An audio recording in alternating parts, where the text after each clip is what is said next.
Qingchuan City, Jiangnan Province, Dragon Nation, Blue Star. The first school-wide assembly after our 18th birthdays would decide where we stood for the rest of our lives. More than 200 years ago, alien races and demonic beasts had arrived alongside spiritual energy. Blue Star had expanded, and humanity had awakened supernatural talents. From then on, strength was no longer merely an advantage. It was the price of survival. An awakening device stood in the center of the athletic field. After Principal Li Jiang announced the rules, the students went up one by one. The device rated talents across 9 grades, from F to SSS. In general, the higher the grade, the faster a person could cultivate and the greater the upper limit of their abilities. Most of the early results were ordinary, until Li Hai, the son of a prominent family, placed his hand on the device. S-grade metal affinity. The field erupted for the first time. Tens of millions of people awakened in the Dragon Nation every year, but an S-grade talent was already enough to attract the attention of elite universities. Later, Luo Yushi awakened an SS-grade ice affinity, and the cheers nearly blew the roof off the stands. Wang Shuo, standing beside me, stared with his eyes practically popping out of his head. I patted him on the shoulder. Don't just stare at everyone else. If you awaken an SS-grade talent, you won't be any less impressive than she is. You say that like SS-grade is easy to get. That was what he said, but when his turn came, he ran up faster than anyone. SS-grade, shadow affinity. The principal broke into a smile on the spot. Ninth Martial Academy had produced only one SS-grade student the previous year. As long as nothing went wrong, the country's top martial universities would be fighting over Wang Shuo after the martial arts examination 100 days from now. He charged down from the stage, his face red with excitement. Brothery, what do you think? Not bad. But since I'm the grand finale, maybe I'll get SSS grade. I made it sound easy, but I had no confidence at all. I had transmigrated here from Earth 3 years ago. I had been an orphan in my previous life, and this body's parents had died on a military mission when I was 12. The original Yu had then been in a car accident at 15, which was how I came to be here. Over the last 3 years, I had seen how this world treated the weak, and I had called out for a system more times than I could count. There had never been an answer. Today's awakening was almost my only chance to change my fate. After several thousand students finished their tests, I was the only one left on the field. Last student UE. I stepped onto the awakening platform and pressed my hand against the device. 2 utterly different currents of energy awakened inside me at the same time. One flowed toward my palm. The other seemed to be concealed by some force and never appeared on the screen. F-grade, space affinity. The crowd went silent for a moment, and then the murmurs began. Space affinities were exceedingly rare, but a low-grade space talent could barely use even the most basic abilities. Pairing such a precious affinity with the lowest possible grade made it feel more like a joke. Principal Li Jiang did not mock me. He only reminded me, space affinities are rare. A low grade doesn't mean you have no chance, so don't give up. I thanked him and walked back to Wang Shuo. Those 2 currents of energy still bothered me, but the device had displayed only one F-grade talent. Afraid that I had been crushed by the result, Wang Shuo immediately thumped his chest. Brother E, I'll look after you from now on. As long as I have something to eat, I will never let you go hungry. He said it loudly enough for several nearby students to hear.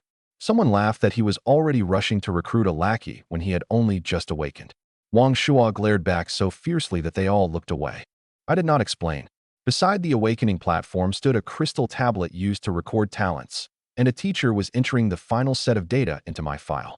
From this moment forward, that F-grade space talent would follow me through class placement and resource applications. It would even affect the initial screening for martial universities. Without some additional stroke of fortune, most ordinary F-grade awakened people could only take civilian jobs related to their talents. High-intensity combat would remain beyond them. I lowered my head and opened my hand. The energy that had surged into my palm had not completely vanished. Every so often, an almost invisible distortion flickered between my fingers. The other power had sunk deep into my body, like a thundercloud forcibly sealed inside my flesh.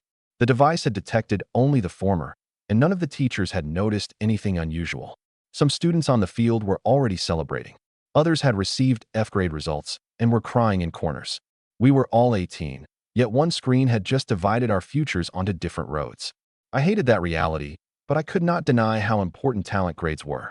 Demonic beasts would not dull their claws because someone worked hard, and alien races certainly did not believe in fairness on the battlefield. Come on, Let's get back to class. Wang Shuo slung an arm around my shoulders. Dinner's on me tonight. Save your money for cultivation resources first. I pushed his arm down. Cultivating an SS grade talent costs far more than you think. He was about to argue, but the announcement ordering each class to leave the field had already begun. I followed the crowd toward the classroom building, outwardly calm while my mind kept returning to those two currents of energy. Even without a system, if that hidden lightning affinity was real, I had not lost yet. That thought comforted me more than anything anyone had said on the field. Just as I was about to respond, a crisp notification sounded inside my head. The host's talent awakening has been detected. Universal system successfully bound. Beginner gift pack issued. The weight pressing on my chest vanished in an instant. It turned out my true awakening had only just begun. I did not let my reaction show. I simply asked the system what it could do. Its answer was direct. Completing missions would earn me talent points. Talent points could raise my talent grades, cultivation realm, and martial skill proficiency. They could also be used to buy items in the shop. I immediately opened my status panel. Character, UE. Realm, none. Vitality, 10. Mental power, 16. Talents, F grade space affinity. SSS grade lightning affinity. Shop, locked. Inventory, beginner gift pack. The translucent panel existed only in my mind. I tried turning my head and closing my eyes, but it remained suspended at the clearest point in my thoughts. Wang Shuo walked past me without reacting at all. The system also confirmed that unless I deliberately showed someone an item, no one else could see the interface or hear its notifications. 10 vitality units and 16 mental power units were normal for an untrained student. The SSS grade lightning affinity on the panel, however, struck like a real bolt of lightning and connected every mystery from the awakening. The device had not displayed a false result. Either the system or some other force had helped me conceal the more dangerous part. That was actually a good thing. An orphan with no family protection who awakened both space and lightning, one of them at SSS grade, would attract the school's attention. It would also inspire anyone with malicious intentions to act early. Revealing only space gave my real trump card the most reasonable disguise possible. The device had not malfunctioned. It had simply detected my space talent. The second power hidden inside me during the awakening was my SSS grade lightning affinity, and the system confirmed that the talent had always belonged to me. I opened the gift pack immediately. Space talent upgraded to S grade. Obtained the first 3 chapters of the King rank cultivation art, Thunder Body tempering art. Obtained the first 3 chapters of the King rank cultivation art, Thunder meditation art. Obtained the supreme Earth rank martial skill, 9 thunderclap blades. Obtained 800 talent points. The cultivation arts and martial skills of this world were divided into 9 ranks, from lowest to highest: human, yellow, profound, earth, heaven, king, saint, emperor, and divine. Even earth rank martial skills were extremely rare in Qingchuan City. The foremost families in the imperial capital treated king rank cultivation arts as core inheritances that could never be taught to outsiders. The system had given me 2 king rank cultivation arts at once. Even if I possessed only their first 3 chapters, their value was still incalculable. Once I learned them, an enormous amount of information poured directly into my mind.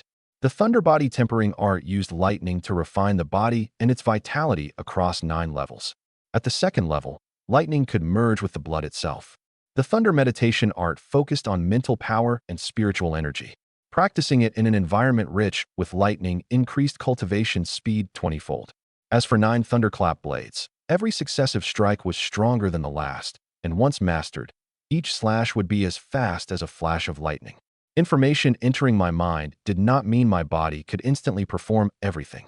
I knew every movement and every meridian, and I could simulate every slash in my head, but I still needed a sufficient realm and repeated practice to support them. The system had given me a road on which I would never take a wrong turn. It had not magically erased every step of the journey. I tried circulating the Thunder meditation art, and the spiritual energy drifting around me was immediately drawn in by my mental power. There was no thunderstorm outside the classroom building, yet the lightning element was still several times more active than it would have been under a basic meditation method. If I cultivated in a genuine lightning-rich environment, that 20-fold boost would be no exaggeration.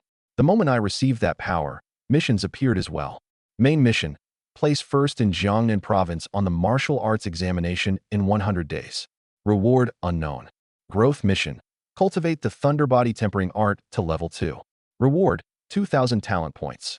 Neither goal could be completed immediately. Fortunately, the system promised to begin issuing daily missions tomorrow, and the shop would refresh 5 items every day at 90% off. When I closed the panel, Wang Shuo still thought the F-grade talent had left me dazed. "Brother E, don't worry," he said earnestly. "If you hadn't helped me 2 years ago, those guys might have forced me to drop out. Now that I've awakened an SS grade talent, it's my turn to protect you." Warmth spread through my chest. I was not ready to reveal my dual talents, so I only smiled. "Don't worry. I'll still be the one carrying you from now on." On our way back to the classroom, the 3 people who had bullied Wang Shuai years ago happened to block our path. Their leader had awakened a B-grade beast transformation talent. When he saw that I had received only an F-grade result, he decided his chance had finally come.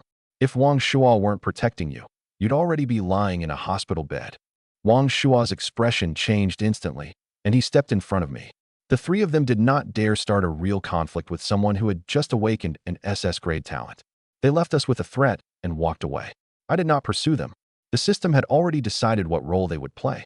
Timed mission: defeat the 3 people who threatened me within 15 days. Reward: 300 talent points. Ranking mission: place in the top 10 at the school's ranking tournament in 15 days. Reward: superior D grade Thundercleaver Saber and 800 talent points. Our homeroom teacher, Dong Lei, then handed out basic body tempering and meditation methods to the entire class. He also explained the cultivation system. Reaching 100 vitality units would make someone a Tier 1 martial artist, while reaching 100 mental power units would make them a Tier 1 psychic cultivator. Both paths had 10 tiers, and each tier was divided into 10 levels. The higher a student placed in the rankings 15 days from now, the more resources the school would provide. Dong Lei drew 2 staircases on the blackboard. Martial artists began by tempering their flesh. At Tier 2, they tempered their bones, and every later breakthrough brought another physical transformation.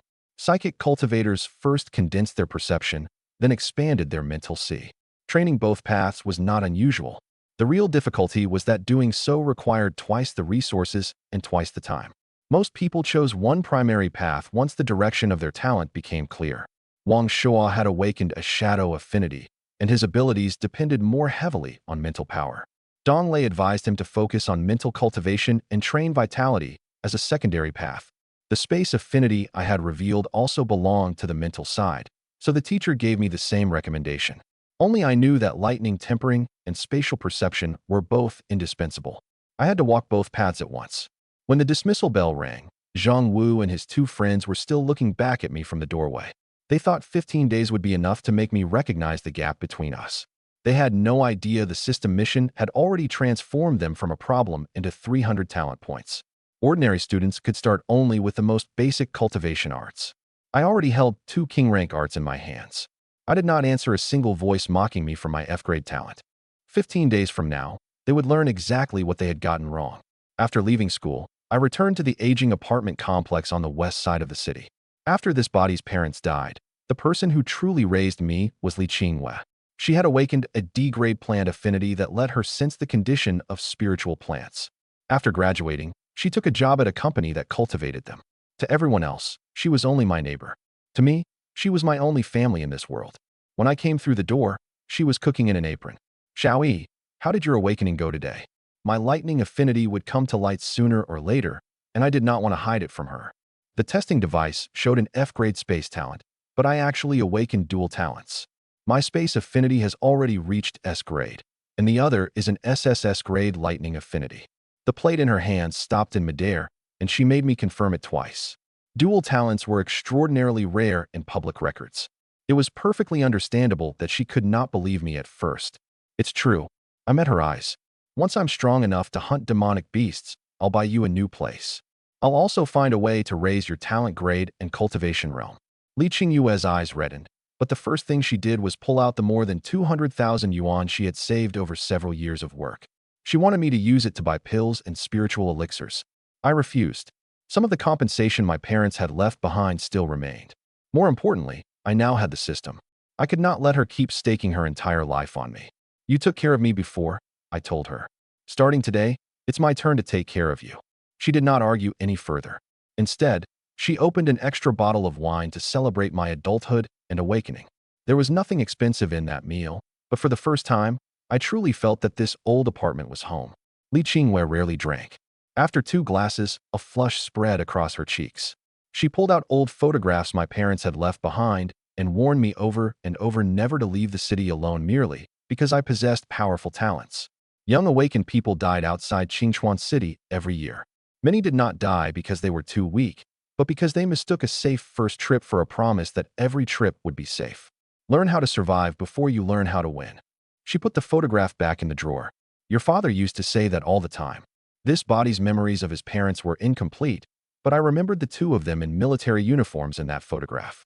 They had died during a military mission, and the compensation had been enough only to maintain an ordinary life.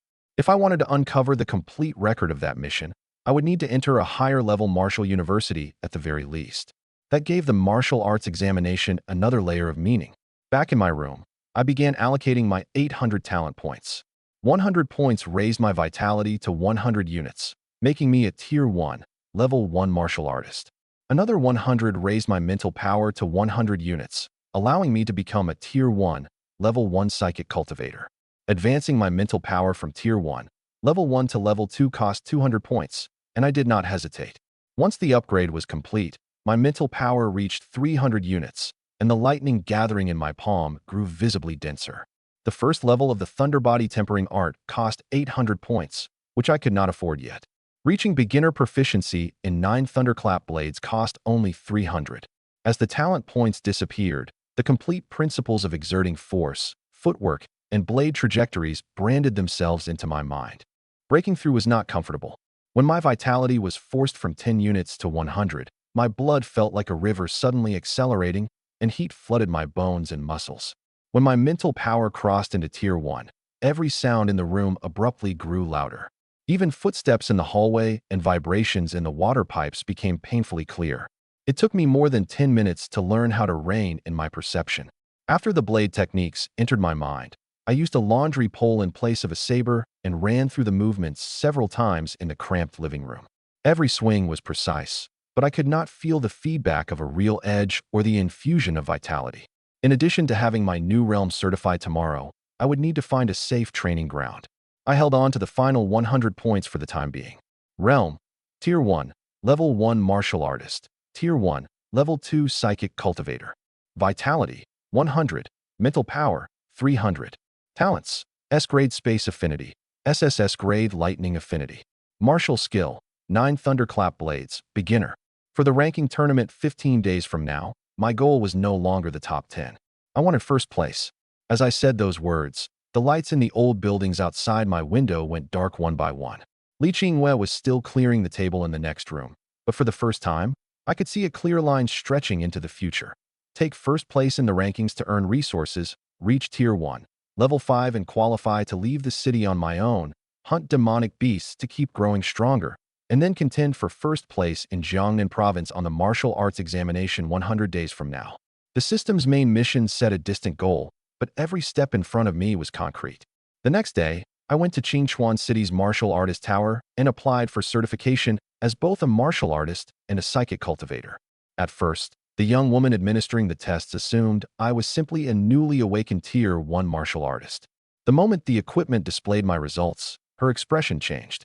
The first floor of the Martial Artist Tower was like a miniature government district. Certification, mission, trade, and medical counters lined its walls. The hall held both young people who had only just entered Tier 1 and hunting teams wearing bloodstained armor. Maps of dangerous areas outside the city played continuously on the walls, with the number of deaths over the past month marked across each red zone. When my turn came, a staff member first had me sign a risk acknowledgement. I then placed my hands on the vitality scanner and the mental crystal tablet in turn. The vitality test produced nothing more than warmth. When the mental crystal lit up, however, 2 nearby employees turned their heads at the same time. You only awakened yesterday? The receptionist glanced at my identification. Have you received any formal training before? No. She tested me again with backup equipment, but the numbers did not change. The certification system immediately uploaded the results, and 2 new symbols appeared on my identity card: Martial Artist and Psychic Cultivator. Vitality, 100, Tier 1, Level 1. Mental Power, 300, Tier 1, Level 2. I had completed 2 certifications less than a day after awakening, and my mental power had already crossed the threshold into Tier 1, Level 2. The receptionist checked my information twice before handing me 2 Tier 1 badges. She also told me that newly certified cultivators could claim 2 intermediate Tier 1 vitality pills and 2 portions of intermediate Tier 1 spiritual elixir for free. After collecting the resources, I went straight home and swallowed 1 vitality pill. Normally, a pill had to be slowly absorbed with the aid of a cultivation art, and only part of its medicinal power could be used. The system converted it directly the moment it entered my body. As the pill dissolved, warm medicinal power flowed down my throat and spread through my limbs. I had barely started guiding it with my cultivation art when the system separated it into the purest possible vitality. Impurities that might otherwise have accumulated in my meridians were expelled immediately. 30 units did not sound like much, but to someone who had only just entered Tier 1, it represented several days or even several weeks of cultivation. I did not swallow every remaining resource merely because the first absorption had gone smoothly. I stood and completed a full cycle of body-tempering movements, making sure my heart rate, meridians, and muscles could withstand the increase before taking the next pill after an interval. The system could process the medicine, but my body still needed time to adapt to a sudden increase in strength. Vitality increased by 30. The system explained that it could remove harmful impurities and absorb 100% of a medicine's power. However, the more pills and elixirs of the same tier I consumed, the smaller the increase would gradually become. That limitation mattered. The system could improve efficiency, but it could not let me rely on low-tier resources forever. New missions appeared immediately afterward. Daily mission: cultivate the Thunder Body Tempering Art for 3 hours and the Thunder Meditation Art for 3 hours. Reward: 100 talent points.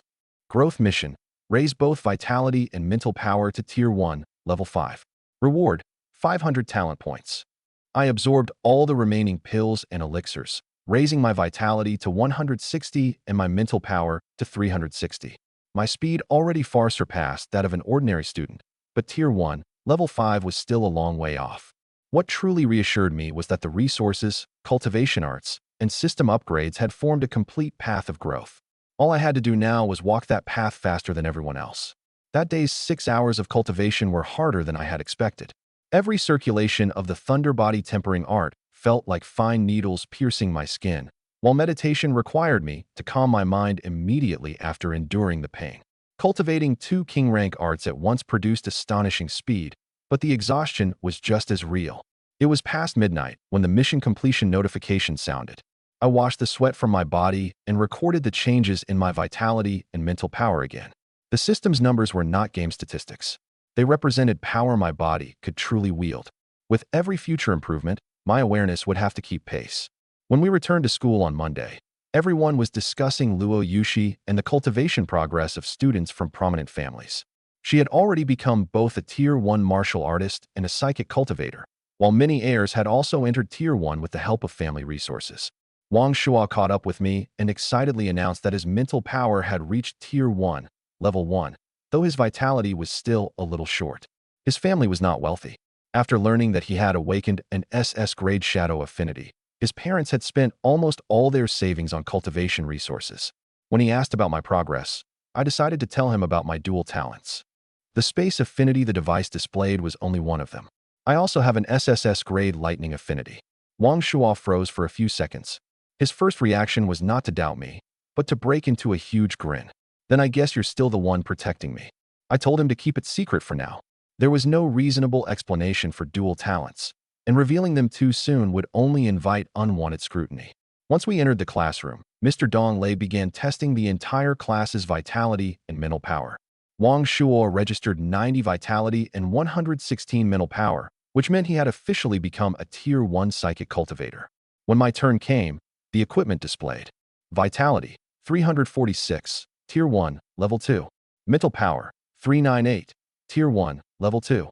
The classroom went silent for 1 second, then more than a dozen people started asking questions at once. Some suspected the equipment had malfunctioned. Others guessed that my parents had left me high-rank resources. A few immediately changed how they addressed me and started calling me Brother E. I remembered exactly how they had treated me when they saw my F grade yesterday, so a few enthusiastic words meant nothing to me. Dong Lei ordered everyone else back to their seats and retested me personally. During the vitality test, I revealed only the power of my current realm and did not use the extra physical strength granted by the Thunder Body Tempering Art.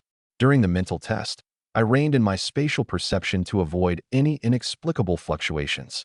The two sets of results differed by less than 1 unit. There was clearly nothing wrong with the equipment.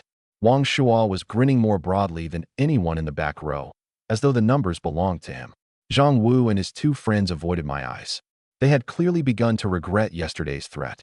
Yesterday, I had used part of my parents' compensation to buy 7 intermediate Tier 1 vitality pills. I had also completed 2 days of daily missions. With the system's absorption and my 2 king rank cultivation arts working together, both statistics had crossed into Tier 1, Level 2. Dong Lei knew the only talent I had publicly revealed was F grade, so he asked directly why I was cultivating so quickly. I did not expose the system or my lightning affinity. I brushed the question aside by claiming I had stumbled upon a fortunate opportunity. He did not press me. Every martial artist had secrets. He cared more about whether I could earn resources in the ranking tournament 15 days from now. After learning that my parents had died young and that I had limited financial means, he told me to come to his office after class. In his office, Dong Lei closed the door before asking whether an outside organization had signed me in advance. He was worried that someone might use high-rank pills to forcibly inflate a student's realm, then use the resulting debt to control them. After I denied it, he warned me that abnormal cultivation speed would attract investment, but it would also attract predators. You don't have to tell a teacher your secrets, he said. But if something feels wrong with your body, you must tell me. When geniuses die young, it isn't always because an enemy attacked them. A lot of the time, it's because they thought they could push a little farther. His words were almost identical to Li Qingyue's warning. I gained a measure of genuine respect for him. After the testing ended, he prepared intermediate pills and elixirs for Wang Shuo and me. He told us to place as high as possible in the ranking tournament, so the school would see the value in investing in us. I received 3 vitality pills and 3 portions of spiritual elixir. Wang Shuo received 2 of each. After leaving the office, I pressed 2 of my vitality pills into his hands. Your mental power has already entered Tier 1. You can't let your vitality fall behind. Pay me back once you're able. He clutched the pills and solemnly promised to repay me 100-fold. Next, the entire class was going to the martial skill hall to choose 1 human rank martial skill.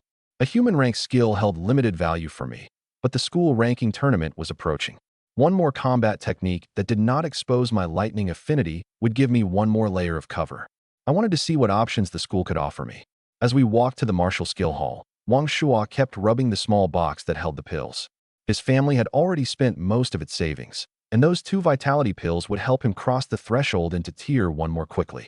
I had not asked him to keep any secret other than my dual talents, but he volunteered that he would not even tell his parents carelessly.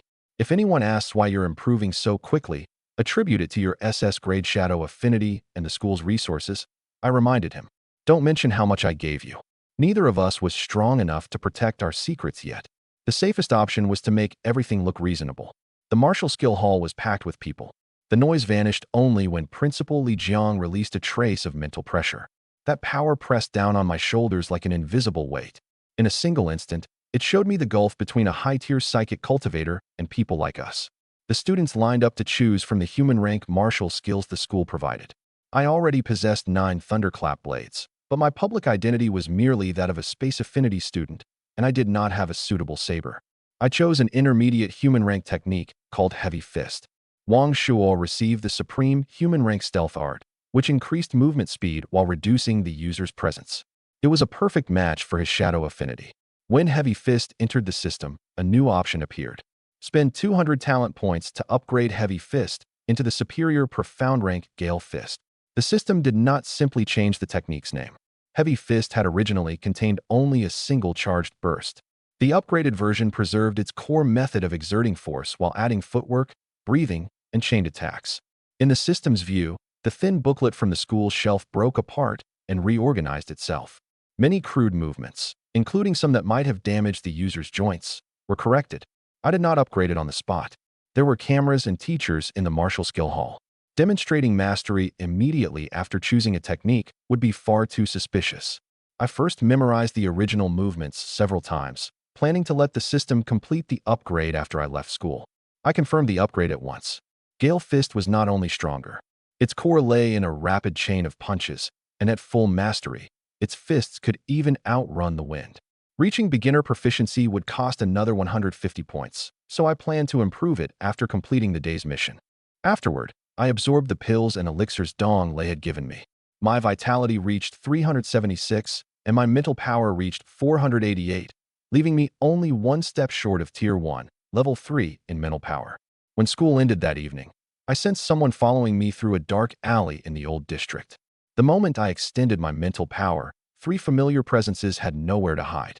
Zhang Wu, since you're already here, stop hiding. Abandoned storefronts lined both sides of the alley, and the nearest surveillance cameras had broken long ago.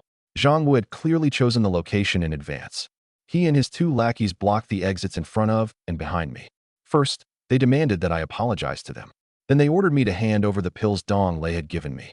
You followed me for 2 blocks just to steal school resources? I asked. Those resources never should have gone to an F-grade piece of trash. Zhang Wu's arms rapidly transformed. His fingernails lengthened into gray-black claws. Don't think that slightly higher test results mean you can compete with a real combat talent. I shifted half a step sideways, bringing all 3 of them into view.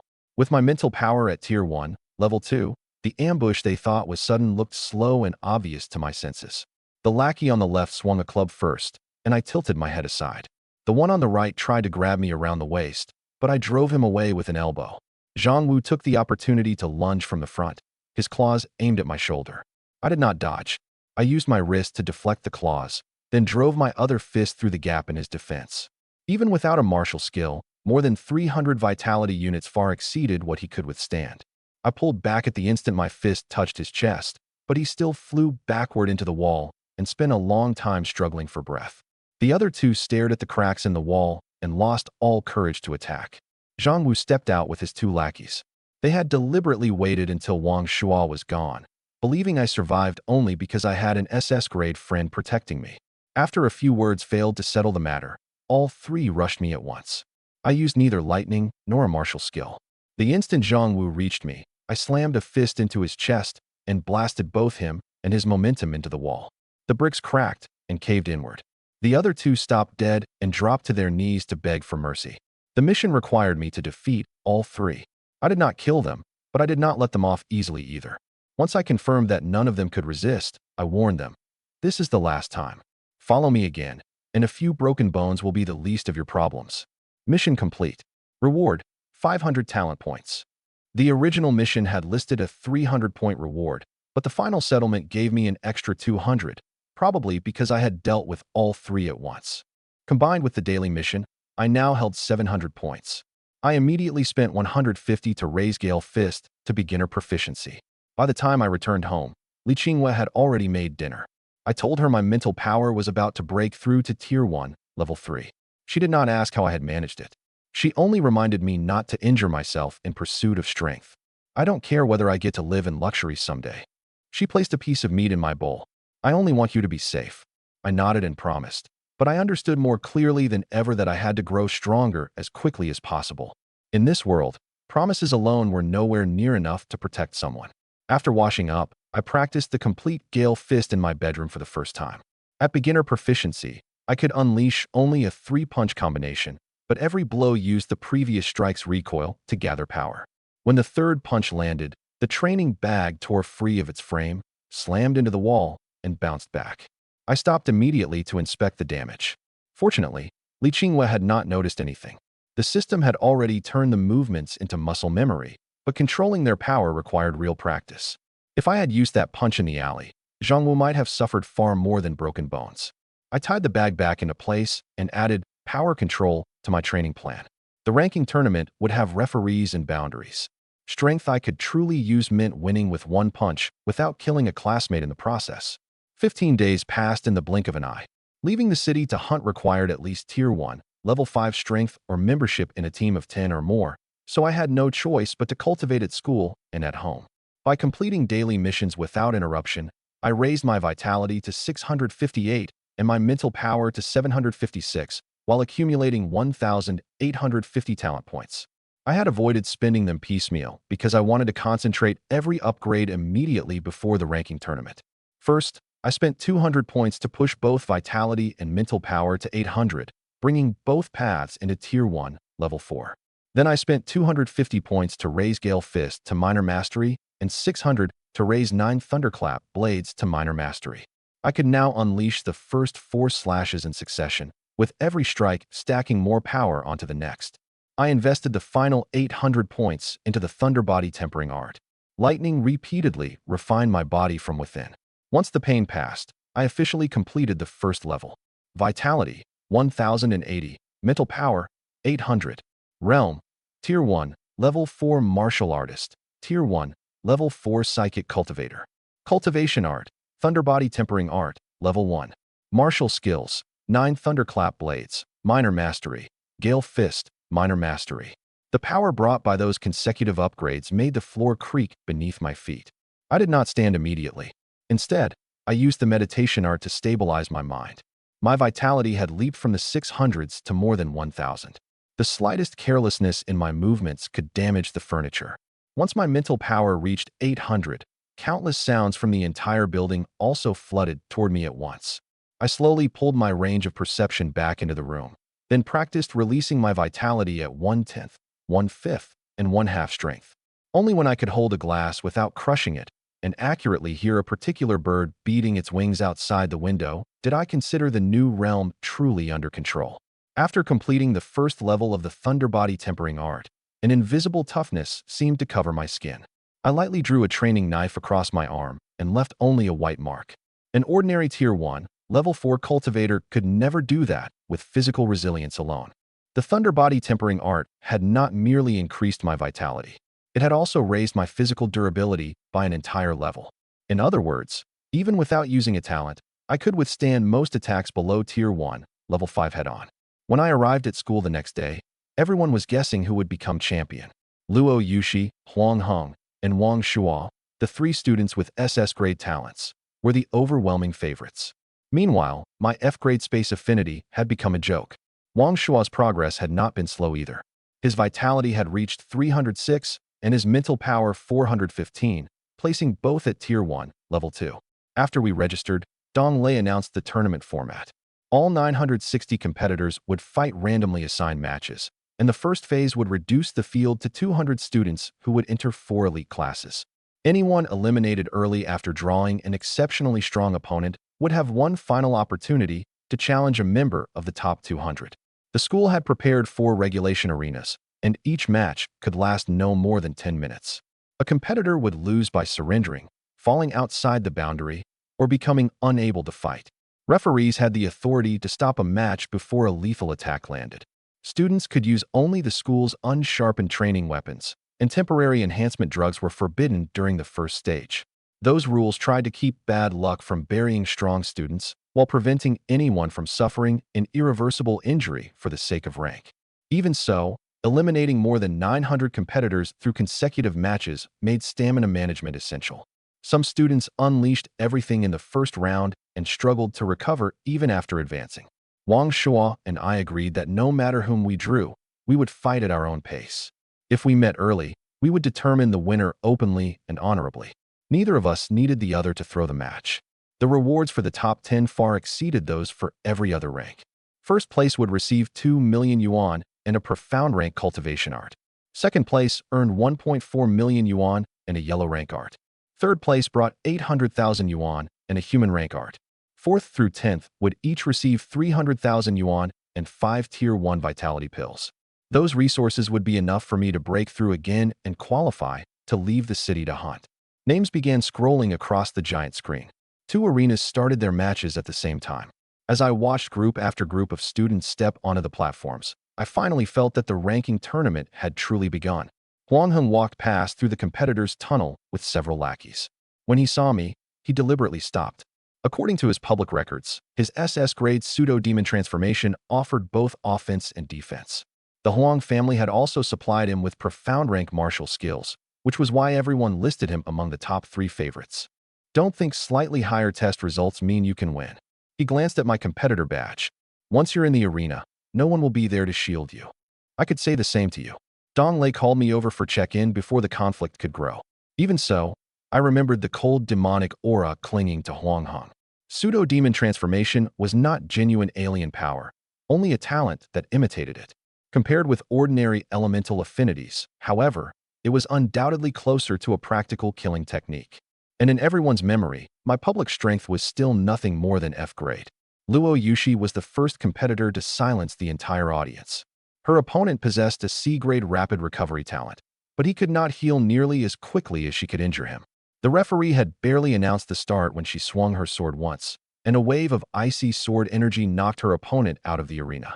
Wang Shuo also won his first match without trouble. Then my name finally appeared on the giant screen. UE, F-grade Space Affinity.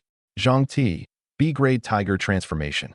The moment the screen displayed our information, Zhang Ti's classmates started cheering in advance. His vitality was at Tier 1, Level 2, and his Tiger Transformation could temporarily enhance it further. No matter how anyone looked at it, he seemed far better suited to the arena than a space cultivator with no abilities. When I stepped onto the platform, the referee checked both sets of protective gear and specifically asked whether I needed any adjustments. Even he was probably worried about a serious injury in the very first match. Almost no one around the arena expected me to win. An F-grade space talent lacked usable abilities, while Zhang Ti's Tiger Transformation enhanced his speed, vitality, and body at the same time. Once he came onto the platform, he even urged me to surrender voluntarily. No need. I rolled my shoulders. You can attack first. At the referee's signal, Zhang Ti transformed and drove a fist straight into my chest. His strength approached Tier 1, Level 3, but when the punch landed, my feet did not move an inch. The dull impact echoed across the arena. The tiger stripes along his arm bulged as he released his full strength. All I felt was something no heavier than an ordinary punching bag bumping into my chest.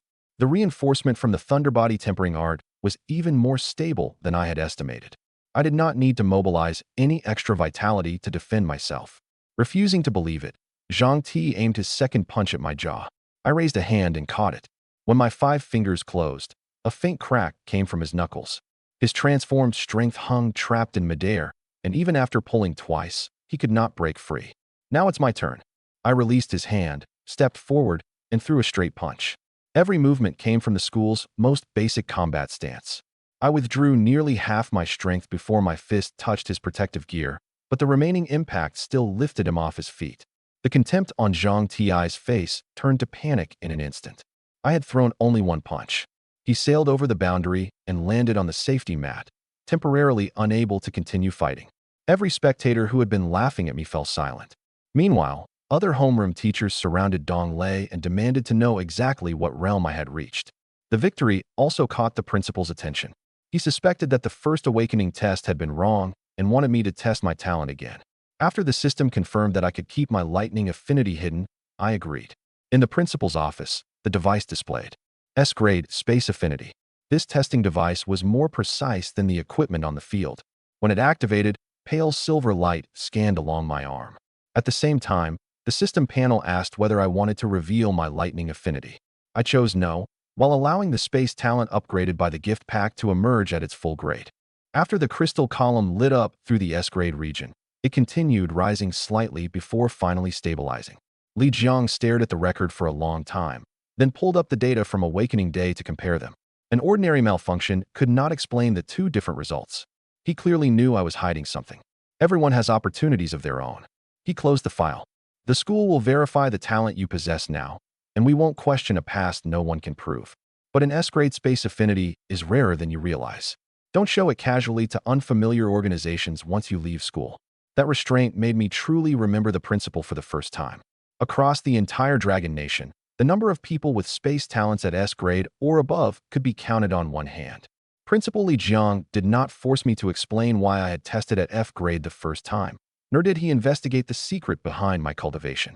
He only promised that if I reached the top 3, the school would provide an additional generous reward. My file was corrected quickly. When I entered the second round, the talent displayed on the giant screen had already changed to S-grade space. My opponent possessed a C-grade wood affinity, but he still failed to withstand a single punch. Wang Shuo advanced as well. By the end of the morning matches, the original 960 competitors had been reduced to 240. That afternoon, we would continue fighting for the top 120 and a place in the elite classes. Once my S-grade space affinity became public, at least no one treated my strength as a coincidence anymore. They still had no idea that I had never used my truly strongest talent. At afternoon check-in, teachers who had not bothered to look at me before now volunteered to verify my information. Several students from prominent families also asked whether I was willing to join their teams. I declined them one by one. Space cultivators were the easiest people to recruit for support and transportation, but when they lacked the strength to defend themselves, they were also the easiest to treat like tools. The moment my second-round opponent's wooden vines emerged from the ground, I stepped on the central root and shattered its spiritual energy node with one punch. The fight still lasted only a few seconds, but no one called it luck anymore. The pressure around me shifted from ridicule to attention, and attention could sometimes be more dangerous than ridicule. The quality of competition rose noticeably when the third round began that afternoon. Li Hai, with his S-grade metal affinity, faced Zhang Han, who had an S-grade clone talent. Zhang Han created a duplicate to turn the match into a 2-on-1 fight, but neither body could penetrate the defense created by Li Hai's metal affinity and diamond body. Li Hai eventually identified the original and defeated him. That outcome confirmed something for me. When talent grades were equal, the combination of martial skills and the compatibility of offense and defense could still decide victory. I used mental perception to observe the vitality fluctuations of both bodies. The clone looked and moved almost exactly like the original, but it had no independent mental core. Every time it changed direction, it lagged behind the original for the briefest instant. Li Hai had no way to perceive that difference, so he simply refused to distinguish between them. He guarded his vital areas, forced both bodies to approach, and then struck both at once with a wide-range shockwave. His method was crude, but it suited his defensive advantage. If I encountered an ability I could not identify in the future, I should also begin with the rules my opponent had no choice but to obey instead of letting appearances control my thinking.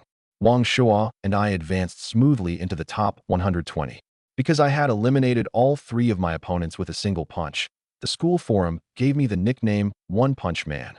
Yet I ranked only 28th in the championship poll. Most people believed my temporary lead in Realm was all I had, and that my weaknesses would be exposed the moment I encountered Luo Yushi, Huang Heng, or another true favorite. I glanced at the poll and closed the page. Online votes could neither earn resources nor change the result in the arena. In the fourth round, I faced Ji Jun, who possessed an A-grade Vitality Burst talent. He knew what had happened in my first 3 matches, so he did not attack recklessly. He tested my body first. His initial punch landed, and I did not budge. He immediately activated his Vitality Burst and layered Stone-Splitting Fist on top of it, pushing his momentary attack power close to Tier 1, Level 4. After every punch, Ji Jun retreated quickly, never giving me the chance to pin down a position for a counterattack. Following 3 consecutive probes, he confirmed that ordinary attacks were useless and concentrated all his vitality in his right arm. The skin turned dark red from the sudden rush of blood, and the pressure from his fist flattened my clothes against my chest before it even arrived. I could have dodged, but I wanted to use the blow to test my body's limit. I sank my weight into both legs and protected my internal organs with only basic vitality. Even that punch failed to break my defense. The first level of the Thunder Body Tempering art made my body 1 level stronger than my realm. Ji Jun had exhausted his strongest technique. Before surrendering, he made only one request. Since everyone calls you One Punch Man, let me take 1 punch. Are you sure? If I don't take one, how am I supposed to tell anyone I fought you? Only after seeing that the referee did not object did I assume the opening stance of Gale Fist. A true combination at minor mastery would have seriously injured him, so I kept only the first punch's speed and released the force sideways when it struck his protective gear.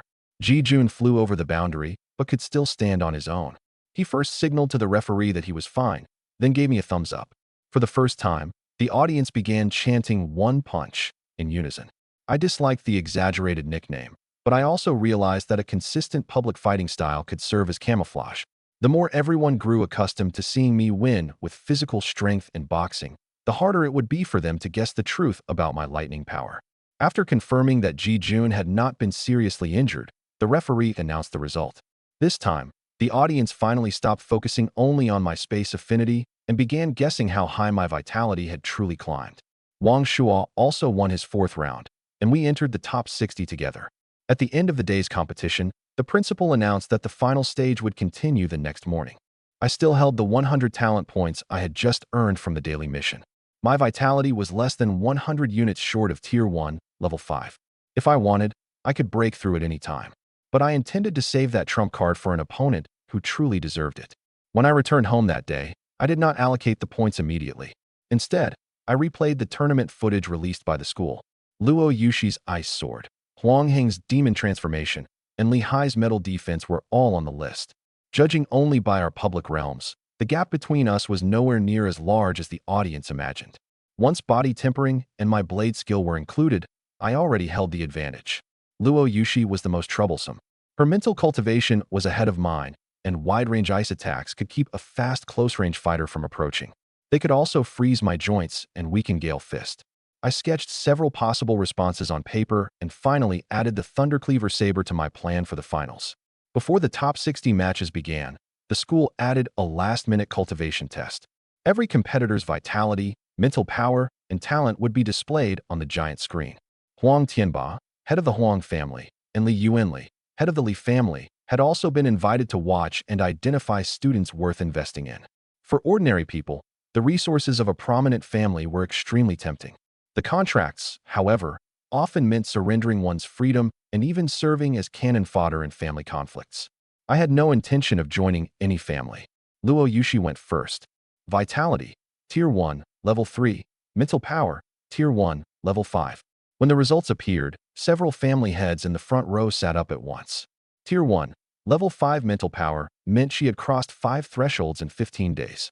Behind that achievement stood not only an SS grade talent, but cultivation arts and resources far beyond what an ordinary family could provide. She ignored the discussion around her and simply checked the protective gear on her ice sword, as though those results were only natural. Her ice abilities depended on mental power and spiritual energy. Tier 1, Level 5 mental power was enough to make her sword energy vastly stronger than that of her peers. Although her opponent possessed an S-grade fire affinity, she steadily suppressed him and won quickly. Wang Shuo advanced without trouble as well. Then the screen matched me against Qin Ling, who possessed an A-grade blood hand talent. UE, Vitality, Tier 1, Level 4. Mental Power, Tier 1, Level 4. The examiner made me put my hand on the device again to confirm that the two Level 4 readings had not been crossed by a data error. The vitality and mental power bars on the giant screen stopped almost simultaneously near 800. Scattered exclamations rose from the stands, then spread outward like ripples across water. I could hear people calculating the price of the pills it would require. For an ordinary student, raising even one attribute to Level 4 in 15 days often cost several 100,000 yuan or more, in addition to a suitable cultivation art. Reaching Level 4 on both paths meant twice the investment, while my public records showed nothing but military compensation and an ordinary home address.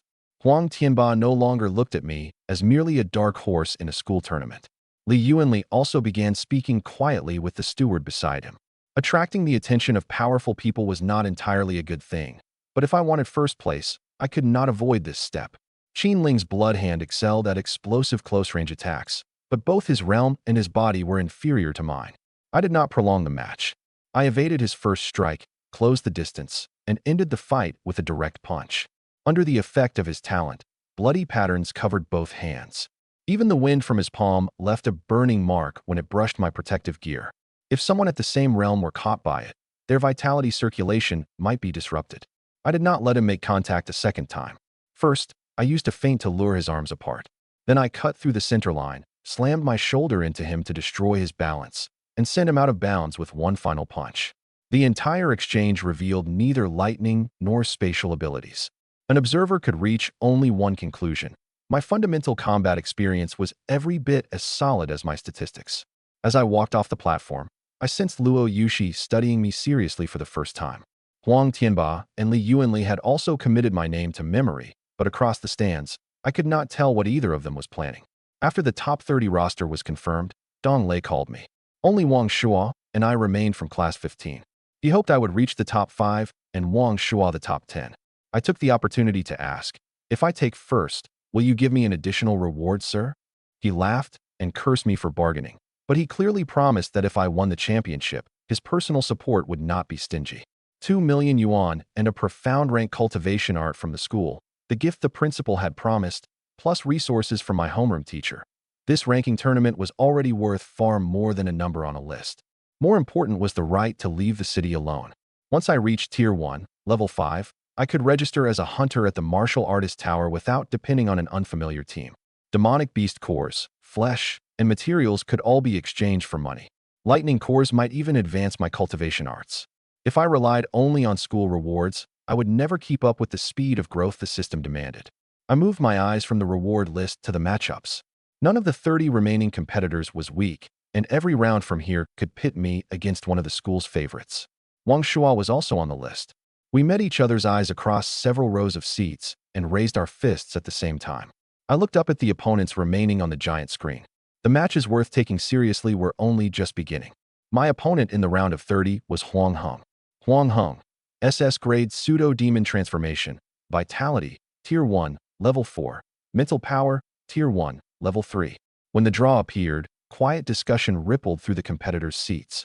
Huang Heng had never used his full strength in the earlier rounds. Every opponent had either surrendered in advance or fallen quickly beneath the pressure of his demon transformation. The Huang family's hangers-on were already celebrating by the tunnel, as though I were nothing more than a stepping stone on his path into the top 15. Before entering the arena, I handed my jacket to Wang Shuo. Worried that Huang Heng might try something underhanded, he told me to signal the referee the instant I noticed anything unusual. I was more concerned about Huang Tianba. The Huang family head was sitting in the front row himself, which meant this match involved far more than student rankings. Huang Heng had a terrible reputation at school. He relied on his family's influence to bully other students. Many of those incidents had happened off campus, however, and the school had never possessed direct evidence it could use against him. Once we stepped onto the platform, Huang Heng decided that because I had no spatial abilities, my S-grade talent was useless. The referee had barely announced the start when he activated his pseudo-demon transformation. His height surged past 6.5 feet, black demonic energy covered his body, and his strength and defense rose together. The sound of lengthening bones came from inside him, and his protective gear expanded automatically with his changing body. Pseudo-demon transformation turned his fingernails into sharp claws and raised his vitality by nearly a full level beyond the test result. He circled the arena as he approached instead of charging like my earlier opponents. He had clearly studied my boxing. You're a space cultivator who can't use spatial abilities. What could you possibly fight me with? At least I didn't need my family to register me for the tournament. Huang Heng's eyes turned cold, and demonic energy abruptly concentrated around his right arm. His first punch was heavy, but not fast enough. I slipped aside and struck his chest first with Gale Fist, driving him back several yards. Huang Heng immediately layered Tyrant Body and Tyrant Fist on top of each other, trying to make up the difference with his family's martial skills. He attacked repeatedly while I used the speed of my minor mastery Gale Fist to search for an opening. The moment his rhythm paused, I closed the distance and drove 6 punches into the exact same point. Tyrant Body condensed a dark red layer of vitality across his chest. The first punch left only hairline cracks in it. Believing the defense had worked, Huang Heng drove a knee toward my abdomen. I blocked horizontally with my elbow and used the rebound from the collision to land the second and third punches even faster. By the fourth punch, the guardrail behind him had begun to shake. The fifth shattered his vitality barrier. The sixth accurately avoided every lethal point and sent all its force into his protective gear. The first 5 punches destroyed his defense. The sixth blasted him out of the arena. The stands erupted in cheers when Huang Heng hit the floor. To the many students he had bullied, this victory felt far better than an ordinary advancement. Huang Tianba sat in the front row with a dark expression. I did not know what he would do, but a family accustomed to crushing people with its influence would never treat this defeat as an ordinary match. Huang Heng was still conscious when the medics went forward to examine him. He stared at me through the crowd, his lips moving several times. I could not hear the entire sentence, but I made out the words, "won't leave this school." The referee saw his expression as well and reminded both sides that the match was over. Public rules could control what happened in the arena, but not what the Huang family did in private. I did not answer him. I simply committed the threat to memory. After the top 15 were confirmed, an afternoon draw determined the quarterfinalists. Luo Yushi advanced easily as always, and I eliminated my next opponent quickly. Wang Shuo drew the only bye and entered the top 8 directly. During the lunch break, I had risen to second place in the school's championship poll, behind only Luo Yushi. But the poll was not what truly needed my attention. The Huang family was. From the look Huang Heng gave me as he left the platform, I was already certain that this conflict would not end with the tournament. At noon, the principal stationed security around the competitors' tunnel. Dong Lei also kept Wang Shuo and me in the teacher's lounge and refused to let us leave campus alone. Those precautions offered further proof that even the school did not trust the Huang family to follow the rules. I weighed the extra reward the principal had promised against the retaliation Huang Hung might attempt. If I abandoned the tournament to avoid the Huang family, I would lose the resources and confirm that their threats worked. Continuing to win would at least keep more eyes on me, making it harder for them to disguise an assassination as an accident. In the quarterfinals, Wang Shuo faced Li Hai and his S-grade metal affinity. The instant the match began, Wang Shuo suppressed his presence and used shadow power to blend his body into the darkness along the arena's edge. He attacked twice from Li Hai's blind spots. Both thrusts of his short blade struck the joints accurately, but with Li Hai's golden light layered over diamond body, they left only faint white marks. Li Hai did not chase him. He stood at the center and sealed off the boundary. When Wang Shuo approached for a third attack, Li Hai suddenly released a vitality shockwave in every direction. The shadows were forcibly dispersed, stripping away Wang Shuo's concealment. In the direct collision that followed, Li Hai drove him out of the arena. His shadow-based stealth could interfere with an opponent's vision, but neither his realm nor his direct attack power was enough to break Li Hai's defense. His run ended in the quarterfinals. He had already secured a top 10 reward, but he was still disappointed. I told him there was no shame in losing to an opponent who countered his style and possessed a higher realm. What mattered was knowing what he needed to improve next. In the other matches, Luo Yushi advanced easily, and I encountered no obstacle either. The fourth semifinalist was Li Xiaodao. She possessed an S-grade charm talent. Opponents with less mental power and no means of defending themselves found it almost impossible to remain clear-headed around her. The school provided recovery potions, then held a new draw after the four of us had recovered. I sat in the recovery room and tightened the wraps around my wrists. The consecutive rounds had barely affected my physical stamina. What truly needed recovery was my mental focus. Luo Yushi sat meditating with her eyes closed across the aisle. Her ice spiritual energy kept the surrounding temperature lower than every other part of the room. Li Hai, meanwhile, repeatedly inspected the cracks in his protective gear. Before the draw, Li Xiaodao tried to use her charm to influence my judgment. My mind trembled faintly before throwing it off. She stuck out her tongue and admitted that she only wanted to know whether she had any chance if she drew me. That kind of pre-match probing skirted the edge of the rules. The referee did not pursue the matter, and I learned one more sign by which to recognize a mental attack. Luo Yushi would face Li Xiaodao. I would face Li Hai.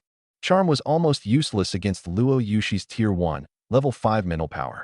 In my match, Li Hai's metal defense was solid, but it could not withstand Gale Fist exploding against the same point over and over. In the end, the championship came down to Luo Yushi and me. When fighting Li Hai, I did not search for his joints as Wang Shuo had. His metal defense covered his entire body and left few weaknesses, but sustaining it consumed enormous energy. I first used ordinary punches to force him to reinforce his chest repeatedly. Then I abruptly changed direction toward his shoulder and struck the same point with Gale Fist's 6-punch combination. Once the golden light shattered, he surrendered voluntarily rather than allow the final blow to land on the bone. As we left the platform, he candidly admitted that his direct defense could not match my sustained explosive power and invited me to spar after the tournament. Li Hai and Huang Hung were both sons of prominent families, yet they conducted themselves in entirely different ways. Birth could provide resources, but it could not determine a person's character. The referee allowed us to choose from the school's standard F-grade weapons. I picked up a saber in public competition for the first time. Until now, I had used my fists to hide 9 thunderclap blades. Against Luo Yushi, holding it back any longer would simply hand her the championship. At the start of the match, she tested me at range with icy sword energy. I evaded several strikes, then closed the distance and used my higher vitality to suppress her swordplay. Luo Yushi changed tactics quickly. She unleashed her minor mastery 9 ice swords for consecutive strikes with each stronger than the last, and forcibly reversed her close-range disadvantage. The first wave of icy sword energy scraped across the floor and left a frost-covered crack. I dodged sideways, but the second predicted where I would land. I shattered its edge with the back of my saber, and the cold raced up the metal to my wrist. All 5 fingers around the hilt immediately stiffened. Luo Yushi gave me no time to dispel the cold. Her ice sword sealed the routes to my left, right, and rear in succession. I could only move forward and close the distance through the most dangerous position. She seemed to have expected precisely that. The first strike of 9 ice swords fell directly toward me.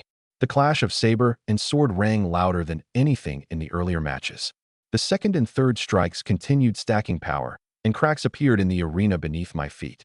When the fourth descended, I met it head-on using the same momentum stacking method as 9 thunderclap blades. The two forces exploded at the center line, and neither side immediately gained the upper hand. I countered directly with 9 thunderclap blades at minor mastery. When the fourth slash fell, Luo Yushi was forced several steps backward. At last, she confirmed that I had been hiding my saber technique all along. So you really were holding back. So were you. She immediately activated her ability, Ice Amplification. The temperature in the arena plunged. The cold strengthened every wave of sword energy, and without lightning power supporting me, my saber energy gradually fell under her suppression. Frost wounds appeared across my body one after another. The Thunder Body tempering art kept those attacks from inflicting any truly serious injury, but the accumulating cold continued slowing my movements. If the fight dragged on, my advantage would be worn away piece by piece. Luo Yushi raised her sword and gathered the last of her spiritual energy. An enormous wave of icy sword energy began forming before her. This is my strongest attack. If you surrender now, there's still time. I tightened my grip on the hilt and did not retreat. My vitality was only one final step away from Tier 1, Level 5. The cold in front of Luo Yushi gradually condensed into a massive ice blade several yards long. The nearby referee had already placed a hand on the protective controls. Her face turned pale from exhausting her spiritual energy, but her gaze remained steady. This was not an attack meant for display. She genuinely intended to decide the championship with one final strike. I checked my saber. Hairline cracks had appeared along the F-grade weapon provided by the school. Blocking head-on would probably destroy it, while retreating would send me directly over the boundary. I still could not reveal my lightning affinity, which made the 100 talent points remaining in the system my only trump card capable of changing the difference in power. Before the ice slash descended, I invested every remaining talent point into vitality. Breakthrough successful. Vitality, 1216, Tier 1, Level 5. A breakthrough was more than a number changing on a panel. New vitality surged from my heart into my limbs. The joints suppressed by the cold recovered their strength, and my center of gravity felt nailed into the arena. I kept the change from erupting fully and drew only one deep breath before the ice blade fell. The instant power flooded my limbs. I swung again. 4 consecutive strikes of 9 thunderclap blades hit the exact same point, weakening the wave of icy sword energy layer by layer, but still failing to destroy it completely. At the final moment, I held the school-issued saber horizontally across my chest. The blade shattered first.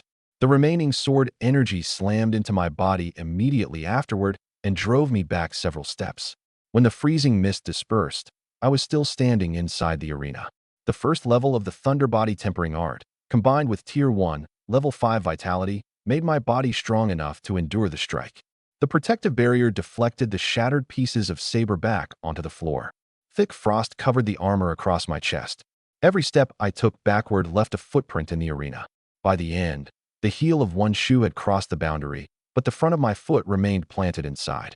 The referee did not make an immediate decision. First, he confirmed that I was conscious. I raised a hand to show I could continue, and my vitality shook the surface frost from my body. Luo Yushi tried to raise her sword again, but her wrist made it only halfway before the ice light she gathered dispersed. Luo Yushi's breathing had become ragged. Ice Amplification, 9 ice swords, and that final ice slash had nearly exhausted her spiritual energy. After my breakthrough, I still possessed the strength to continue fighting. She watched me for several seconds before finally lowering her sword. I surrender. Next time, I'll win it back. The referee raised his hand and officially declared me the champion of the ranking tournament. Only after the announcement did the full roar of the arena crash over me. The section occupied by Class 15 shouted louder than anyone. Donglei stood at the very front, unable to suppress his smile. Wang Shuo vaulted over the railing and charged to the tunnel. First, he made sure I had suffered no internal injury. Then he repeated, over and over, "You really took first place." I walked to Luo Yushi and handed back the sword she had dropped. She did not take her defeat out on me. She only asked whether I had broken through in the final moments. When I nodded, she fell silent for a moment and said she would not give me the same opportunity next time. Then I won't be standing still either. The attitude below the platform was completely different from the first round. Some people shouted my name, while others demanded to know where I had learned my saber technique. I offered no explanation and simply returned to Wang Shua's side. Without that last-second breakthrough, the match could easily have ended the other way. Luo Yushi truly was the first powerful opponent I had encountered since awakening. The championship rewards arrived quickly, 2 million yuan in cash, and the right to choose one profound rank martial skill. The system mission was also complete. Obtained Superior D-Grade Thundercleaver Saber. Obtained 800 talent points. The Thundercleaver Saber did not materialize in my hand. It entered the system inventory first. When I touched it with my awareness, I could sense that the material naturally conducted lightning and was far sturdier than the school's weapons. Before taking it out in the real world, I would need to arrange a publicly explainable source for it. The school's finance department transferred the 2 million yuan prize into my certified account. The system did not solve real-world living expenses or the cost of cultivation. That money was enough to purchase a batch of Tier 1 resources, but it would not last nearly as long as the spectators imagined. Cash could buy resources. The Thundercleaver Saber could withstand my lightning. A profound rank martial skill could make up for my lack of movement techniques. More important, my vitality had reached Tier 1, Level 5. At last, I met the minimum qualification for leaving the city alone. Wang Shua and I planned to collect the extra rewards from our homeroom teacher and the principal first. Before we reached the office, Huang Heng and his people blocked the way. There were no ordinary students in the corridor, only several Huang family guards. Huang Heng had changed out of his competition uniform, and medical wraps still covered his chest. Yet he smiled as though he had not been the one to lose. The tournament was the tournament, he said. Now let's discuss a deal that can truly change your life. Huang Heng offered me 8 million yuan per year, along with martial skills and resources supplied by the Huang family. The price was signing a contract to join them. He had an attendant open the electronic contract. The annual salary and resources were displayed in the most conspicuous positions. Buried farther down were clauses requiring obedience to all family deployments, forbidding withdrawal without permission, and making the signer personally responsible for any casualties suffered on missions. To a newly awakened commoner, 8 million yuan looked dazzling enough to make someone ignore exactly what they were signing away. You have no backing in Qingchuan City. Huang Heng pointed at the contract. No matter how rare a space affinity is, you still need demonic cores and abilities. The school can protect you only until the martial arts examination. The Huang family can protect you for life. I turned to the last page, confirmed that the penalty for breach of contract was impossibly high, and pushed the device back to him. For an ordinary person, this might have been an opportunity to cross social classes. But between the principal's warning and Huang Heng's conduct, I could see the truth clearly. Their so-called cultivation support merely exchanged resources for an enforcer who obeyed orders. I raised one finger. Believing I wanted 10 million, Huang Heng agreed immediately. I meant 10 billion. He finally realized I was refusing him. Enraged, he ordered Elder Zeng beside him to attack. The pressure of a Tier 3 martial artist locked onto me instantly. I did not even have time to open the distance fully before Principal Li Jiang arrived from the other end of the corridor and forced the man to stop with mental pressure. Elder Zeng did not throw a punch. He merely stepped forward. Tier 3 vitality rolled toward me like a burning iron wall. Both my legs sank under the pressure, and my newly achieved Tier 1, Level 5 realm still felt fragile before that power. Wang Shua tried to step in front of me, only to be forced backward by the shockwave. I reached for the Thundercleaver Saber in my system inventory and seriously considered revealing my lightning affinity on the spot for the first time. Even if I used everything I had, all I could do was create an opportunity to teleport. I could never defeat a Tier 3 cultivator head-on. In the next instant, another wave of mental power cut in from the end of the corridor. Elder Zeng's vitality pressure was cleanly severed, and the cracks spreading along the wall stopped beside my feet. This is a school, not the Huang family's private estate. The principal stared at Elder Zeng. A Tier 3 martial artist attacked a Tier 1 student. Would you like to explain yourself to the martial artist administration? Huang Heng claimed the attack had been a test, but no one believed him. After warning them, the principal took Wang Shua and me away. The conflict brought me face to face with the power of prominent families for the first time. I could defeat people my own age, but I could not withstand a single true attack from a Tier 3 martial artist. Huang Heng would never change his nature because of one warning from the principal. I had to prepare for the danger waiting after I left school. In his office, the principal explicitly supported my refusal to join the Huang family. Then he handed me a jade token containing sealed spiritual energy. If I encountered danger, I could crush it. He would sense the signal and come as quickly as possible. The other reward was a Tier 2, level 5 demonic core with the space attribute. The core rested in a specially made transparent case. Silver motes slowly revolved inside it. Simply approaching the case produced a clear resonance in my space talent. The principal said it had originally been a collection stored in the school's warehouse for years. Because the school had not produced a high-grade space cultivator in all that time, it had survived until today. If absorption starts to fail, stop immediately, he warned. Using a demonic core an entire tier above you can rupture your mental sea, even when the attributes match. I did not tell him the system could purify it. I simply put it away with solemn care. When a demonic beast died, there was an extremely small chance it would condense a core. Absorbing one could increase both vitality and mental power. Some cores also retained abilities that only an awakened person with the matching attribute could learn. Space beasts were already rare, making this core far more valuable than ordinary pills. The principal did not demand my secrets. He only said, "I can't see through you, but that isn't important. Neither you nor Wang Shua has a family behind you. Until the martial arts examination is over, the school can be your shield." He also gave Wang Shua 3 Tier 1, Level 5 Shadow Cores and announced that we would enter Elite Class 1 next week. I took the opportunity to ask him to keep Dong Lei as our teacher. Mr. Dong was responsible, honest, and understood us better than anyone. The principal promised to consider it. As I left with the Jade, Token, and Demonic Core, my wariness toward the Huang family had not diminished. But at least when danger came again, I would not be completely unprepared. After leaving the principal's office, Wang Shua and I went to the infirmary for examinations. Elder Zheng's pressure had left no external wounds, but it had temporarily stiffened our meridians. The doctor confirmed that a night's rest would be enough for us to recover. The diagnosis also stated the difference between Tier 3 and Tier 1 in painfully direct terms. The Huang family's contract, Elder Zheng's attack, and the principal's Jade Token all reminded me that winning the school championship only made me first among my peers. Once I truly left the campus, trophies would never decide who lived and who died. When Dong Lei saw us, he first made sure the earlier conflict had caused no injuries. Only then did he take out our ranking rewards. Wang Shuo received the superior yellow rank movement art Phantom Step, which paired extremely well with his shadow affinity and stealth art. My reward was more unusual, 1 admission token to an E-grade secret realm. The secret realm was controlled by the Dong family in a neighboring city and permitted entry only to cultivators below Tier 3, Level 1. Dong Lei belonged to a collateral branch of the family. His daughter was not yet 18 and could not participate in this expedition, so he gave his only admission token to me. He took out a black nameplate engraved with the Dong family crest. Its reverse side recorded the entry date and holder's identity. Admission to a privately owned secret realm could not be resold casually, and replacing the user required a guarantee from someone of Dong family blood.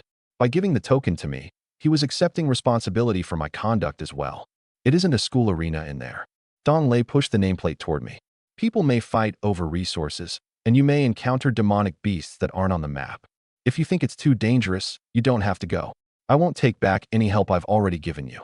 Precisely because he did not use the favor to pressure me, I could not take his trust lightly. Secret realms were independent miniature worlds graded from F to SSS. Their density of demonic beasts and resources was generally higher than in the wilderness. Privately controlled realms had fewer explorers and were more likely to retain rare treasures. The value of this admission token could not be compared with a handful of pills. An E-grade meant the primary dangers ranged from Tier 2 to Tier 3. It did not mean absolutely nothing stronger existed inside.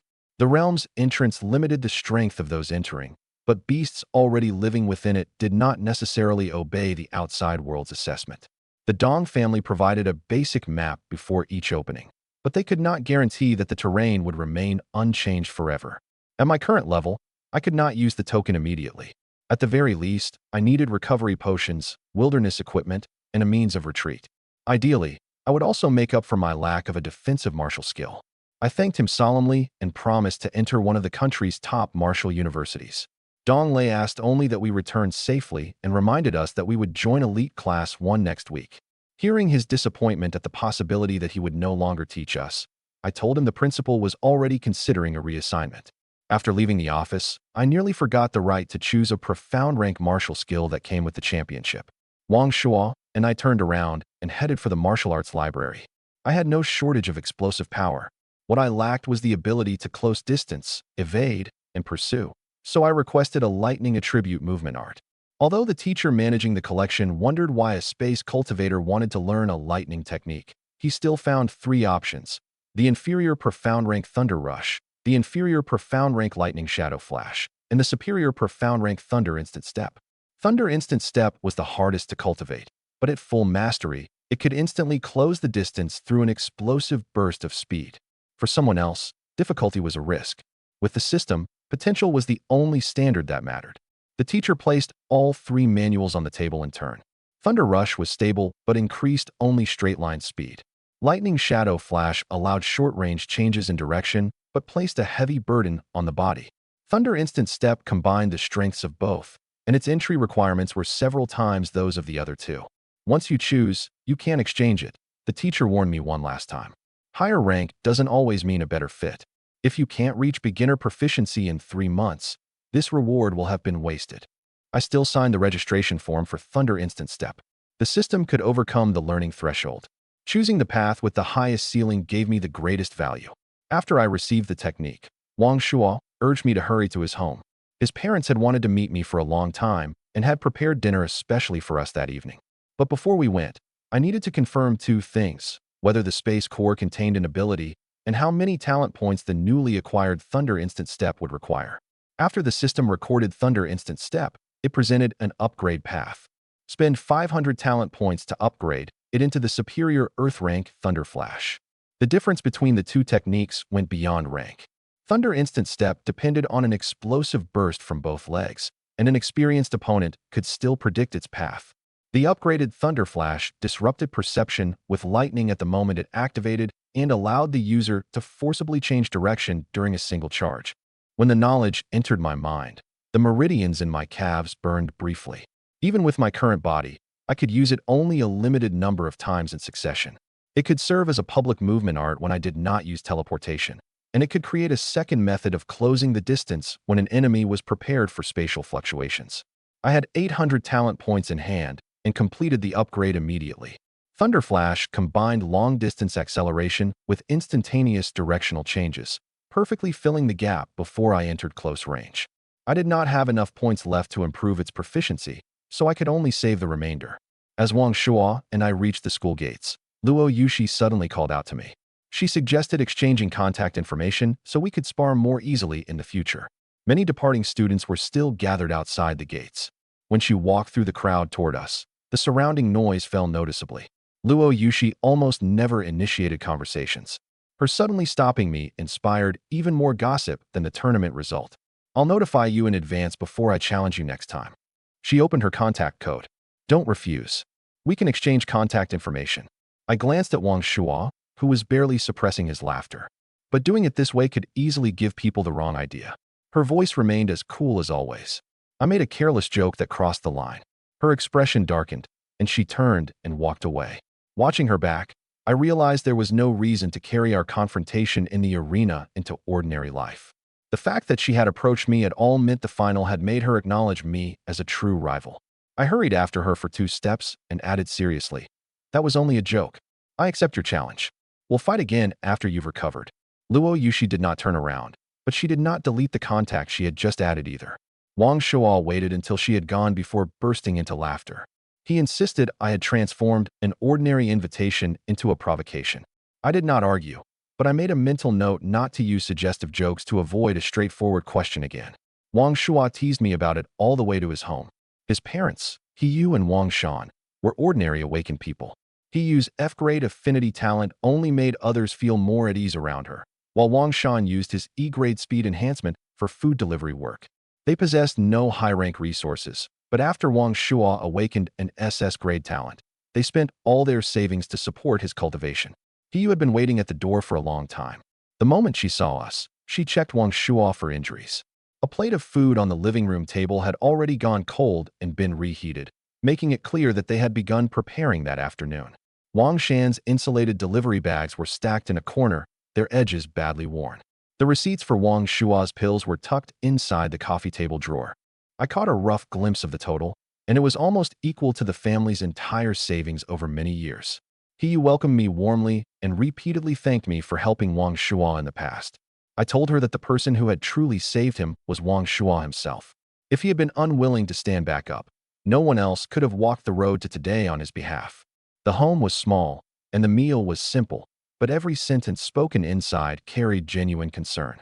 I watched mother and son embrace and felt a little envious. Then I quickly thought of Li Qingwei. He kept adding food to my bowl and asked whether the school would continue cultivating Wang Shua.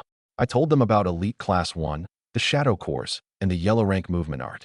I also emphasized that Wang Shua had earned those things with his SS grade talent and top 10 finish. He did not owe anyone a favor for them. Wang Shua placed 2 demonic cores on the table and solemnly promised not to disappoint his parents. In that moment, he was no longer the skinny wisecracker he usually appeared to be.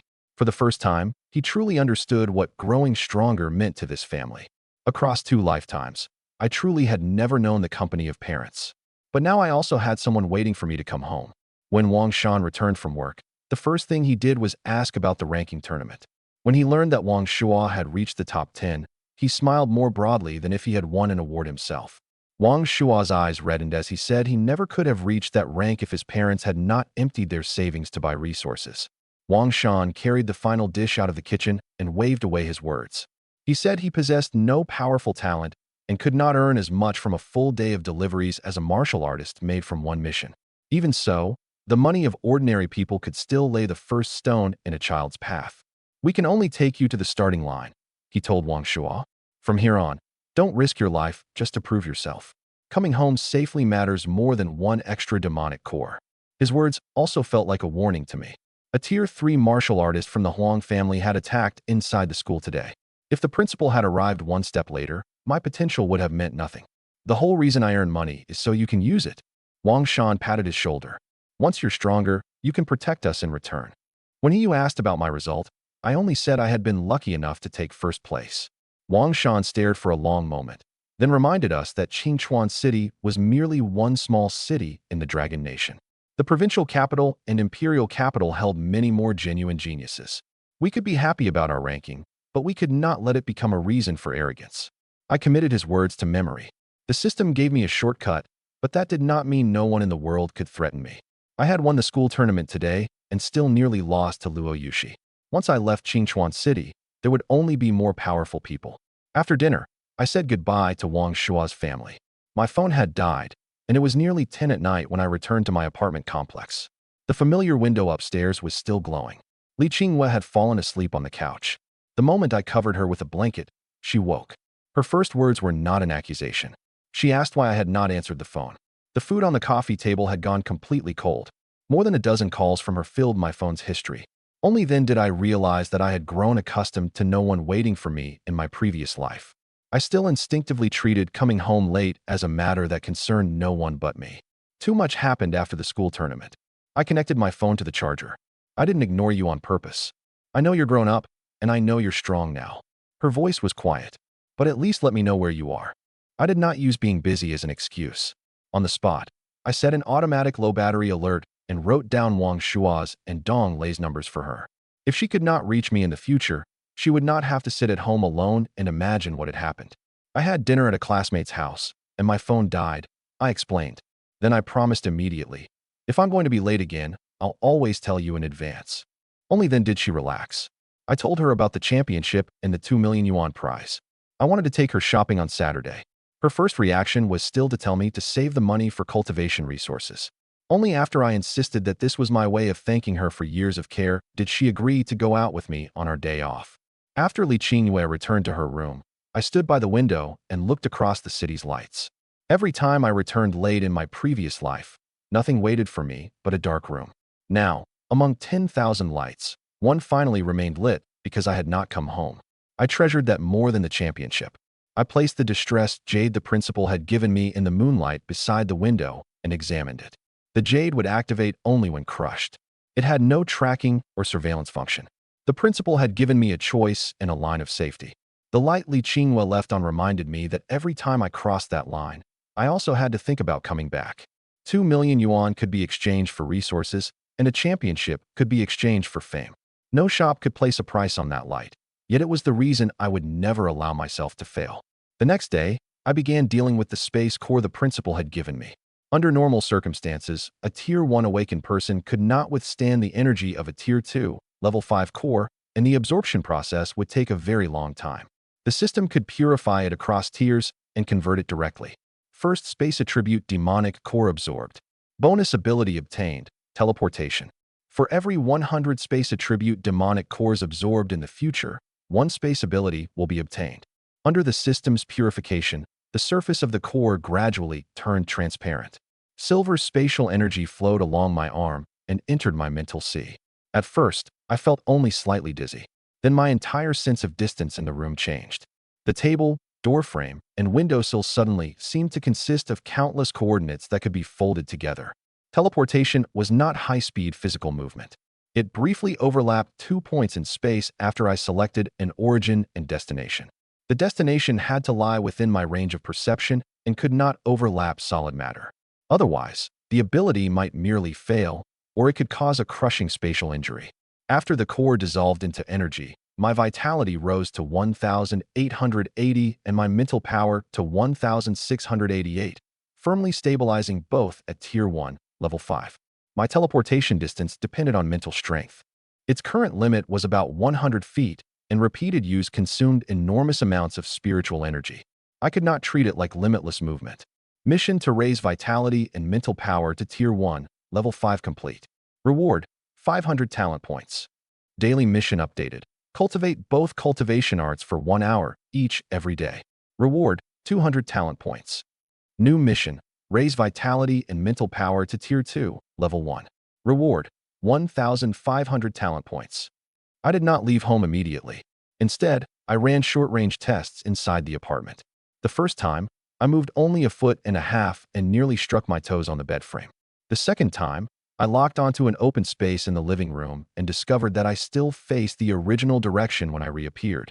On my third test, I tried teleporting twice in quick succession, and a sharp pain immediately pierced my mental sea. The ability was powerful, but that did not make it free. 100 feet was the safe limit for a single use. In a fight, I also had to preserve enough mental power to judge danger and evade. If I teleported recklessly, an enemy would not even need to attack. They could simply wait for me to exhaust myself. I then went to the martial artist tower to update my certification. The young woman who had received me last time still remembered me. Her name was Zhao Xiaoxiao. When the equipment confirmed 1,880 vitality and 1,688 mental power, she immediately assumed I was the heir of a prominent family from another city. I did not explain and simply asked her to update my badges. A cultivator certified at Tier 1, Level 5 could receive a monthly subsidy of 3,000 yuan and officially qualified to leave the city alone. Zhao Xiaoxiao linked my bank account to the Martial Artist Hall app, then exchanged contact information with me so she could handle future certification matters more easily. As she handed me the new badges, she kept comparing them with my age. Advancing from dual certification to Level 5 on both paths in only a few days would make any normal person suspicious. She tested whether I had come from the provincial capital. I only said that cultivation arts and personal opportunities were private matters. Then at least remember the rules for leaving the city. Zhao Xiaoxiao put her curiosity away. Qualifying to go alone doesn't mean we recommend it. If you encounter a distress signal outside, confirm that it isn't bait before approaching. If an unfamiliar team offers to share its spoils, inspect the contract first. Those warnings clearly came from real cases handled by the martial artist tower. I thanked her and saved the most important rules in my communicator. My identity and paperwork were ready. All that remained was equipment and resources. Carrying the 2 million yuan prize, I went directly to the pill market on the second floor. Supreme Tier 1 vitality pills and spiritual elixirs each cost 65,000 yuan. I bought 10 of each, spending 1.3 million. Then I spent another 280,000 on intermediate F-grade fiber armor and a map of the region outside Qingchuan City. The pill counter required purchases to be recorded under a real identity to keep novice cultivators from consuming too much in a short period. The salesperson repeatedly explained that Supreme meant fewer impurities, not that I could eat the pills like food.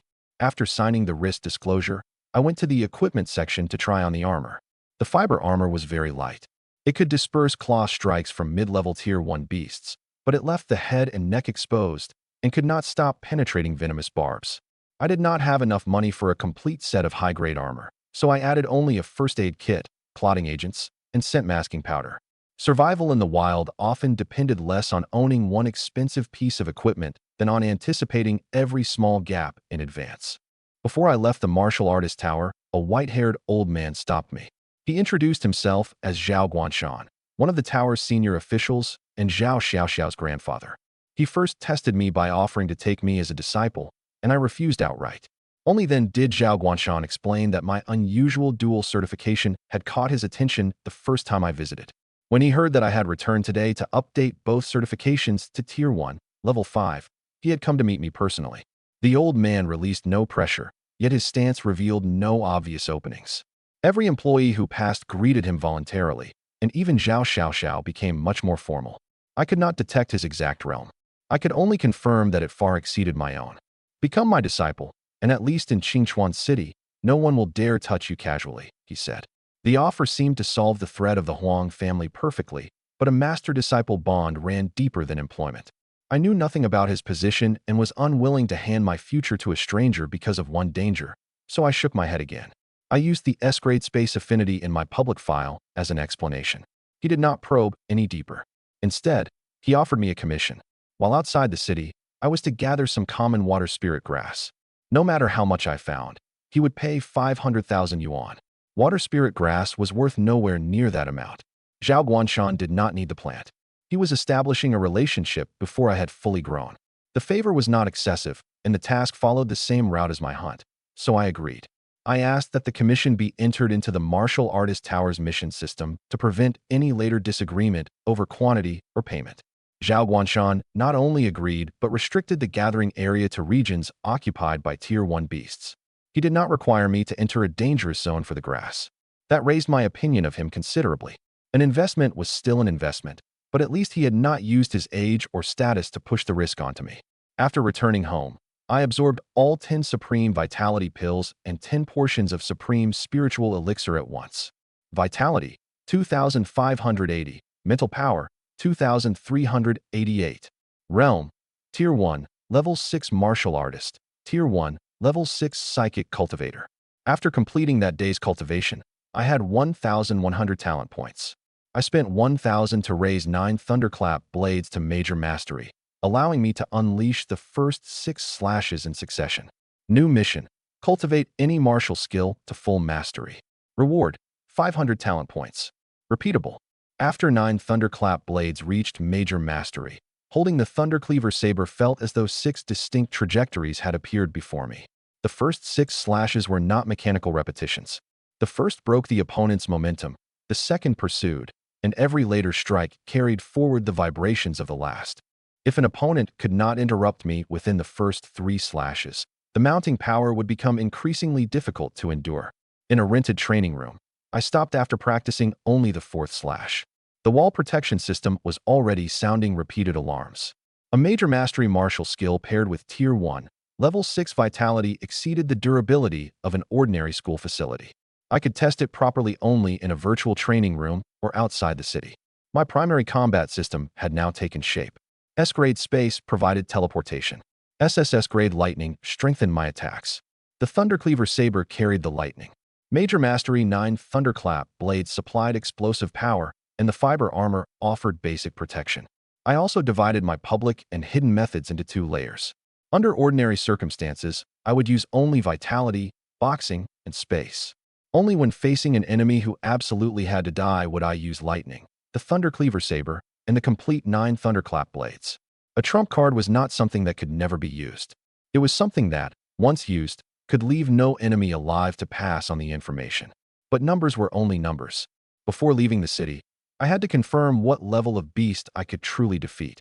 That afternoon, I went to the nearest Diamond Martial Arts Hall. Diamond Martial Arts Hall had a virtual beast training room. I paid 30,000 yuan and began by simulating a Tier 1, Level 6 Lightning Serpent. After putting on the fiber armor and drawing the Thundercleaver saber, I released my lightning talent for the first time with no spectators present.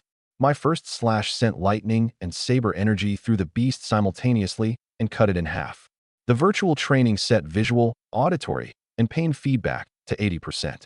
When the lightning serpent lunged, its scales scraping over the floor sounded no different from a real demonic beast. I first used my mental perception to lock onto its curving path, then let the Thundercleaver saber carry ordinary lightning. Blue-white electrical scars remained everywhere the blade passed, and the severed virtual body continued convulsing for several seconds. The first full release of my SSS-grade lightning affinity made its power far more tangible than the numbers on my status panel. It did more than increase the destructive power of my saber energy. It also paralyzed muscles and disrupted the energy circulation of low-tier beasts. I increased the difficulty level by level. Tier 1, Level 7 could still be eliminated quickly. Level 8 required serious effort. Level 10 forced me to use lightning, teleportation, and Major Mastery 9 Thunderclap blades together. And even then I needed a bitter fight to make the kill. A Tier 1, Level 8 Ironback Wolf tore through the outer layer of my armor with its first lunge. I teleported away from its attack on my throat and needed 3 consecutive slashes from the side to cut through its spine. A Tier 1, Level 10 Two-Headed Lizard was even harder. One head sprayed poisonous mist while the other fought at close range, forcing me to change my destination point constantly. When my 6th slash killed it, my virtual vitality had fallen to 20%, and repeated teleportation had pushed my mental power close to the warning line. The system declared victory, but the training room displayed another message at the same time. If the poisonous mist had been real, I might still have died 1 minute later. Therefore, capable of killing and safe to hunt were completely different things. On my first trip outside the city, I set the upper limit for any deliberate target at Tier 1, Level 8. If I discovered that a species traveled in groups or possessed venom or an unusual ability, I would lower that limit further. During defense testing, ordinary attacks from Tier 1, Level 8 posed little threat to me. Overall, my limit approached Tier 1, Level 10, but I could never operate at my limit in the wild. A virtual fight had no second beast and no human waiting to take advantage of my weakness. If I exhausted my vitality and spiritual energy to kill a Level 10 beast, I would not even be able to flee. After I exited the training room, a public challenge was taking place in the Martial Hall's arena. The owner's son, Sun Chong, had awakened S-grade physical reinforcement and reached Tier 1, Level 4 vitality. Any newly awakened student from our year who defeated him could receive the hall's strongest defensive martial skill, Diamond Body. The challenge rules were posted beside the platform. Competitors had to be the same age and from the same awakening class. Disposable lethal items were forbidden, and the Martial Hall would cover medical treatment. Sun Chong had already won 17 consecutive matches. The previous challenger's punch had not even made him step backward. When the staff saw the S-grade space affinity in my file, they first asked whether I wanted to borrow a weapon. The challenge reward required only victory and placed no restrictions on ordinary martial skills. I took out the Thundercleaver saber, but kept its lightning below the level that would cause permanent injury. I needed a defensive martial skill, so I showed my student identification and entered the arena. Sun Chong did not underestimate me. The instant the match began, he activated physical reinforcement and Diamond Body, holding a long spear horizontally before his chest. I did not use 9 Thunderclap blades for my first strike. I only enhanced ordinary saber energy with lightning power. The saber energy struck the spear, and Sun Chong was driven out of the arena along with his weapon. Diamond Body absorbed most of the damage, but the spear bent under the impact. Sun Chong forced himself upright outside the boundary, both arms still shaking from the collision. After checking that his chest had only a shallow injury, he frankly admitted defeat to the referee. The spectators had never imagined his 17-win streak would end in a single strike. Their cheers turned into a collective gasp. I also reassessed the amount of power I had used. The Thundercleaver saber amplified lightning far more than a training weapon. Even with ordinary saber energy, I should not have struck a Tier 1, Level 4 opponent with my full strength. Fortunately, Diamond Body was solid enough to keep the challenge from becoming an accident.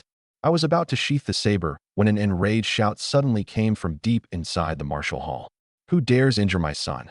An aura far beyond Tier 1 locked onto me. I did not counterattack immediately. I merely lowered the tip of my saber toward the floor while my other hand hovered near the principal's jade token. The newcomer was at least Tier 3. If he attacked without listening, all I could do was buy enough time to call for help. Sun Chong moved faster than anyone. Dragging the bent spear, he stepped between the newcomer and me and shouted 4 words. It was a fair challenge. The burly man who charged in was Sun Ba, owner of the Martial Hall and Sun Chong's father.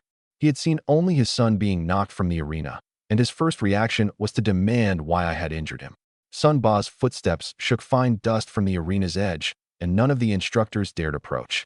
He first inspected Sun Chong's chest, then looked at the bent spear. His expression grew darker by the second. I could understand a father's reaction to seeing his child on the ground, but I could not accept his pressuring a challenger before asking about the rules. Hall Master, the match was recorded. I pointed at the camera above us. If I broke the rules, you can turn the matter over to the Martial Artist Administration. My words made him pause for an instant and gave Sun Chong time to explain. Sun Chong immediately stopped him and explained that this was a public challenge and that he had suffered no serious injury. Then he demanded that his father honor the promise and hand over Diamond Body. Once Sun Ba confirmed the situation, he did not try to evade the agreement. He apologized to me on the spot and ordered someone to bring the martial skill. Sun Ba pulled up the complete recording and watched it once. Only after confirming that I had visibly withdrawn strength before the saber energy struck did his tone genuinely soften. In front of all the watching students, he retracted his pressure and admitted that he had acted impulsively.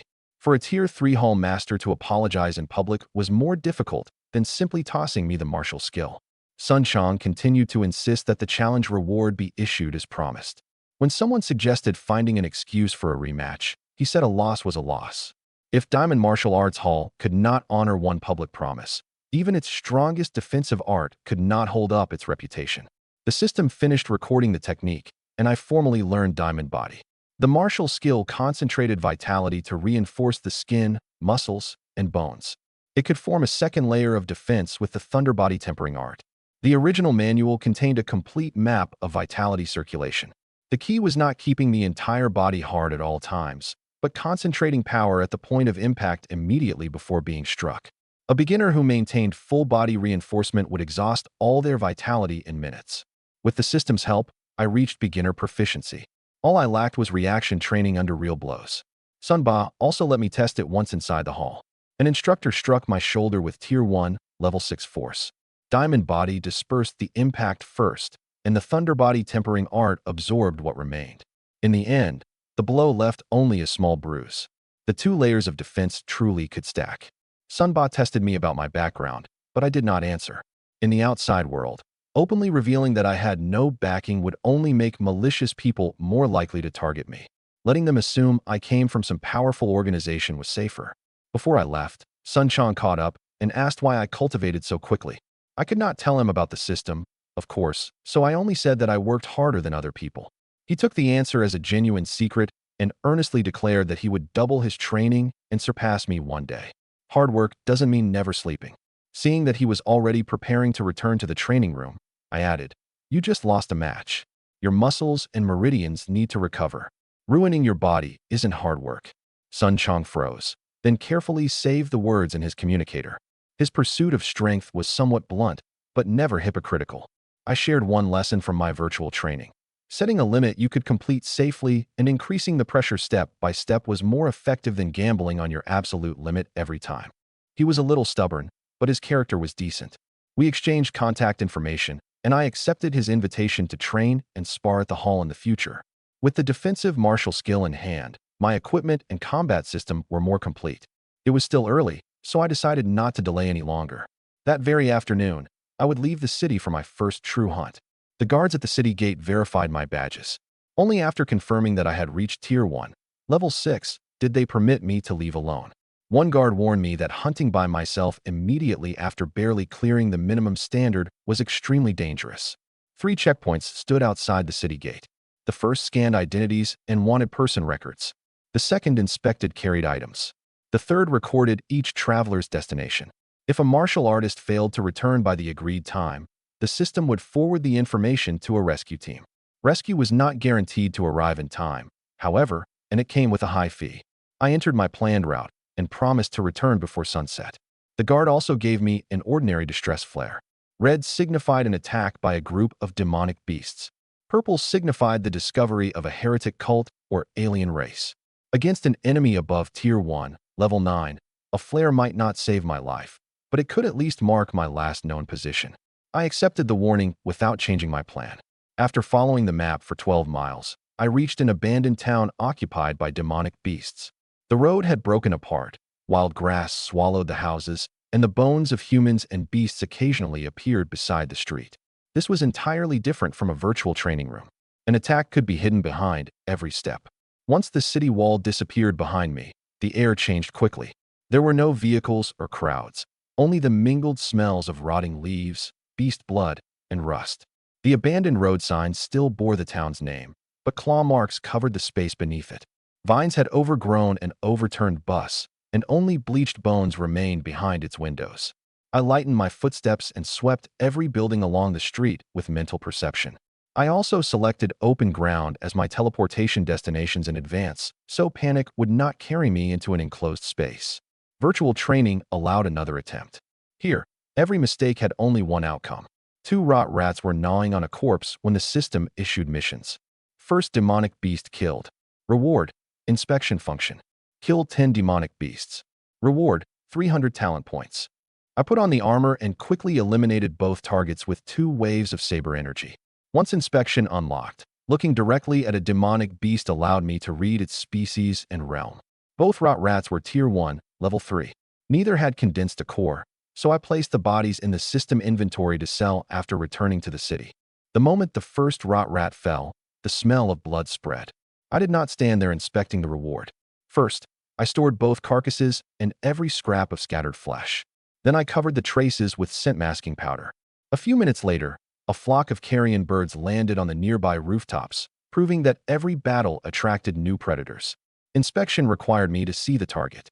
It could not penetrate walls or automatically warn me about something behind my back. It displayed only the current realm and basic information. It would not identify traps or predict abilities for me. I treated it as an intelligence tool, not an absolute answer. Most of the battles that followed were effortless. I stopped testing techniques on every individual beast and used the method that consumed the least vitality. After I killed 10 beasts, the system issued 300 points and raised the target to 100 kills for a reward of 600. When a tier 1, level 6 ironhide rhinoceros appeared, I still eliminated it with 1 slash. The combat limit estimated through virtual training was broadly reliable, but visibility, terrain, and smells in the real wilderness all interfered with judgment. I kept part of my mental power watching the rear at all times. The ironhide rhinoceros charged out from behind a collapsed shop and smashed through half a wall. I did not use 9 thunderclap blades. As it lowered its head to accelerate, I teleported to its side and cut the thundercleaver saber through the gap between the plates on its hind leg. The beast lost its balance and crashed into an abandoned car. One finishing strike ended the fight, and the entire exchange consumed less than 10% of my reserves. Efficiency mattered more than showing off. After hunting 30 low-tier beasts, I still retained more than 70% of my vitality and mental power, enough to handle an unexpected threat during my retreat. Huang Heng had already ordered Elder Zeng to attack me inside the school. There were no cameras here and no principal watching over me, making this the ideal place for another attempt. I had no evidence that anyone had followed me, but I did not dare dismiss the possibility as needless worry. After hunting more than 30 demonic beasts, I encountered a tier 1, level 8 ironclad scorpion. The giant scorpion hid in the shadows of an abandoned warehouse. An inspection did not capture its information until it moved. 2 massive pincers sealed off the front while its stinger remained suspended beyond my line of sight. I threw a fragment of stone to test it. The stinger pierced the stone instantly, and its venom ate black scars into the floor. The fiber armor could not stop an attack like that. I restricted my teleportation destinations to the outside of the warehouse, ensuring that no evasion would carry me into a blind corner. Its shell was harder than the virtual lightning serpents. Ordinary saber energy left only 2 deep marks. The giant scorpion raised its stinger to counterattack. I teleported out of the way, moved to its rear flank, and attacked the same crack repeatedly until the shell finally split. After my first teleportation, the scorpion immediately swept its tail across my destination, proving that demonic beasts could learn as well. The second time, I created only a spatial fluctuation without actually moving, baiting it into swinging early. When the stinger buried itself in the wall, I struck the left side of its shell 3 times in succession with 9 thunderclap blades. Once the crack opened, ordinary lightning spread through its internal tissue. The scorpion continued struggling for nearly a minute. I circled around the pincers and delivered a final strike, then stored it only after confirming that the venom sac had not ruptured. The fight proved that beasts of the same realm could differ enormously because of their species and abilities. If I copied the results of virtual training without thought, sooner or later I would pay the price. I had barely put away the carcass when something tore through the air behind me. A dagger drove from the shadows toward my heart. already too close for me to turn. I instinctively activated teleportation and reappeared 100 feet away. Only then did I see the attacker.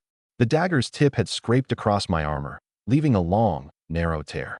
Without the instinctive warning spatial perception gave me, the strike would already have passed between my ribs and into my heart. The attacker showed no surprise at missing. The moment he landed, he merged back into the shadows. His movements had clearly been professionally trained. I left the warehouse immediately and moved the battlefield onto the sunlit street. Shadow transformation depended on darkness. Open ground would reduce his possible destinations and keep a second enemy from flanking me through the wall. C-grade shadow transformation, vitality, tier 1, level 9, mental power, tier 1, level 8. The man could merge with shadows, making him difficult to detect through ordinary mental perception. A second man in black soon appeared nearby.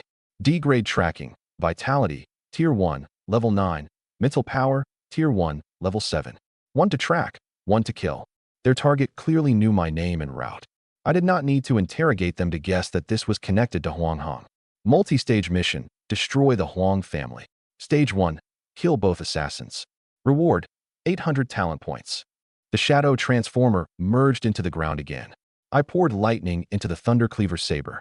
Lightning naturally countered shadows and concealment, and 2 waves of saber energy forced him directly out of his shadow state. The other tracker prepared to flank me. I teleported to his side first and ended the fight with the 4th slash of 9 thunderclap blades, preventing them from trapping me between 2 attacks. The tracker was not a weak combatant. He raised a short staff and blocked the first 2 slashes, then accurately judged the destination of my first teleportation. His greatest mistake was believing his partner could hold me in the shadows.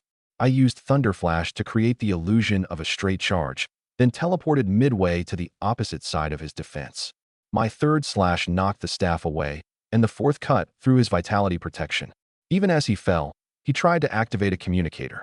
I shattered the device first with the back of my saber. When the shadow transformer saw his partner die, he activated Shadow Body, repeatedly shifting his flesh between body and shadow to reduce damage. I did not waste vitality chasing an illusion. Instead, I unleashed the first 6 strikes of 9 thunderclap blades in succession. The first 4 blocked every direction of escape. The 5th broke his shadow transformation, and the 6th struck him head-on during the brief interval before he could become intangible again. Even with Shadow Body reinforcing his defense, the saber energy critically injured him. 6 consecutive slashes consumed nearly half my vitality. After being forced back into physical form, the shadow transformer still tried to crawl beneath an abandoned car. I spread lightning across the ground, infusing every shadow with destructive power. The moment he turned intangible again, the lightning would follow the shadow directly into his body. "What did Huang Heng give you?" I asked. He did not answer. He used his last strength to throw the dagger. I tilted my head aside and abandoned the idea of taking him alive. For a professional assassin, delaying me might mean waiting for a second team. I could not accept that additional risk for a confession. I approached and confirmed that he could no longer retaliate. He had not come to spar with me. He had come to take my life, and I left no future threat behind. Both Tier 1, Level 9 assassins were dead. For the first time, I truly understood that the Huang family would show no restraint merely because I was a student. There was no longer any possibility of reconciliation. Stage 1 complete. Reward, 800 talent points. Stage 2, kill Huang Heng and Elder Zheng. Reward, spatial severing ability and 1,000 talent points. After repeatedly using teleportation and 9 thunderclap blades, I had consumed much of my vitality and spiritual energy. The 100 Beast mission was only a little more than 30% complete. Continuing the hunt might bring me a stronger beast or the Huang family's second team. I terminated the plan immediately and returned to Qingchuan City. Before leaving, I searched both assassins. Their communication devices had self-destruct mechanisms, and their identity cards were forged. Only one tracking mark retained the vitality code commonly used by the Huang family. I stored every fragment that might serve as evidence, but did not contact the authorities directly. If the Huang family dared send assassins, they must have prepared a chain of scapegoats. Publicly accusing them now would be difficult to prove and would expose both my lightning affinity and my real combat strength. The safer choice was to return alive and let the principal evaluate the evidence. On the way back, I changed routes at regular intervals and used teleportation to cross hard ground that retained no footprints. Only when the city wall came into view did my taut nerves loosen slightly. After entering the city, I sold the spoils at Treasure Pavilion inside the martial artist tower. More than 30 low-tier beast carcasses and one Tier 1, Level 8 ironclad scorpion brought a total of 140,000 yuan. The assassin's worn intermediate E-grade dagger sold for another 450,000. The Treasure Pavilion appraiser first weighed everything, then quoted separate prices based on hide, bone, and core value. The rot rats were worth little more than the processing fee. Most of the value came from the ironclad scorpion's shell and intact venom sac. I did not rush to accept. I checked the martial artist tower's posted prices for the day before signing. The dagger was unexpectedly more valuable. It was made from non-reflective materials suited for concealment, and traces of paralyzing poison remained on the edge. I made the appraiser clean it completely first. That confirmed once again that if the blade had entered my back, I would have struggled to escape to the city even if the wound had not killed me instantly. I had just received 590,000 yuan, and I immediately spent 650,000 on 10 Supreme Tier 1 Vitality pills. After absorbing them all, my vitality reached 3,280, leaving me only 120 short of Tier 1, Level 7. When I returned home, Li Qingyue's expression changed the instant she learned I had left the city. My parents had died fighting demonic beasts. Her fear of the wilderness could not be erased by a few claims that I was strong. I had changed out of the damaged armor before entering, but she still noticed a trace of blood that had not washed out of my cuff. She made me sit and examine my entire body. Only after confirming the blood was not mine did she ask why I had not told her in advance. I didn't want you to worry. The moment I said it, I knew it was a bad excuse. If you don't tell me, I'll only worry more while I know nothing. I told her about the hunting area, the beast's levels, and when I had retreated. I also promised to leave my route with her before going outside the city in the future. I could not tell her about the assassins yet, but I could no longer package every danger as something effortless. I did not reveal the details of the assassination attempt. I only promised to retreat immediately from any danger I could not handle and reminded her that I carried the principal's distressed jade at all times. Qingyue, I'm already Tier 1, Level 6. I won't risk my life just to show off. She remained worried, but she also knew she could not keep me inside the city forever. When I saw how disappointed she was that she could not help, I told her the system's shop might contain treasures capable of raising talent grades. Once I was strong enough, I would find a way to change her aptitude. After dinner, I completed the daily mission, bringing my talent points to 1,400. Unlocking the shop cost 1,000 points. I confirmed the payment, and the system immediately began updating. Only after the progress bar appeared did I begin dealing with the Huang family's tracking mark. The principal received my photographs and replied that I should preserve the original object and not investigate alone. He did not try to persuade me that official procedures would solve everything immediately. He simply stated that protection inside the school would be strengthened. The answer was not satisfying, but it was more honest than an empty promise. The Huang family had operated in Qingchuan City for years. One failed assassination attempt would not bring them down. I had to accumulate strength, and I had to learn to make anger obey survival. When the system shop opened, it rewarded me with one free purchase. The shop interface resembled a warehouse with no end. Every item came with a description, restrictions, and a price. I first searched for power that could destroy the Huang family outright. Every result either exceeded my access or displayed an incalculable number of talent points. The system could provide a road, but it would not hand me the destination merely because I had just survived an attack. I filtered the shop again for my current realm. Pills, elixirs, talismans, and basic materials were the items I could truly use at this stage. The free purchase did not restrict rank, so I had to spend it on something I could never ordinarily afford, but that would not immediately destroy my body. The shop contained everything from ordinary household goods to pills, weapons, cultivation arts, and priceless treasures. A Supreme Tier 1 Vitality pill cost only 30 talent points, offering better value than directly adding points to my realm. I had clearly ignored the efficiency of converting resources when I spent so many talent points forcing my statistics upward. I turned to the final page and saw the most valuable item in the entire shop. Chaos Divine Lightning. Lightning of Judgment from the Great Tao, capable of destroying all things. Quality unknown. Its icon was merely a slowly revolving mass of gray light. Staring at it too long produced needle-like pain in my mental sea. Other elemental seeds were clearly labeled basic or divine, but the quality field for this one contained only unknown. Even the shop's grading system could not measure it simply. I asked whether the free purchase concealed a trap. The system confirmed that ownership would be bound directly to me and that most of the power would be sealed according to my realm, preventing me from being reduced to ash immediately after fusion. The real risk came from the phenomenon caused by fusion and from the strain on my body, not from the item itself. The system explained that awakened elemental cultivators could fuse with elemental seeds, which were divided into basic, intermediate, advanced, supreme, divine, and other grades. Chaos Divine Lightning could replace my original ordinary lightning and fundamentally transform my SSS grade affinity. I bought it with the free purchase but did not fuse with it immediately. The system issued an explicit warning that the process would trigger a large-scale natural phenomenon. Using it inside Qingchuan City would announce my location and secret to every powerful cultivator nearby. 3 items in that day's 90% off selection were truly useful. 10 portions of Supreme Tier 1 Spiritual Elixir for 30 points. A teleportation talisman that could travel roughly 125 miles for 40 points, and 2 Tier 1, Level 5 Demonic Cores for 30 points. I bought all of them. The teleportation talisman could only deposit me in a random safe area along a specified direction. It could not pass precisely through barriers and would not function under a spatial seal. I set it toward the city and marked every possible destination within 125 miles on the map. If the fusion left me disoriented, the talisman had to remain in a pocket I could tear open with one motion. The 2 cores contained no matching abilities and could serve only as pure energy. Compared with direct upgrades, resources from the shop offered much better value. But the daily discounts were random, so I could not rely on them completely. The elixirs first raised my mental power to 3,088.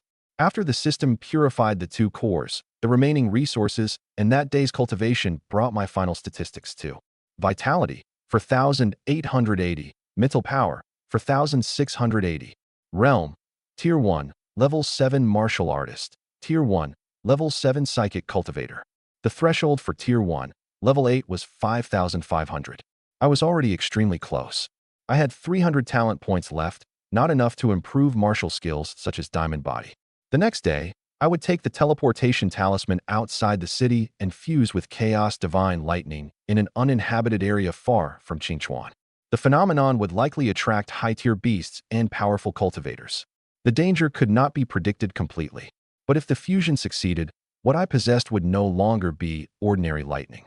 I did not go to sleep immediately that night. First, I kept the distressed jade on my body.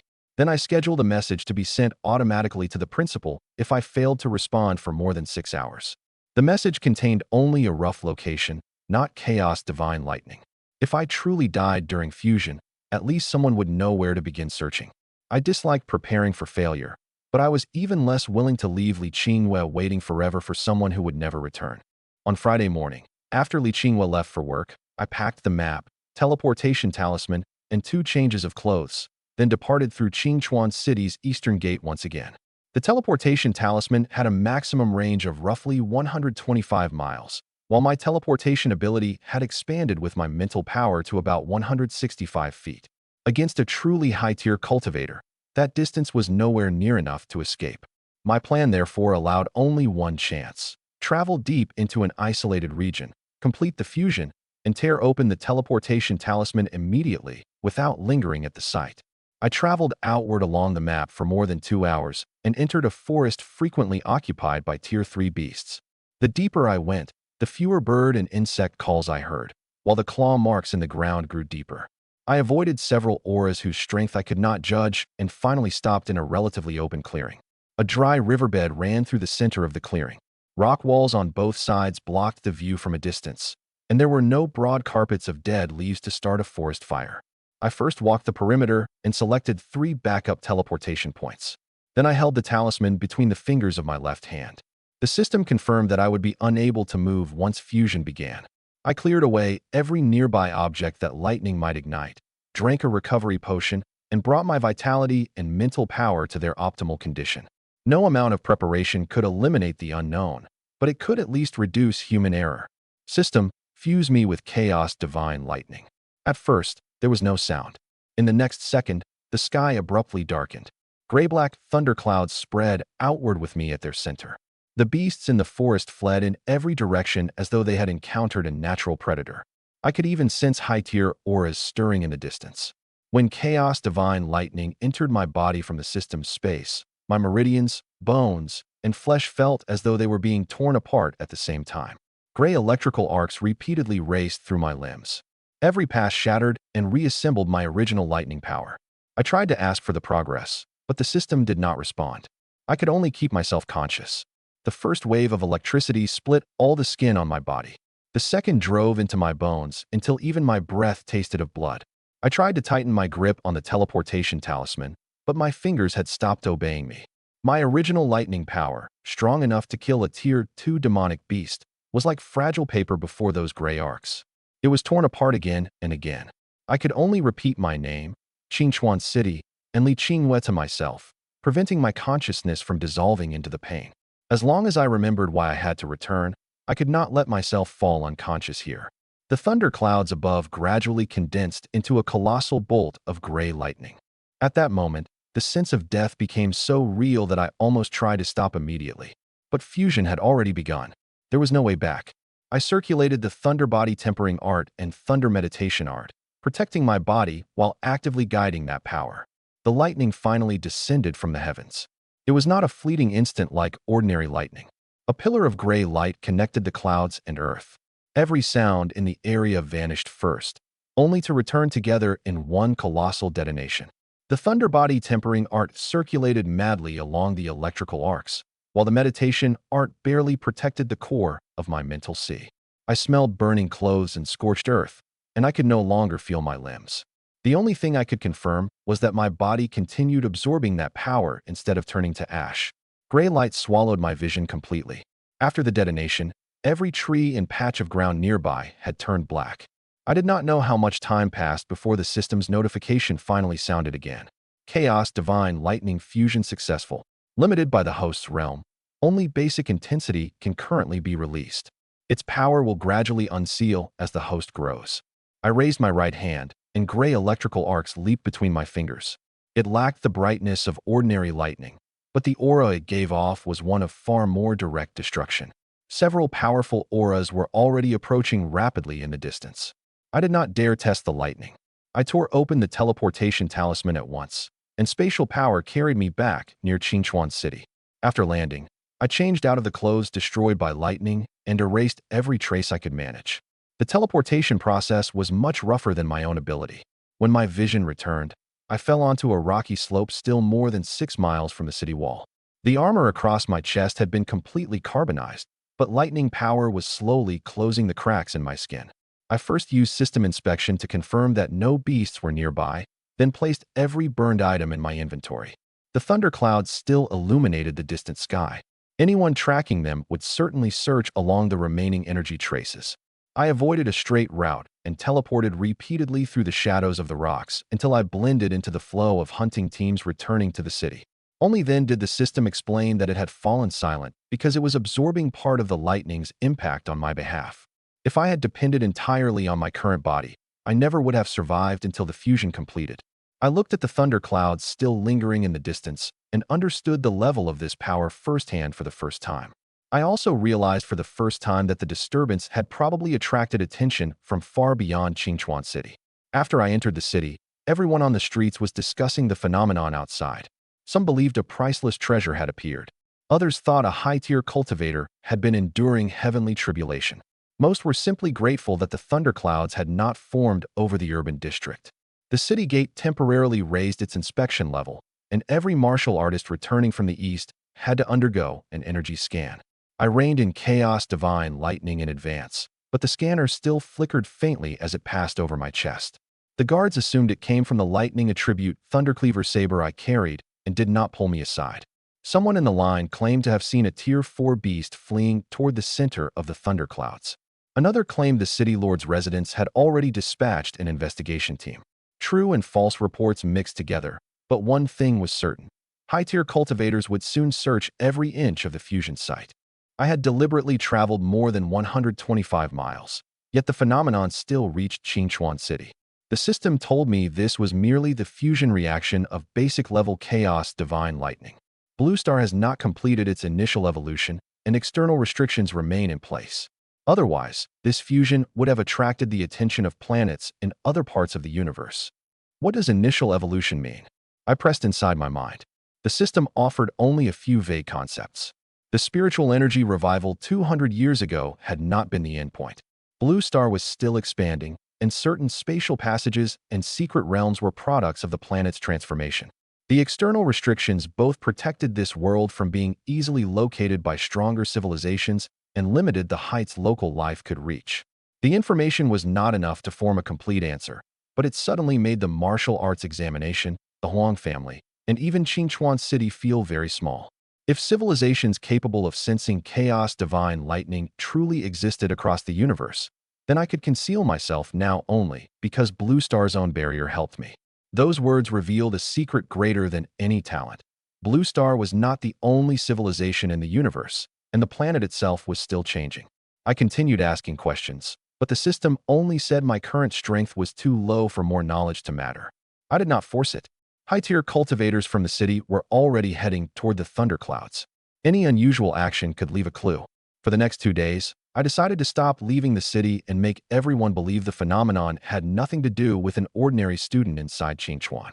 The daily discount did not produce anything useful, so I cultivated at home. An entire day with the 2 king rank arts raised my vitality only from 4,880 to 4,976, and my mental power from 4,680 to 4,799. For the first time, I recorded the efficiency of cultivation alone in detail. On an ordinary clear day, Thunderbody tempering art increased my vitality only slowly, while the meditation art was somewhat faster. A thunderstorm or high-quality lightning environment would increase the speed significantly. Pills filled my reserves quickly. Cultivation arts refined my foundation and raised the limit of what I could absorb. Neither could replace the other. After fusing with chaos divine lightning, ordinary outlets and artificial current offered no assistance at all. Forcing myself to absorb them might only damage the equipment. I needed a genuine thunderstorm, a lightning elemental seed, or a high-tier demonic core. The increase was slow compared with pills and cores, but it taught me the importance of resources again. The system could improve efficiency. It could not create vitality and mental power from nothing. If I wanted to widen the gap before the martial arts examination, I needed more money, more cores, and more talent points. Before evening, I opened my phone. Discussion of the thunderclouds had already climbed to the top of national trending lists. Videos taken from many different regions showed the same gray-black sky. The most distant footage had even come from outside Jiangnan province. No one knew what had truly happened at the center of the lightning. Photographs from the site had already appeared beneath the trending topic. A blackened riverbed extended for miles. At its center, there was neither a treasure nor the body of a cultivator. Some people concluded that the treasure had already been taken, and more organizations began investigating every space cultivator who had left nearby cities that day. I deleted any public posts that might reveal my route and checked the city gate records. The system could not alter real-world data. Fortunately, I had registered for a different low-tier region, and the teleportation talisman had kept me from returning along a straight route from the east. The existing clues were not enough to connect me to the phenomenon. I had to make sure it stayed that way. Li Qingwei came straight to me after work. She had seen the thunderclouds outside the city from her company and knew I had been hunting frequently. She had spent the entire day worrying. The moment she entered, she smelled a trace of smoke. I had changed clothes in advance, but failed to notice several burned and curled strands of hair. Under her questioning, I said only that the aftermath had caught me from a distance and that I had already escaped with a teleportation talisman. It was not the complete truth, but it explained the traces. I let her inspect my recovered wounds and told her about my decision to stop leaving the city for the time being. She did not continue pressing me. She only said that in the future, I could not use the words, "I'm fine," in place of every detail. I did not tell her the truth. I said I had already returned to the city when the phenomenon appeared. Chaos divine lightning involved power far beyond Qinchuan City. Knowing the truth would not allow her to help. It would only pull her into danger. During dinner, I mentioned our plan to visit the shopping mall the next day. Instead, she told me that her parents were coming in the morning. They wanted to arrange a blind date between her and the son of a family friend. Li Qingwei did not want to go, but she also did not want to disappoint her parents. I offered to speak with them and at least postpone the matter until after the martial arts examination. Only after studying me to make sure it was not an impulsive offer did she embrace me lightly and say she would leave it to me. "You don't need to fight with my parents for me," she said. "They're only worried that no one will take care of me later." "Then we should make the real concern clear," I replied. A blind date can be a choice. It shouldn't become an assignment because you feel guilty. She had carried responsibility for me in this home for 3 years. The least I could do was shield her from one arrangement she did not want to accept. Li Lei and Zhang Fong arrived the next morning. The man they had chosen possessed a C-grade intelligence talent and worked for a technology company. His circumstances were genuinely good by the standards of an ordinary family. Her parents meant no harm. They were simply worried that their daughter was growing older while spending all her time caring for me and delaying her own life. As Zhang Fong spoke, her eyes moved several times between the walls of the old apartment and me. I did not argue merely because it made me uncomfortable. From a parent's perspective, it was difficult not to worry when their daughter, who possessed a D-grade talent and earned an ordinary income, spent her savings on a boy unrelated by blood. I told them truthfully about winning the ranking tournament, my martial artist certification, and the school's cultivation plan. I did not flaunt the 2 million yuan prize. I needed to prove that I could already shoulder the cost of living, not use one competition to force them to approve any private relationship. Uncle, Auntie, I'm already an adult, and I've awakened my talent. I did not directly contradict them. Please give me until the martial arts examination ends. By then, I'll explain my plans for the future and for Qingyue's life. If she's still willing to go on a blind date then, I won't stop her. They clearly heard that I had other intentions behind my words, but they did not question me on the spot. In the end, they agreed to wait until after the examination. After they left, Li Qingyue breathed a sigh of relief. I had neither exaggerated my current abilities nor decided her marriage for her forever. I had only won her enough time to choose freely. They'll ask again after the martial arts examination, I reminded her. I'll answer them myself then. She nodded. What you did today is enough. Her words confirmed that I had not overstepped her wishes. Protecting someone did not mean making every decision on their behalf. It meant ensuring they did not have to make one alone at the moment of greatest pressure. At last, we could continue with the rest of today's plans. I took her to the largest shopping mall in Qingchuan City. Li Qingyue rarely bought anything for herself. Once we entered the store, she first chose clothes I could wear on formal occasions. Whenever it was her turn, she always said the things she already owned were still good enough. The prices on the mall's first floor made her shake her head every time she looked at a tag. I did not simply buy everything. First, I asked which piece she truly liked. She repeatedly compared fabric, practicality, and discounts, then still chose the least expensive set. 2 million sounds like a lot, but cultivation costs money too, she said. That's why we'll buy only what you'll wear, not things that sit around gathering dust. We ultimately kept several outfits suited for work and daily life and returned the expensive accessories recommended by the sales associate. Spending money to thank her did not mean deliberately wasting the cultivation resources she cared about most.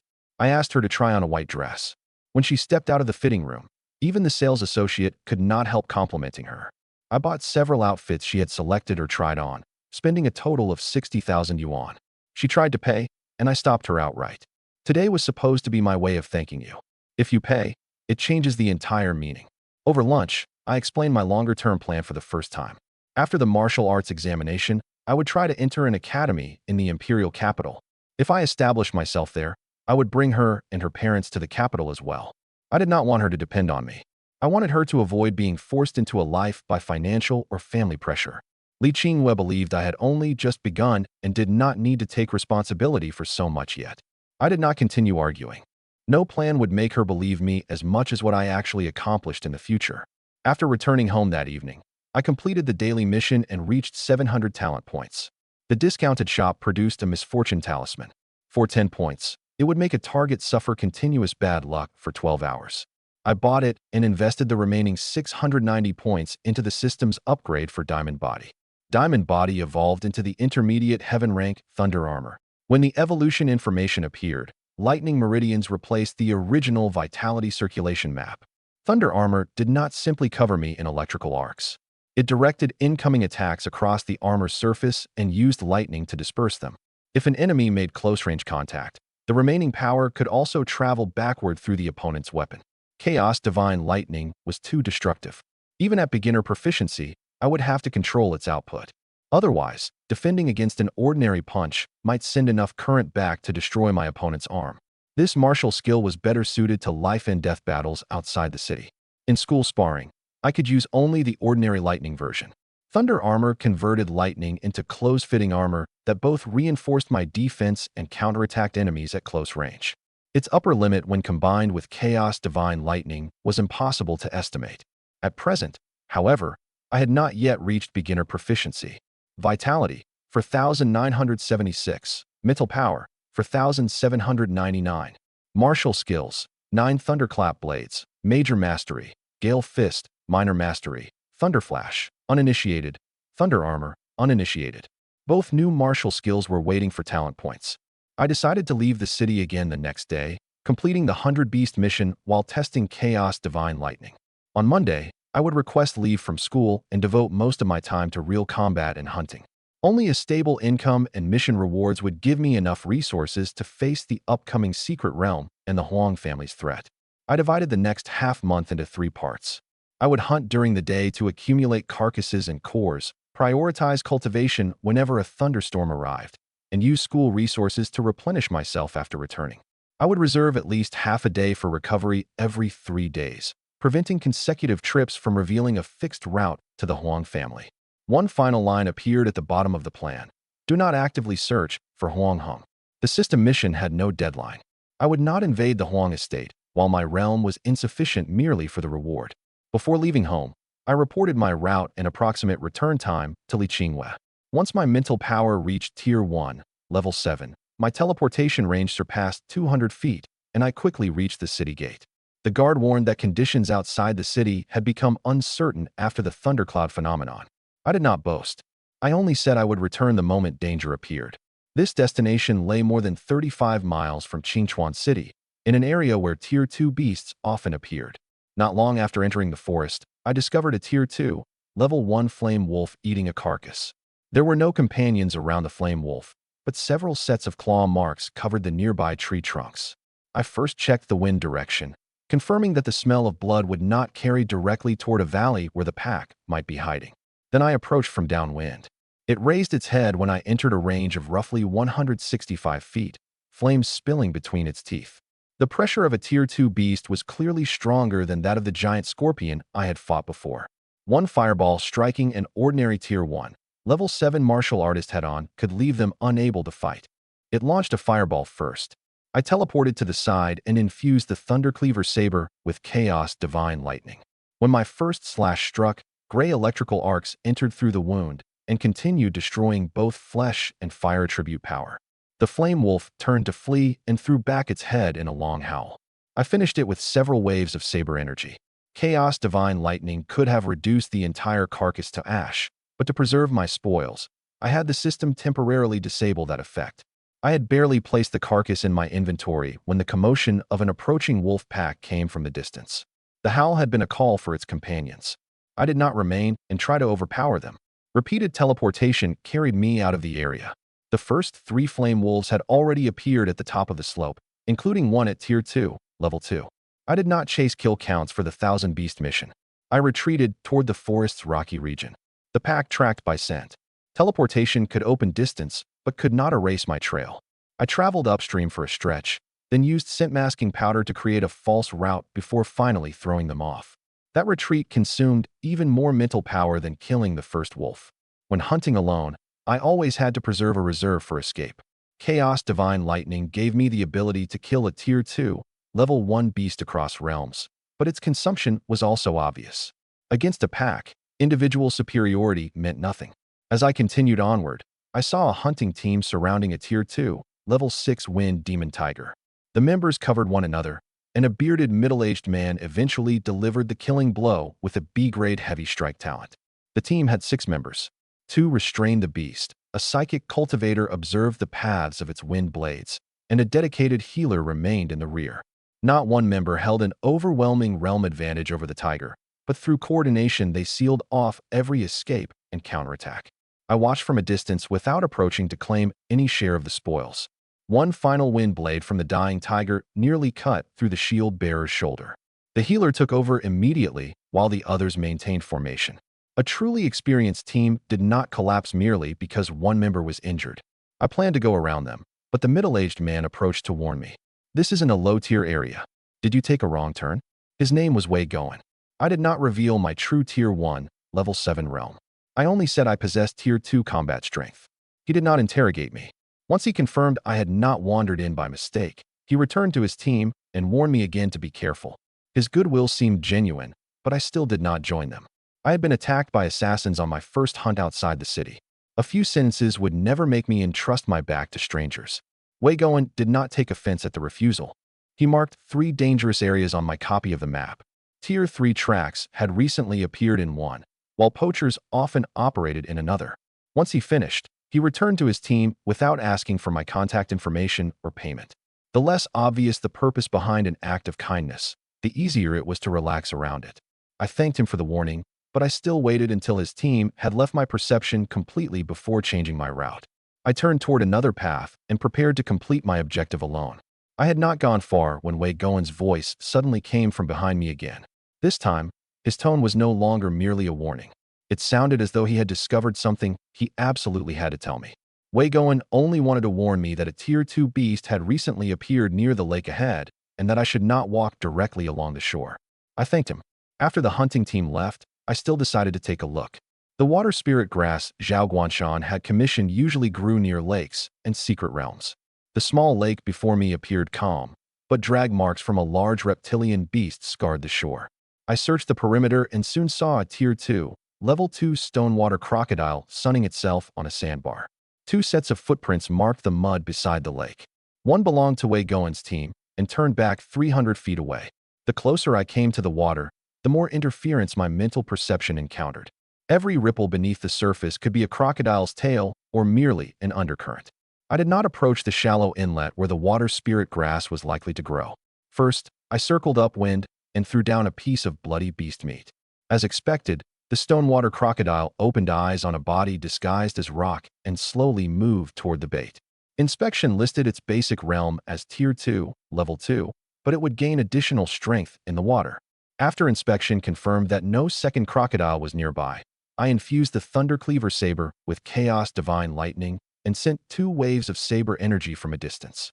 The edges failed to break its scales, but gray lightning remained on the surface and continued corroding its defense. The awakened stonewater crocodile lunged at me head-on. I teleported above it and drove the first 2 slashes of 9 thunderclap blades into the same point. Cracks finally spread across the shell, and the 6th slash entered through the opening and left a massive wound. The crocodile was not slow before entering the water. One sweep of a foreclaw shattered the rocks along the shore. My first teleportation placed me on its back, but the slick scales deflected my saber, forcing me to follow quickly with a second strike. Beginning with the third, it deliberately rolled to the side and tried to crush me into the mud. I left before it rolled over and used a lightning spear to force it away from the lake. Gray electrical arcs struck the crack and briefly paralyzed the muscles in its abdomen, giving me a chance to complete the rest of my stacked saber sequence. The crocodile did not fall immediately.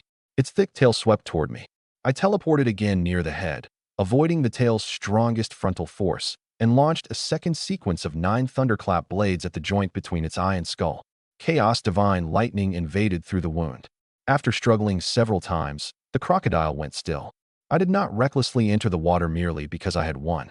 Visibility beneath the surface was almost zero, and no one could know whether a stronger beast waited below. Zhao Guanshan's commission had no deadline. 500,000 yuan was not worth gambling my life in unknown waters. Several young water spirit grass plants did grow along the shore, but their roots connected to the spiritual vein beneath the lake. Pulling them up by force would expose my arm in the water.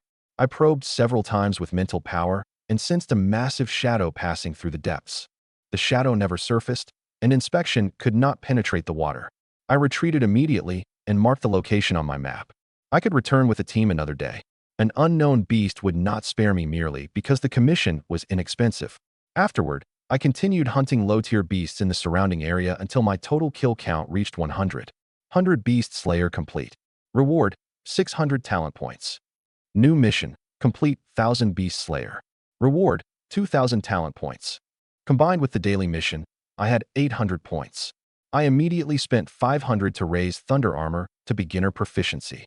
When the gray lightning formed thin armor over my body, its defense was stronger than Diamond Body, and it could also burn any target that approached. That evening, I sold more than 60 Tier 1 and Tier 2 beast carcasses to Treasure Pavilion for a total of 1.45 million yuan. To conceal my ability to fight across realms, I said the Tier 2 prey had come from a teammate. I exchanged the money for 10 Supreme Vitality Pills and 10 Supreme Spiritual Elixirs. Because of repeated use of resources at the same tier, the increase from each dose had fallen from 70 to 60. After absorption, my vitality reached 5,576, bringing me into Tier 1, Level 8. My mental power reached 5,299, leaving me 201 short. The marginal effect of low-tier pills was growing smaller and smaller. For my next improvement, I would have to consider Tier 2 resources.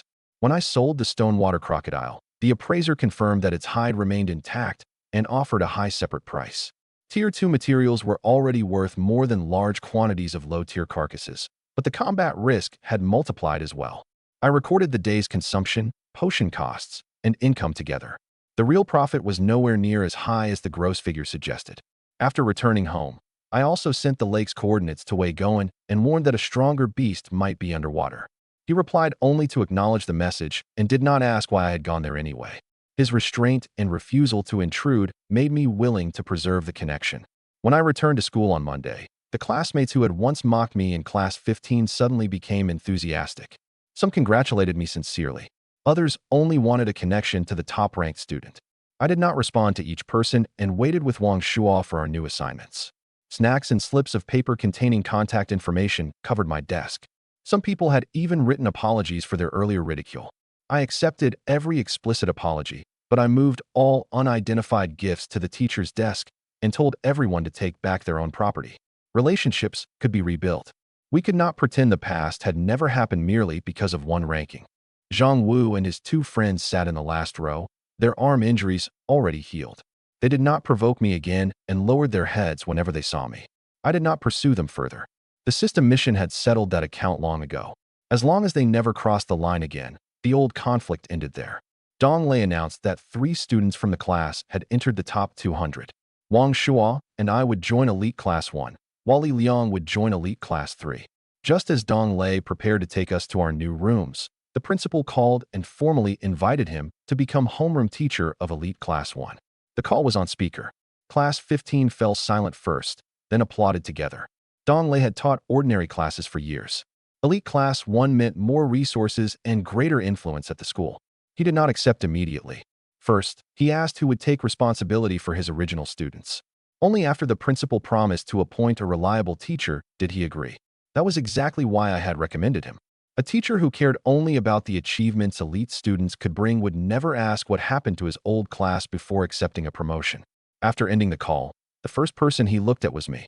Only once we left the classroom did he ask quietly, "Did you say something to the principal?"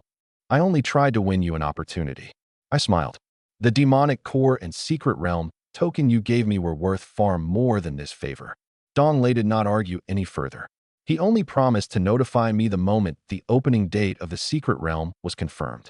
Elite Class 1 gathered the top 50 students from the rankings. Luo Yushi sat in the front row resting with her eyes closed. Huang Heng stood beside her talking endlessly, and she never even lifted her head. The moment he saw me enter, Huang Heng's expression darkened. Luo Yushi also looked at me for a while, clearly still remembering the unpleasant exchange at the school gate. The classroom had no assigned seating, but higher-ranked students naturally occupied the front rows. Li Hai voluntarily saved a seat for me. Beside him, Li Xiaotao asked whether my teleportation could carry another person.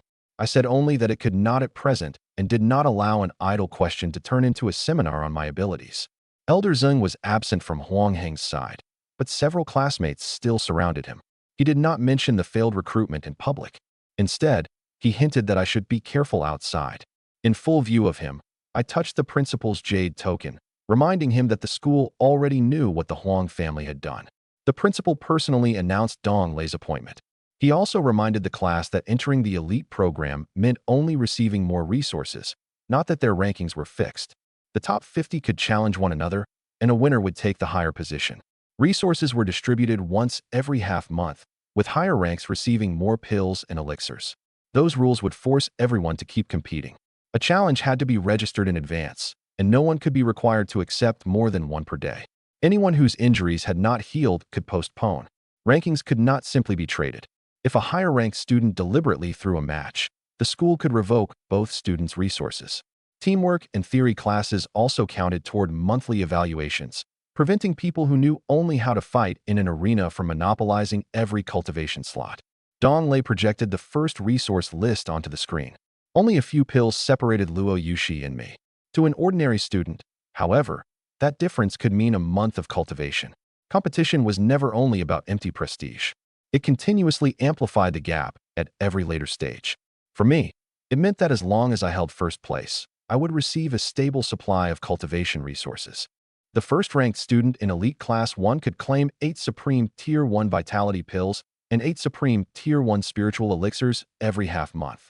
After explaining the rules, Dong Lei appointed me class monitor on the spot. I had no interest in handling trivial matters, but he seemed to have anticipated that. He announced it and immediately moved to the next subject, giving me no chance to refuse. The monitor's duties were simpler than I expected: record challenges, communicate training arrangements, and organize evacuation during emergencies. Dong Lei neither asked me to maintain discipline nor expected me to manage classmates on the teacher's behalf. He said strong people needed to learn how to keep information flowing accurately. Even if I commanded only a 5-person team in the future, I could not rely on others to remind me about everything. I accepted the explanation and asked Li Hai, who was good at organizing, to help with the detailed spreadsheets while I handled final confirmation. Sensible delegation matched the purpose of team training better than one person doing everything. Training classes primarily covered martial fundamentals, beast weaknesses, and team coordination.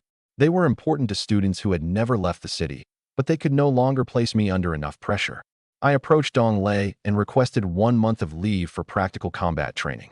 He approved only half a month and told me that the school would select 5 students after that period to compete in Qingchuan City's Martial High School tournament.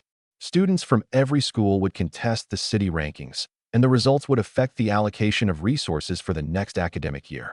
Qingchuan City had 16 martial high schools, and 9th Martial Academy, usually ranked in the lower half. The top 3 individual competitors would receive cash and admission to a secret realm, while their schools would earn larger pill quotas for the following year. The principal was willing to let me take leave for real combat on one condition: I had to return and compete for the school's places. If you come back in poor condition after half a month, I still won't let you compete, Dong Lei said. Training outside the city isn't an excuse to turn yourself into an injured patient. I agreed to report my condition every 3 days and gave him the right to end my leave at any time. The system immediately issued a mission: win first place in Qingchuan City's Martial High School tournament. Reward: 1,000 talent points. Space talent upgraded to SS grade. I had to participate. I claimed the resources for first place in the elite class. Absorbing the 16 pills and elixirs brought my vitality to 6,056 and mental power to 5,779, putting both paths at Tier 1, Level 8. The next day, I received a friend request from Luo Yushi. The note contained only one sentence: return to school in half a month. I will challenge you again. I accepted without mocking her. She had a background in the imperial capital and an SS grade talent. Rapid improvement was not unusual for her. The opponent most worthy of caution was precisely someone who suffered one loss and immediately began correcting the gap. Before leaving the city, I bought 10 bottles of low-grade recovery potion at the martial artist tower. Each could restore either vitality or mental power. During the fight with the Stonewater crocodile, I had already experienced the strain of a prolonged battle. There was no referee outside the city to call a stop. The ability to recover was a second life. I put on a mask and checked the Thunder Cleaver Saber, Fiber Armor, Recovery Potions, and Distressed Jade before entering the Tier 2 Beast Zone again. The mask could hide my face, but not my space and lightning abilities. I also changed into a plain dark jacket, registered at the gate under a hunting alias, and tried to sell high-tier carcasses in separate batches after returning. The Huang family's assassins had already proven that fixed routes and public spoils could reveal my strength. My goal for the next half-month was not to rush blindly through Thousand Beast Slayer. I needed to find a rhythm for fighting Tier 2 beasts while retaining the ability to retreat at any moment, and push both vitality and mental power toward Tier 1, Level 9. Deep inside the forest, a Tier 2, Level 3 giant stone rhinoceros blocked my path. It had been lying beneath a hillside, its rocky armor exactly the same color as the surrounding stones. If inspection had not displayed its information when it opened its eyes, I might have walked directly into charging range. Most nearby trees had been broken at the roots, and repeated trampling had left deep pits in the ground, proving that this was its territory. I first moved uphill to keep the fight from forcing me into a low dead end, then drank half a bottle of recovery potion to remain at full strength. Tier 2, Level 3 stood an entire major tier above me. I could not treat any test against it like an ordinary hunt. The beast was nearly the size of a small truck, with natural rock armor covering its entire body. Ordinary lightning saber energy left only shallow marks. Chaos divine lightning continued corroding the surface, but not quickly enough to prevent a counterattack. The rhinoceros stamped its forehooves, and stone spikes erupted continuously beneath my feet. I teleported out of the first attack, then appeared on its back. 6 stacked strikes of 9 thunderclap blades finally split one section of rocky armor. The spikes did not emerge randomly. They followed the points where my vitality touched down. The instant my first teleportation ended, a second row of spikes began forming beneath me. I did not swing immediately. Instead, I moved sideways with Thunderflash, baiting the giant rhinoceros into concentrating most of its control on one side. Only when it turned to track me did I teleport into the blind spot along its spine. The first 2 strikes of the Thundercleaver saber knocked away only fragments of stone. True armor plates appeared after the third. When the 6th stacked slash descended, the recoil numbed both my arms, but the crack finally reached the flesh beneath. Once injured, the rhinoceros pulled surrounding rocks onto its body to seal the wound. Its defense grew even thicker than before. I opened the distance and struck it directly with condensed chaos divine lightning. Gray electrical arcs spread through the stone layer and shattered its defense piece by piece. The rhinoceros did not endure passively. It controlled the earth and made rocks close in around me, trapping me at the center while lowering its head to charge. After 2 consecutive teleports, the spatial fluctuations had not fully recovered, and I could not activate a third immediately. For stone walls rose at the same time, while rubble fell from above. Mental perception could locate the thinnest wall, but my body could not outrun the enclosure. Forcing another teleportation might tear my mental sea. I could only place my hope in my beginner thunder armor and the Thundercleaver saber. Thunder armor. Gray lightning armor clung to my entire body. I cut through the wall ahead and forced my way through the opening. The rhinoceros's hoof came down directly behind me. The impact of the ground threw me through the air. Thunder armor absorbed most of the shock, but a dull pressure still spread through my chest. This was the first real combat test of my beginner thunder armor. The defense worked, but its consumption far exceeded that of ordinary physical armor. I drank a full bottle of recovery potion and stopped matching the beast's strength head-on. Chaos divine lightning continued striking the original crack. Once the rock armor collapsed completely, I teleported into its blind spot. The potion could restore energy, but the shock injury in my chest remained. Every breath carried a dull ache, and any broad saber movement pulled at my ribs. Chaos divine lightning kept the rhinoceros from repairing its rocky armor completely. Both of us entered a battle of attrition. I deliberately left a spatial fluctuation in front of it, making it lower its head and charge, while choosing its injured side as my true destination. The faster it moved, the harder it was to turn. The instant its charge missed, the crack lay completely exposed. All 6 strikes of Major Mastery 9 Thunderclap blades entered the unprotected flesh. Chaos divine lightning followed the wound inward, destroying it from within. The rhinoceros charged several more steps and finally collapsed. The carcass did not remain. Only an ochre-colored earth core lay behind, which meant my effort had not been wasted. After the system absorbed it, my statistics rose to Vitality, 6,666. Mental Power, 6,176. The battle confirmed that I could now kill some Tier 2, Level 3 beasts, but never easily. If the stone prison had closed even a little faster, or if teleportation had taken a few more seconds to recover, I would have been forced to crush the distressed jade. More dangerous than the difference in realm was my lack of judgment regarding unfamiliar abilities. I rested against a tree for nearly 20 minutes before my arms stopped trembling. The core in my system inventory was tempting, and fragments of rocky armor scattered on the ground could be sold. I still did not continue searching its territory. The noise of battle had traveled far, and the next beast to arrive would not give me time to recover fully. In my post-battle notes, I marked consecutive teleport recovery and terrain control abilities in red. Space talent was powerful, but it could not jump me endlessly out of every trap. I used recovery potions to replenish vitality and spiritual energy. Just as I prepared to continue hunting, the sound of a fight came from ahead. One injured man lay on the ground, while another prepared to kill him. Inspection showed that the attacker was named Li Chong. He possessed Tier 2, Level 3 Vitality, Tier 1, Level 9 Mental Power, and a C-grade Super Strength talent. Broken backpacks and one beast carcass lay around them, so the fight had clearly been going on for some time. The injured man's left leg was broken, but he kept crawling away from a fire core on the ground. The attacker checked the surroundings every time he approached the core. His behavior looked more like robbery than infighting within a team. I did not believe either side merely because of a system mission. First, I used inspection to confirm that the transformed tissue on the attacker's arm did not belong to an ordinary beast transformation talent. Scales writhed irregularly beneath his skin, precisely matching the modification signs the authorities had published for members of the heretic cult. More noteworthy, beast-like traits had appeared across his skin and arms.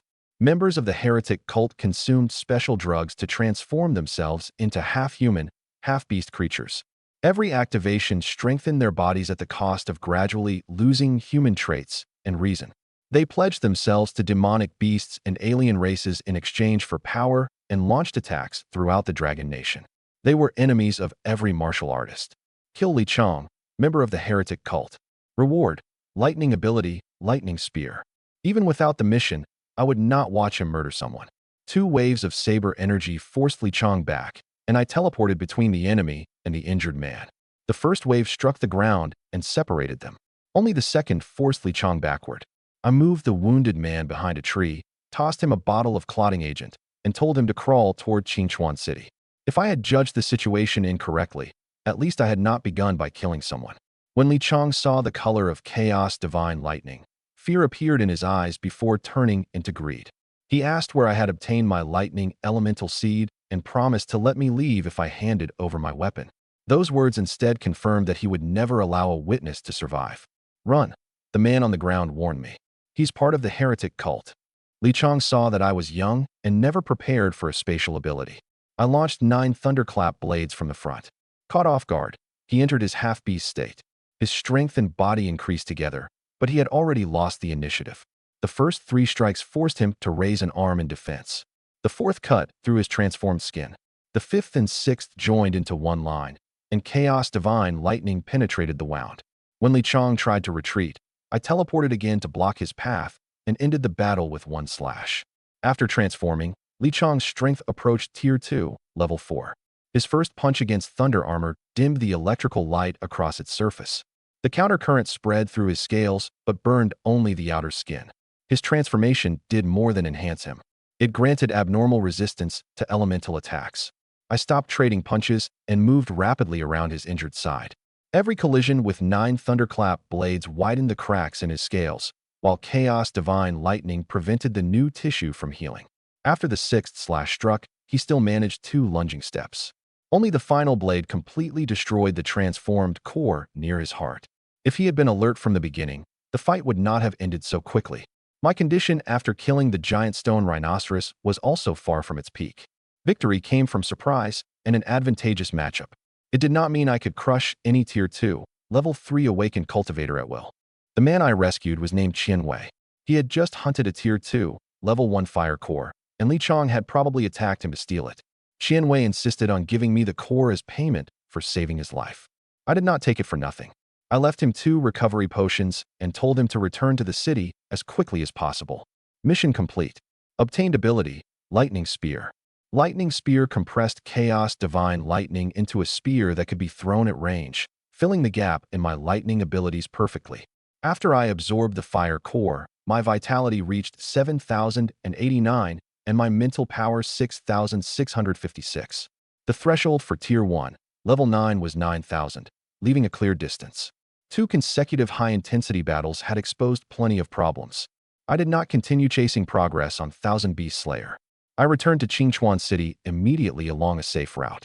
Before entering the city, I turned over Li Chong's body, the remaining drugs, and his identity items to the city gate administration.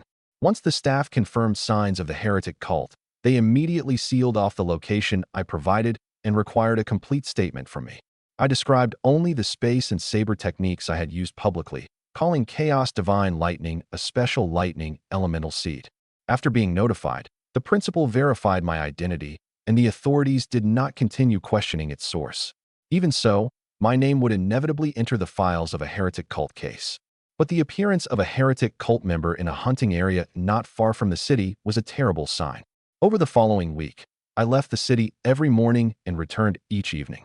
I killed more than 500 beasts in total and passed the halfway point of 1,000 Beast Slayer.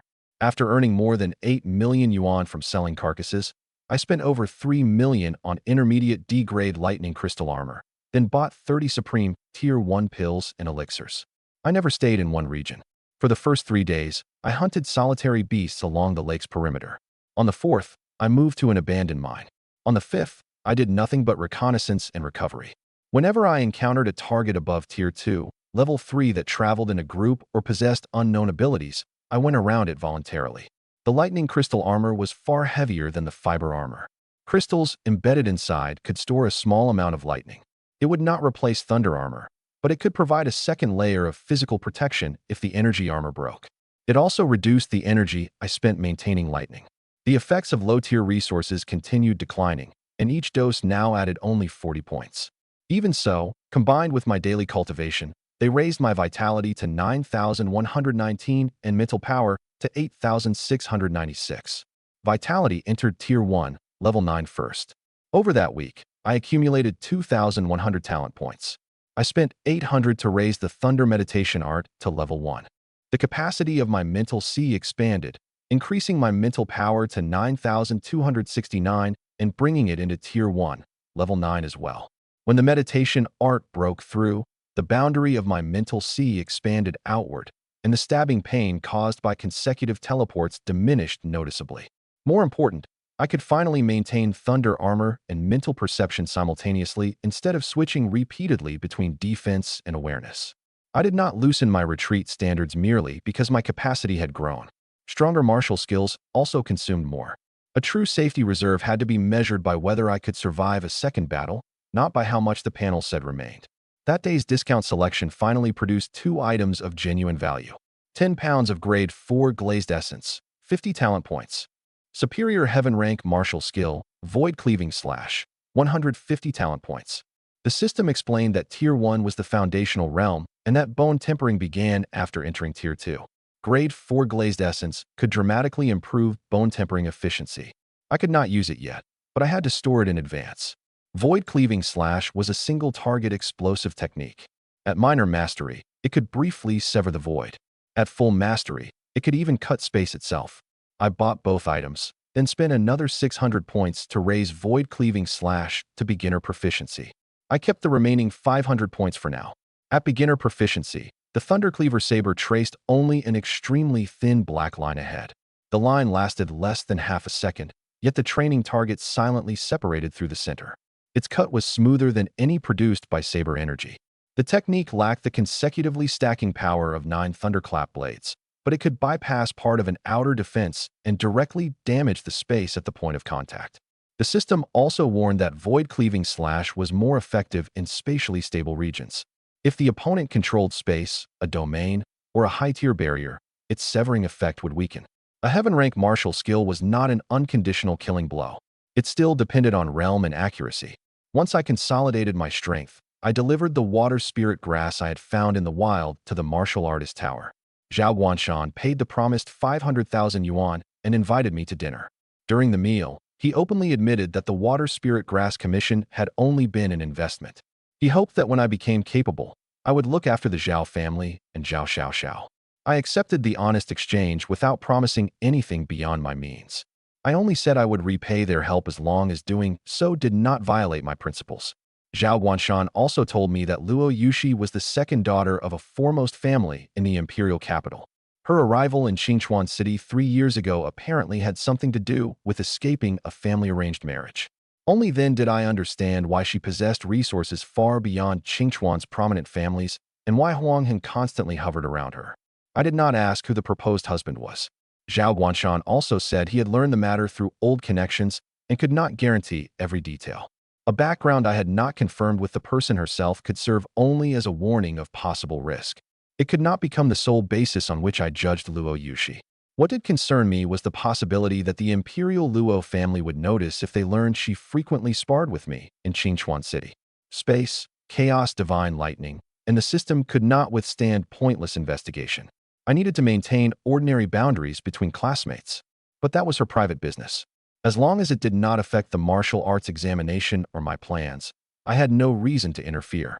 After returning home, I saw a discussion of the city tournament in the elite Class 1 group chat. Some claimed I had requested leave because I was afraid of being challenged, and Huang Heng's lackeys mocked me openly. My vitality and mental power had both entered Tier 1, Level 9. I had no intention of returning to school early over a few words. Someone had already issued a challenge for first place. Under the rules, I could postpone while on approved leave. Huang Heng cropped the word postponed into an image and implied that I received special treatment from the principal. I offered no explanation in the group. I simply saved the complete leave approval and the date of tournament selection. Anyone truly qualified to challenge me would wait in the arena. People who provoked me through messages only wanted to disrupt my training rhythm. In half a month, the result would answer them. At 6 that evening, I went to the Spiritual Plant Cultivation Center to meet Li Qinghue after work. I had fought outside the city almost every day for the past week. On my rare day of rest, I also wanted her to see that I was uninjured. She came out with a coworker named Shuri. Seeing how young I was, Shuri teased me several times, and Li Qinghue immediately steered the conversation away. Only after the coworker left did she ask why I had suddenly come to pick her up. A waiting area for the night shift workers stood beside the cultivation center's entrance. Li Qinghue froze for a moment when she saw me, then instinctively checked whether I wore any bandages. Over the past several days, I had sent only one brief message saying I was safely home. She could not see the battles, and a shorter message did not make her worry less. I pulled the ordinary jacket open slightly to show that the lightning crystal armor beneath it remained intact. I also promised not to cultivate or leave the city that night. Rest was not a waste of time. It let the people who cared about me see that I still knew how to stop. I've been hunting too long. It's time for a break, I said. Let's have dinner together. At the restaurant, a customer slapped a young waitress to the floor merely because she had accidentally filled his glass too high. She knocked over the dishes on our table as she fell. Instead of stopping, the man began looking Li Qinghue over with a vulgar expression. The waitress had only an ordinary person's vitality, and a broken plate cut her palm when she fell. The restaurant manager tried to intervene, but the customer displayed his Tier 1 badge and threatened to beat anyone else who interfered. Some of the surrounding diners recorded the scene. Very few dared approach. City law prohibited martial artists from abusing their strength against ordinary people, but before law enforcement arrived, the badge alone was enough to make most people retreat. I moved Li Qinghue behind me and first ordered the man to stop and pay compensation. I told him to apologize. Relying on his Tier 1, Level 5 realm, he assumed I was an ordinary student and threatened me instead. One punch blasted him out of his chair. Before he could rise, I restrained both arms and threw him outside the restaurant. I did not continue hitting him or escalate the matter into a more serious conflict. When he tried to activate his talent, I used less than 10% of my vitality. None of the tables or chairs broke, and he merely lost the ability to resist for a short time. The manager called the police, and the city patrol arrived quickly. I left my certification information and the location of the security footage, then departed only after confirming that the waitress was willing to testify. If I had seriously injured him in public, an attempt to stop violence would have become another crime. The stronger I became, the less I could treat every moment of anger as unlimited permission to attack. The waitress thanked me repeatedly. I only reminded her to preserve the recording and contact the police if necessary. Li Qinghue watched me and said the way I had handled the situation made her feel safe. After dinner, we watched a movie. A thunderstorm was raging when it ended, so we had no choice but to return home early. When we separated at her door, Li Qinghue seemed unsettled, but she only said she was tired. I did not question her. I waited until she went inside before returning to my room. The thunder after the movie sounded closer than it had during dinner. She had gripped the strap of her bag all the way home, and when the elevator light flickered once, her knuckles immediately turned white. I thought the restaurant conflict had disturbed her. I never imagined that the weather was what truly frightened her. After her door closed, I remained in the hallway for a moment. I heard nothing unusual and went home, missing my chance to ask directly. Lightning flashed continuously outside the window. After fusing with chaos divine lightning, I felt no fear of storms. Instead, I could sense the active lightning element in the air with perfect clarity. A few minutes later, a message from Li Qinghue arrived on my phone. It contained only one sentence. Thunder scares me a little. I went next door immediately. When Li Qinghue opened the door, She still tried to claim that she had mentioned it casually. Then another peal of thunder sounded, and the color visibly drained from her face. As a child, she had endured a violent storm alone while her parents were away.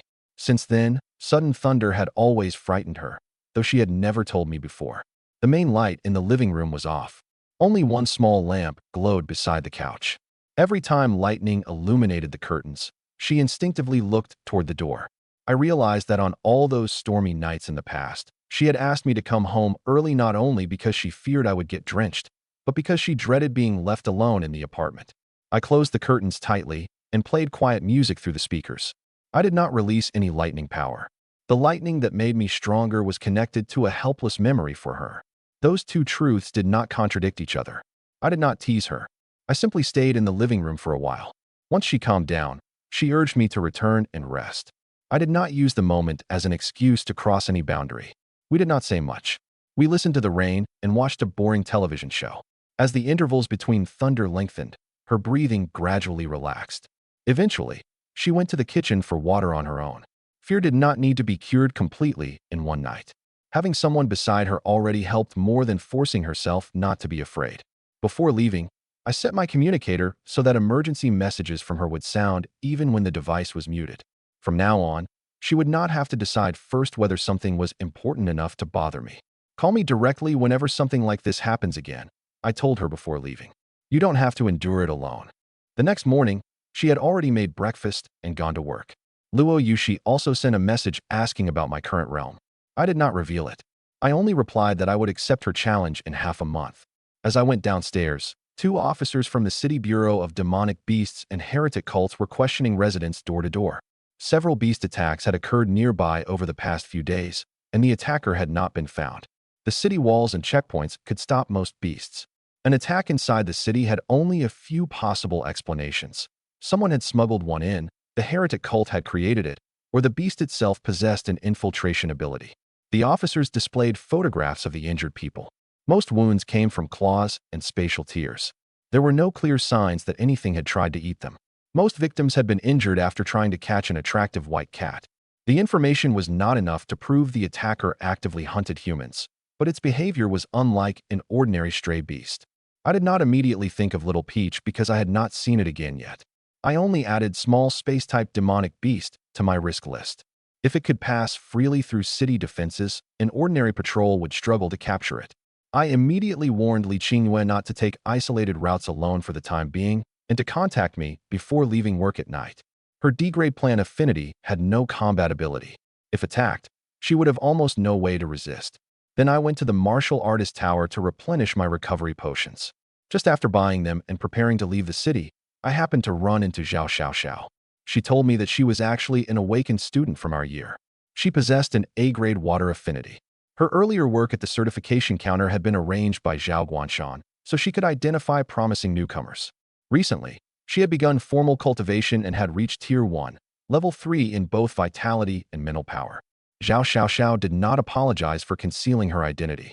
She frankly explained that reception work in the martial artist tower was part of the Zhao family's training for its younger generation. She needed to learn how to evaluate newcomers and handle official procedures, while also meeting talented people without family backing in advance. My dual certification had allowed her to complete the most important investment report of that phase. Did your grandfather offer 500,000 for the water spirit grass because of your report? That was half the reason, she admitted. The other half was that he personally believed in you. Her directness meant I did not have to guess why she approached me. A relationship built on clearly stated interests was actually easier to keep normal. She invited me to lunch. I declined because of my hunting plan, but agreed to meet another day. Before leaving, she mentioned that her grandfather had told her to spend more time with me. That same blunt honesty confirmed that the Zhao family's investment contained no deeper hidden conditions. I opened the martial artist hall's mission list and searched for a commission along my hunting route. One listing offered 2 million yuan to find Li Erden, who had disappeared in the Deadwood Forest. The amount was abnormally high, but the listing did not describe the source of danger. The Deadwood Forest was classified as a region for beasts below Tier 2, Level 5. After accepting the commission, I met a hunter at the entrance. He warned me that a monster had appeared recently and that almost no one who encountered it returned alive. The hunter's right arm was wrapped in fresh bandages. He would say only that he had seen organs from many different beasts moving through the fog. I checked the mission platform's history and discovered that the same poster had revised the description 3 times in 2 days while leaving the danger rating at ordinary search and rescue. I sent screenshots to Zhao Xiao and set my location to be shared automatically if I failed to respond within 2 hours. Even if I chose to enter, I could not allow the poster to keep attracting more martial artists by concealing the danger. The person behind the mission had clearly hidden critical information. If the truth had been disclosed in advance, even 2 million yuan might not have persuaded anyone to accept. I did not withdraw immediately. I had lightning crystal armor, teleportation, and the distressed jade. Inspection could also judge a target's realm in advance. If I encountered something I truly could not handle, I still possessed means of retreat. The deeper I entered the forest, the denser the dead trees became. Thin mist gradually thickened into fog so heavy I could not see my own hand. I activated thunder armor immediately and used mental power instead of sight to perceive my surroundings. The fog did more than block vision. It carried a mild paralytic. Droplets quickly formed across my lightning crystal armor, and my breathing began to slow. I tore off a piece of filter cloth and covered my mouth and nose. On every tree I passed, I also left a faint electrical mark detectable only through a lightning affinity, preventing the mist from turning me in circles. My mental perception covered only half its normal range in the fog. Every so often, a tentacle brushed a dead branch without attacking. The creature was clearly observing my reactions and energy consumption. A slick tentacle stabbed from behind and to the side. I detected the fluctuation in advance, teleported out of the way, and completed inspection during our brief contact. Fusion Tentacle Monster. Tier 2, Level 3. Mutated Demonic Beast. Capable of fusing with the organs of other creatures. Possesses a fog ability. The moment its first attack failed, it hid in the fog again and gave me no chance to lock onto its position. Chasing blindly would only drain me. I bought the only invincibility card available at this stage from the shop. Its effect lasted only 1 second, but that was enough to create an opening. I deliberately reined in my mental perception and exposed my position in the fog. As expected, the tentacle monster attacked from behind again. The instant the tentacle struck my chest, the invincibility card activated. I suffered no damage, while its main body became fully exposed. The most dangerous part of the plan was that the card lasted only 1 second. If the monster probed first with one tentacle and lunged with its body half a second later, my protection would disappear before the true attack arrived. I deliberately slowed my steps and made my breathing sound disordered from poison while hiding the Thundercleaver saber below the fog. I did not activate the card when the first tentacle coiled around my left arm. I waited until 5 tentacles tightened at once and the central mass lunged from behind a tree. Only then did I confirm its use through the system. The instant a protective film of light appeared, I stepped forward and deliberately shortened the distance for Void Cleaving Slash. Void Cleaving Slash. Enormous saber energy carrying chaos divine lightning descended head-on and cut the tentacle monster in half. But the fog did not disperse. The two halves drew themselves back together, proving that ordinary physical destruction could not kill it. Tiny fleshy sprouts grew from both halves and pulled them toward each other. The cut left by Void Cleaving Slash did not bleed. Instead, it exposed fragments of bone, eyeballs, and scales from different beasts. The creature had no conventional internal organs at all. Its so-called main body was only a temporarily assembled core. I retreated to one of my lightning marks to avoid being surrounded by tentacles during the reassembly. The complete destruction effect of Chaos Divine Lightning would erase the carcass's value, but it was the only method I possessed to prevent regeneration. I enabled that effect immediately, condensed a lightning spear, and threw it. The gray spear pierced the core. Lightning burned through the regenerating tissue from within. This time, the scattered limbs did not reassemble. They turned to ash inside the electrical light. The thick fog finally began to thin. I did not relax merely because the monster was dead. Li Erden remained missing, and there was no guarantee that the Deadwood Forest contained only one mutated beast. More troubling was the question of why a creature capable of fusing with other life had suddenly appeared near Qingchuan City. After the fog cleared, I discovered a hollow beneath a giant dead tree. A faint plea for help came from inside. I did not enter recklessly. From outside the opening, I first asked for the person's name, companions, and the identity of the mission poster. Marks around the entrance showed where tentacles had dragged something inside, and many odors mixed within. I threw in a light stone first and confirmed that no second monster waited there. Only then did I burn through the mucus clinging to the walls with lightning.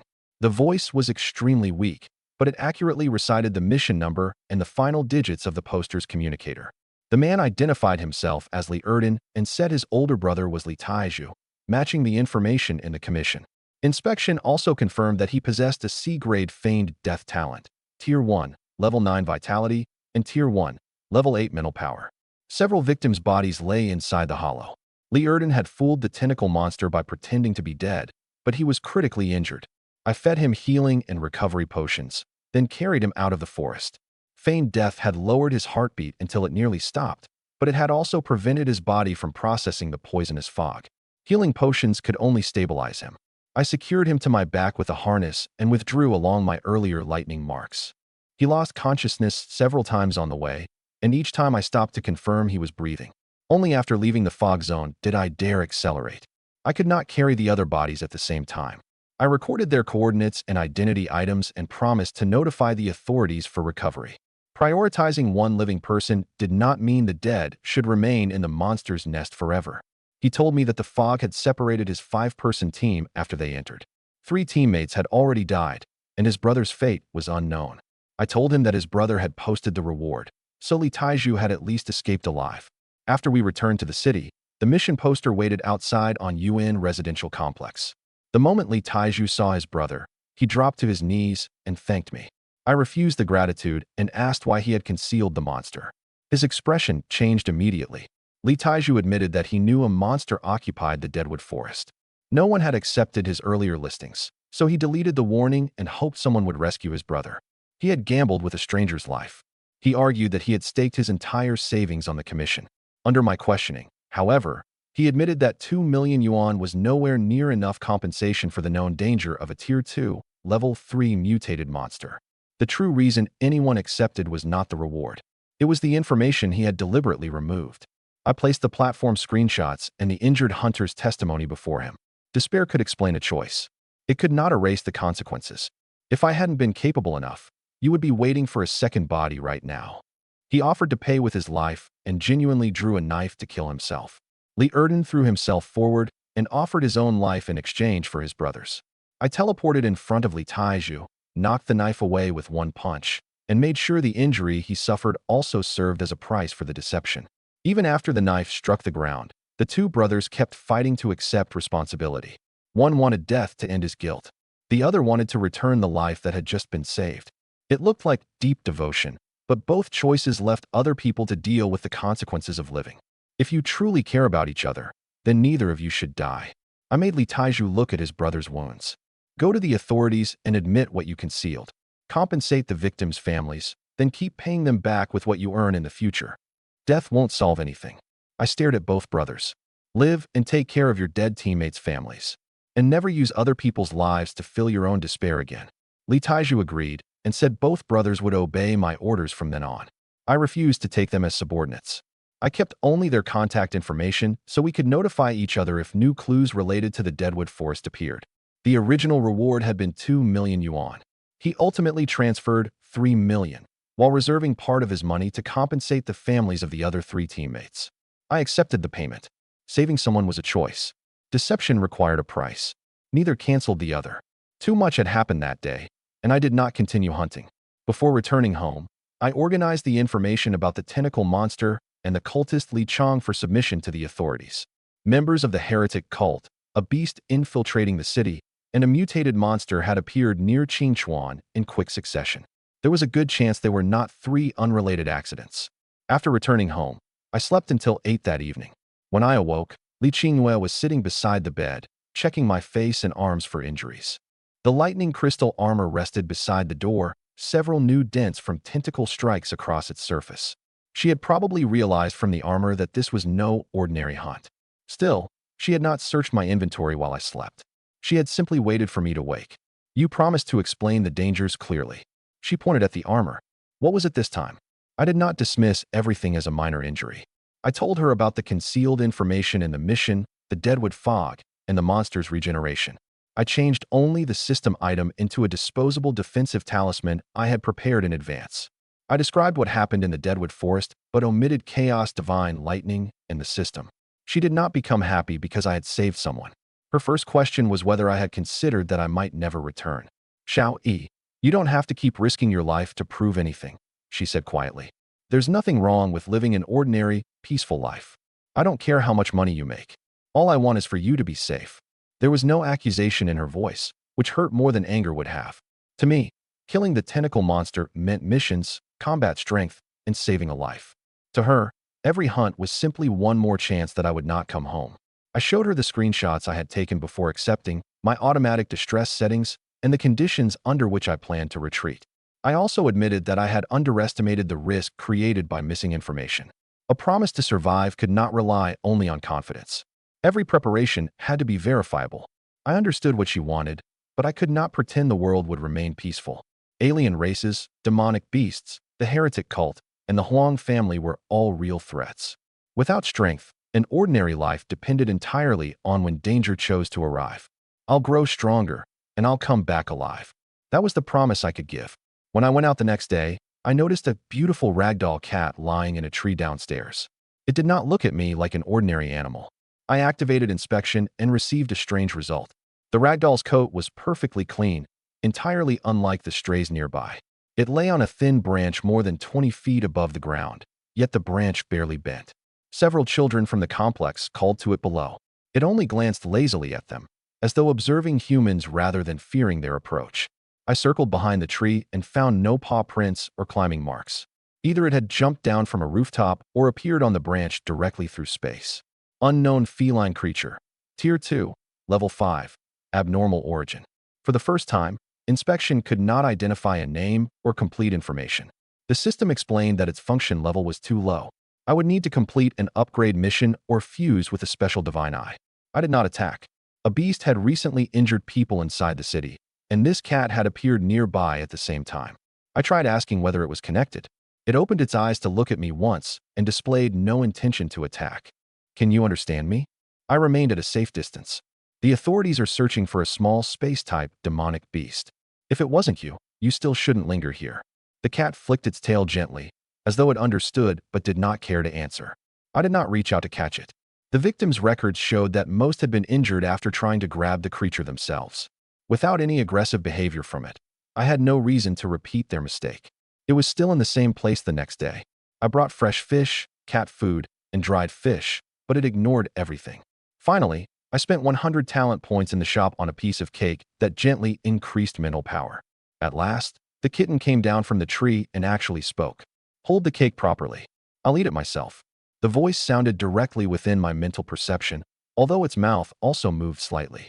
I instinctively retreated half a step. It landed on a bench, smelled the cake first to make sure it was safe, then ate in small bites. Were you responsible for those injuries in the city? I asked again. It licked cream from beside its paw and did not answer. It only emphasized that its name was not Kitty and that it belonged to no one. At least its vigilance showed it was not an ordinary young beast that abandoned all judgment at the sight of food. Its name was Little Peach. By human time, it had been born only 3 months ago, yet it had already reached Tier 2, Level 5, and could speak from birth. After eating 2 pieces of cake in different flavors, it vanished before my eyes. The spatial fluctuation was even more natural than my teleportation. 3 months old, Tier 2, Level 5, born with language, and capable of spatial power. Any one of those traits proved it was no ordinary demonic beast. Before it disappeared, none of the usual compression from teleportation appeared nearby. Space above the branch merely rippled like water for an instant. Even my S-grade spatial perception could not determine its destination, which meant its ability existed on a far higher level than my current teleportation. I compared its traits with the authorities' notice and increasingly suspected Little Peach was responsible for the injuries. Why it had entered Qingchuan City, whether someone controlled it, and whether it would appear again remained unanswered. I had wanted to keep questioning it, but Little Peach did not return. 200 talent points had bought me an important clue, or perhaps one cat had simply tricked me out of 2 slices of cake. On the final day of my leave, I killed my 1000th demonic beast. The last beast was a Tier 1, Level 6 Windblade rabbit. It was fast but showed no intention of attacking me, and I originally planned to go around it. The system mission would not force me to kill indiscriminately.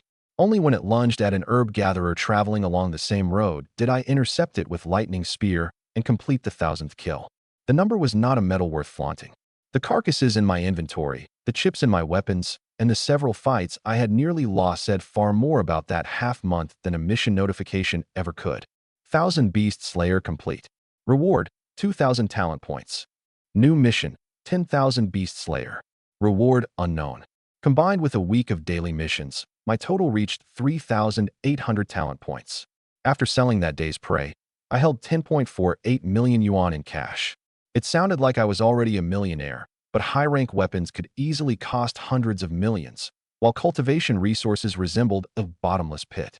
I spent 6.5 million yuan on 50 Supreme Tier 1 Vitality Pills and 50 Supreme Spiritual Elixirs. Each dose could now increase a statistic by only 40.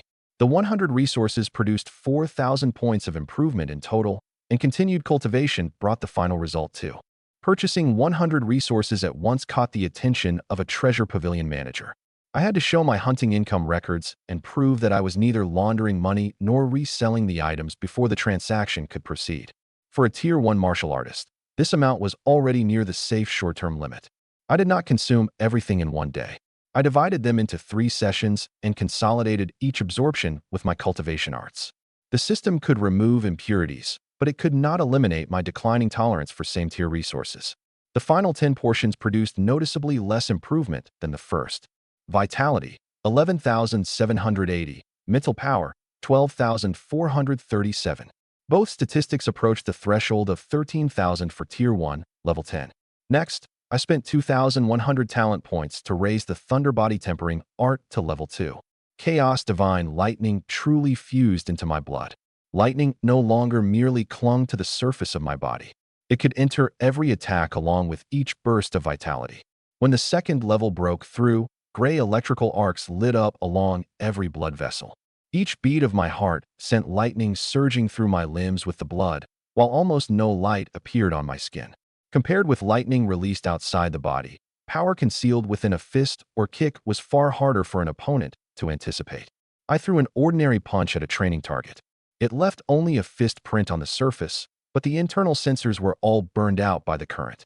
In future school competitions, I would have to deactivate the chaos attribute deliberately.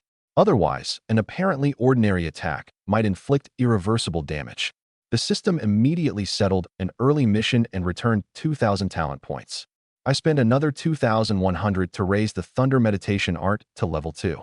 My spiritual energy capacity doubled, finally easing the burden of consecutive teleportation, thunder armor, and lightning spear. I spent the final 1,700 points to raise Void Cleaving Slash to Minor Mastery. The Saber energy could now sever the void briefly, giving it far greater single-target penetration than 9 Thunderclap blades, but each use consumed much more power. At Minor Mastery, the black line of Void Cleaving Slash extended several yards, and brief suction even appeared near the point of impact. One practice strike consumed almost 20% of both vitality and mental power. Repeated use would disrupt my spatial perception. I classified it as a finishing move and would never waste it unless I needed to breach a defense quickly. 9 Thunderclap blades was suited to sustained pressure. Void Cleaving Slash pierced a single point. Lightning Spear attacked at range. Teleportation and Thunder Flash answered different kinds of containment. Only now did my combat system truly stop depending on one card. Realm, Tier 1, Level 9 Martial Artist. Tier 1, Level 9 Psychic Cultivator. Talents, S-Grade Space Affinity. SSS Grade Chaos Divine Lightning, Basic. Cultivation Arts, Thunder Body Tempering Art, Level 2. Thunder Meditation Art, Level 2. Martial Skills, 9 Thunderclap Blades, Major Mastery, Gale Fist, Minor Mastery, Thunder Armor, Beginner, Void Cleaving Slash, Minor Mastery. Half a month of real combat had pushed me from Tier 1, Level 7 to the edge of Level 10, while consuming almost all my cash and talent points. The school selection for the city tournament began the next day. At last, I could return and test the results of that period. Much later, when the City Bureau of Demonic Beasts and Heretic Cults cleared the Qingchuan stronghold, I learned the origin of the Deadwood Forest monster from the seized records. The file was opened to me long afterward because I was connected to the case. It did not let me know in advance what the enemy had planned. It only filled in details I could not explain at the time. Looking back at the Deadwood Forest, I finally understood that I had not encountered an accidental mutation, but an experiment already in progress. The fusion tentacle monster had not mutated naturally. It was an experimental subject created by the heretic cult with the blood of an unknown demonic beast. It had been only Tier 1, Level 9 when released, yet reached Tier 2, Level 3 in less than half a month by devouring beasts and humans and continuing to fuse with them. Chaos Divine Lightning happened to destroy it completely, preventing the experiment from spreading into other low-tier hunting regions. The records contained an even more dangerous order. The heretic cult was gathering lists of geniuses from every city and preparing attacks on this year's S-grade and SSS grade awakened students. The order came from a cardinal, while higher-level documents even mentioned a pontiff. Qingchuan's heretics were only the smallest link in an enormous organization. The list included me, Luo Yushi, Wang Shuo, Han Li, and Lu Xinran, though at that moment I had not met the latter two. It specifically marked both space talent and an abnormal lightning elemental seed, which meant I had entered the heretic cult site after killing Li Chong. Fortunately, those were risks confirmed only later. If I had known then that such a vast organization was targeting me, I might not have prepared for the city tournament at the same pace. If I had known nothing at all, I would have been more likely to dismiss the attacks in the city as isolated events. At the time, I knew none of this. I simply returned to Elite Class 1 after half a month. Huang Heng sat in the classroom surrounded by lackeys. The moment I appeared, they began provoking me with claims that I had taken leave to avoid challenges. Huang Heng himself challenged me in public, intending to take both my first-place ranking and my place on the city tournament team. After half a month apart, the vitality in his chest had grown somewhat stronger than during the ranking tournament, but his eyes had become darker. One lackey placed the challenge agreement on my desk. Its terms stated that the loser would surrender both class ranking and candidacy for the school team. Huang Heng clearly intended to recover through public rules the dignity he believed he had lost. First, I gave the agreement to Dong Lei for formal registration and required a complete recording and a school doctor on site. I was not afraid of Huang Heng. I simply did not want the Huang family to rewrite an arena injury as a private attack afterward. Inspection showed only Tier 1, Level 6 Vitality, and Tier 1, Level 5 Mental Power. Half a month ago, his pseudo-demon transformation had allowed him to fight me head-on. Now, we no longer existed on the same level. You can challenge me if you want. I looked at him and the people around him. You can all come together if you'd prefer. The lackeys lost their temper first and accused me of breaking the rules of a one-on-one challenge. I kept the realms revealed by inspection to myself and did not humiliate them publicly. I only said that if they all wanted places on the school team, they could register one after another. Huang Heng insisted on fighting the first match himself. He probably still believed I had risen only 1 or 2 levels over the past half-month. He had no idea that 2 assassins had already forced me to reveal both lightning and teleportation. Enraged, Huang Heng agreed immediately. I did not explain the assassins or attack him in the classroom. Arena rules could provide a legal boundary. Our true account would wait until the secret realm or wilderness. Wang Shuo arrived soon afterward. He also wanted to fight for a top 5 place and join me in representing the school at Qingchuan City's tournament. The new selection was about to begin. Before the matches, Li Hai approached me to establish a friendship. He openly admitted that his father, Li Yuanli, wanted to build a relationship with me and that he personally respected my strength. That kind of directness was easier to accept than roundabout probing. I exchanged contact information with him, but did not immediately treat the Li family as an ally. Li Hai brought no gift. He handed me a file on past Qingchuan City tournaments and called it information shared between classmates. It listed the favored competitors from first and second martial academies and marked the weapons permitted in the city tournament and the rules governing referee intervention. My father wants to invest in you. That's his decision, he said. I came to you because I accepted my loss in the school final. We'll fight again when we get the chance. I accepted the public information and shared one observation about a weakness in his defense. A relationship based only on our father's interests would never last. A connection through which we could both improve had value worth maintaining. Luo Yushi also came to me and issued another challenge. I asked her to wait until my match with Huang Heng ended.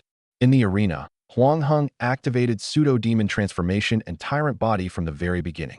He knew his assassins had not returned. When his first words were that I had been very lucky to survive, he indirectly admitted that the attack was connected to him. Those two couldn't even handle one Tier 1 student. They deserved to die. He lowered his voice so only those nearby could hear. Once you leave the school, do you think you'll be that lucky every time? The referee could not hear the complete statement, but the arena recording would preserve both sound and lip movements. I did not argue immediately. I let him continue talking.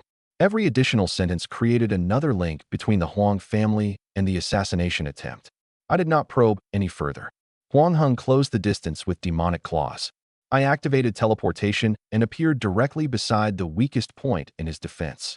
The second level of the Thunder Body Tempering Art infused my vitality attacks with lightning, while Minor Mastery Gale Fist concentrated the power into a single instant. He left 3 demonic claw marks where I had stood. He turned faster than during our previous match, but he still could not keep up with teleportation. I did not use the destructive property of Chaos Divine Lightning in my fist. I released only ordinary current sufficient to paralyze his muscles briefly. Gale Fist's concentrated force pierced the vitality protection of Tyrant Body first, and Huang Heng's abdomen instantly lost all strength. He tried to seize my wrist with his demonic claws, but a second spatial fluctuation had already carried me back to a safe distance. The punch landed on a vital point below his abdomen. Huang Heng collapsed immediately, incapable of continuing the fight. The injury was severe but not fatal. After confirming his condition, the referee declared me the winner, and medics rushed him to the hospital. While helping lift him onto the stretcher, I quietly used the misfortune talisman I had bought earlier. The talisman would last 12 hours. It could not kill him directly, but nothing he did next would go smoothly. Dong lay worried that the Huang family would retaliate. I told him about the 2 Tier 1, Level 9 assassins and made it clear that this was not an ordinary conflict between classmates. Huang Heng had tried to take my life first. I had merely made him pay within the rules of the arena. Dong Lei retrieved the arena audio. It had indeed captured Huang Heng's remark about my being lucky to survive. One sentence was not enough to prove the crime of hiring assassins, but it supported the tracking mark left by the killers. He immediately backed up the footage to the principal's files and an off-campus server, preventing it from disappearing if the Huang family applied pressure. From now on, don't leave school alone, he said. You can stay on campus until the city tournament roster is final. I agreed to remain at school for the rest of that day, but I did not promise to hide forever. Protection could buy time. It could not end the threat of the Huang family for me. After watching the entire match, Luo Yushi ultimately chose not to enter the arena immediately. She had recognized the gap created over the past half-month and did not want a meaningless fight driven by emotion. She left only the same promise: sooner or later, I'll surpass you. The final 5-person team for the Martial High School tournament consisted of me, Luo Yushi, Wang Shuo, Li Xiaotao, and Li Hai.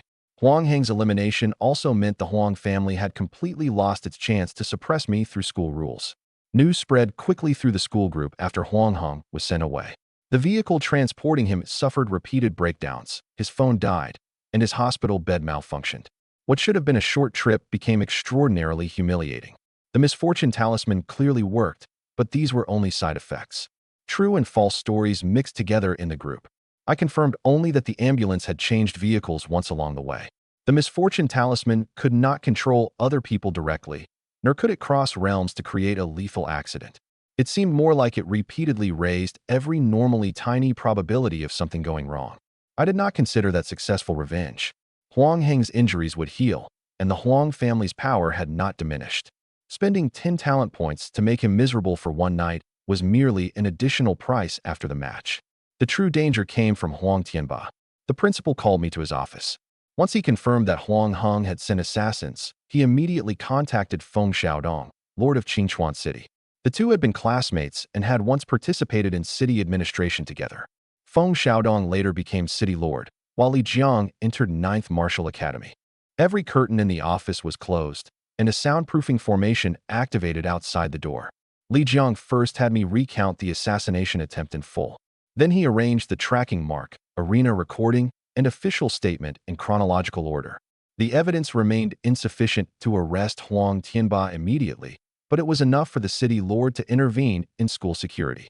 The most dangerous person to you now isn't Huang Heng, the principal said. It's Huang Tianba.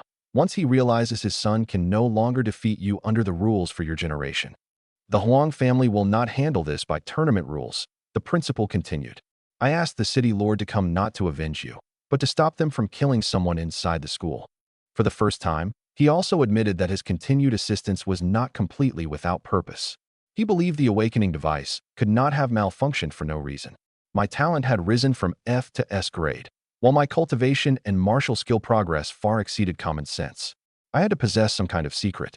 In the future, He would need the help of someone sufficiently unusual and powerful. I asked whether that matter was related to the Dong family's secret realm. He shook his head and said knowing now would influence my judgment. The principal refused to explain in advance, and I did not agree to repay him unconditionally. Assistance could build trust. It could not automatically become a blank contract. I accept your protection, and I'll remember the favor, I said. But I can decide what to do in the future only after I know what it involves. He smiled instead and said that was precisely the answer he wanted. Someone who did not even dare ask about boundaries could never complete the task he had in mind. The principal then pushed a map of the school grounds in front of me. If Huang Tianba came through the main gate, the city guard could stop him in advance. If he entered directly from the air, the classroom buildings and training grounds would face danger first. Li Jiang had already used an equipment maintenance announcement to evacuate nearby students, preventing them from learning that a Tier 5 cultivator might invade at any moment. You can go to the underground shelter first, he said. Until the city lord arrives, it can withstand at least one Tier 5 shockwave. I did not boast that I would remain and fight. I only asked whether the shelter entrance would draw Huang Tianba toward other students. Once the principal confirmed there was an independent evacuation passage, I prepared to follow his instruction. Then the air outside the window visibly distorted. The alarm did not sound in time. Every tree crown outside the office bent downward at once. Huang Tianba had not used a school entrance at all. He crossed the city's low-altitude restrictions with Tier 5 vitality and locked directly onto my location. The city guard's tracking signal lit up on the communicator, but they remained several blocks away. I divided the city lord's jade and the principal's jade between my hands. The former could block one attack. The latter could send a distress signal. If the pressure did not immobilize me, I could at least trigger both. The Tier 3 temporary realm card remained hidden in the system space as my last chance to move if the jades failed. Those preparations took only 2 seconds. In the third, the office window frame began to shatter. Help is never eternal. People simply need one another, he said without concealing the exchange of interests. But until then, I will make sure you live long enough to grow. That inspired more trust in me than false selflessness. I did not reveal the system. I only promised that if the future matter did not violate my principles and lay within my ability, I would repay his protection. The moment I finished speaking, terrifying pressure pierced the office and locked directly onto my body. Yue, pay for what you did to my son with your life. Huang Tianba's roar came from outside the window. The power of a Tier 5 cultivator seemed to freeze the air itself. The distressed jade remained in my hand, but the city lord had not yet arrived. Huang Tianba had invaded the school first. When Huang Tianba's voice fell, every window in the office trembled. His Tier 5, Level 5 vitality rolled toward us without concealment. My shoulder bones felt pinned beneath a mountain, and even breathing became difficult. The system panel could display his realm, but it could not bridge the gulf between our realms for me. I tightened my grip on the distressed jade and prepared to crush it. The principal had already stepped in front of me. Every teacup on the desk burst at once. The fragments did not fly outward. The pressure pinned them to the surface. An alarm sounded in the corridor, and students downstairs began evacuating. I tried to activate teleportation, but every destination in my mental perception felt flattened by heavy vitality. Each spatial fluctuation collapsed the instant it formed. This was true suppression by a high-tier cultivator. Huang Tianba had not even attacked formally. Vitality alone was enough to restrict my talent. The realm card remained in the system space, but I did not use it impulsively. Tier 3 strength might let me move again, but it could never bridge the chasm to Tier 5. It would only expose my final trump card. Huang Tianba, this is a school. Li Jiang's vitality surged and tore apart the pressure surrounding me. Air began flowing again. I retreated to the desk without relaxing merely because he had saved me. If 2 Tier 5 cultivators truly fought inside the classroom building, the shockwaves could tear the entire floor apart. Huang Tianba dropped into the office through the window, his expression terrifyingly dark. He did not look at the principal, only at me. You critically injured my son. Today, you will answer to the Huang family. The floor beneath him did not crack, but the pressure narrowed into a more concentrated area, showing that his previous widespread burst had been only a warning. Huang Heng was not dead, yet Huang Tianba had already demanded payment with my life. He clearly had no intention of discussing arena footage or assassination evidence. The principal stood directly on the line between us. Without turning, he transmitted a message through mental power. If the conflict begins, take the nearest students and leave immediately. Do not try to join the fight. The arena had a referee, recordings, and medics. I suppressed the taste of blood in my throat. Huang Heng hired people to kill me first and admitted it on the platform. I spared his life. That was already restraint under school rules. Both assassins are dead. There are no witnesses. Huang Tianba stepped forward. You're only a student. What gives you the right to declare my son guilty? His own words about my being lucky to survive, the Huang tracking mark used by the assassins, and the fact that he can't accept losing. Huang Tianba's gaze abruptly turned cold.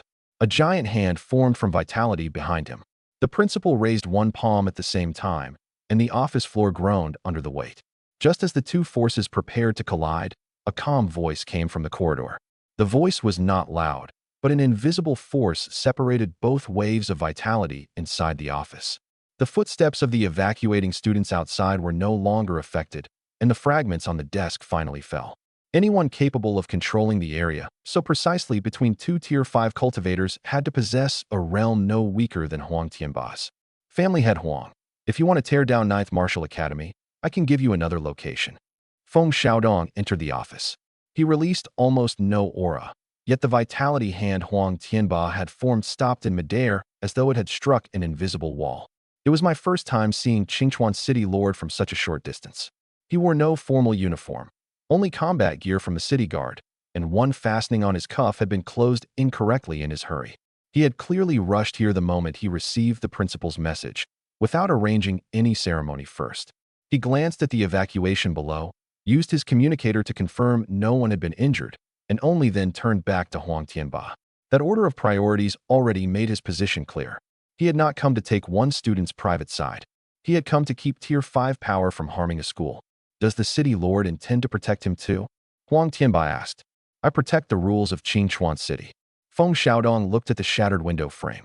A student injured in an arena is handled under tournament regulations. An adult who invades a school to kill someone is handled under Qingchuan's public safety law. The Bureau will continue investigating the evidence that Huang Heng hired assassins. If you attack now, I will arrest you first.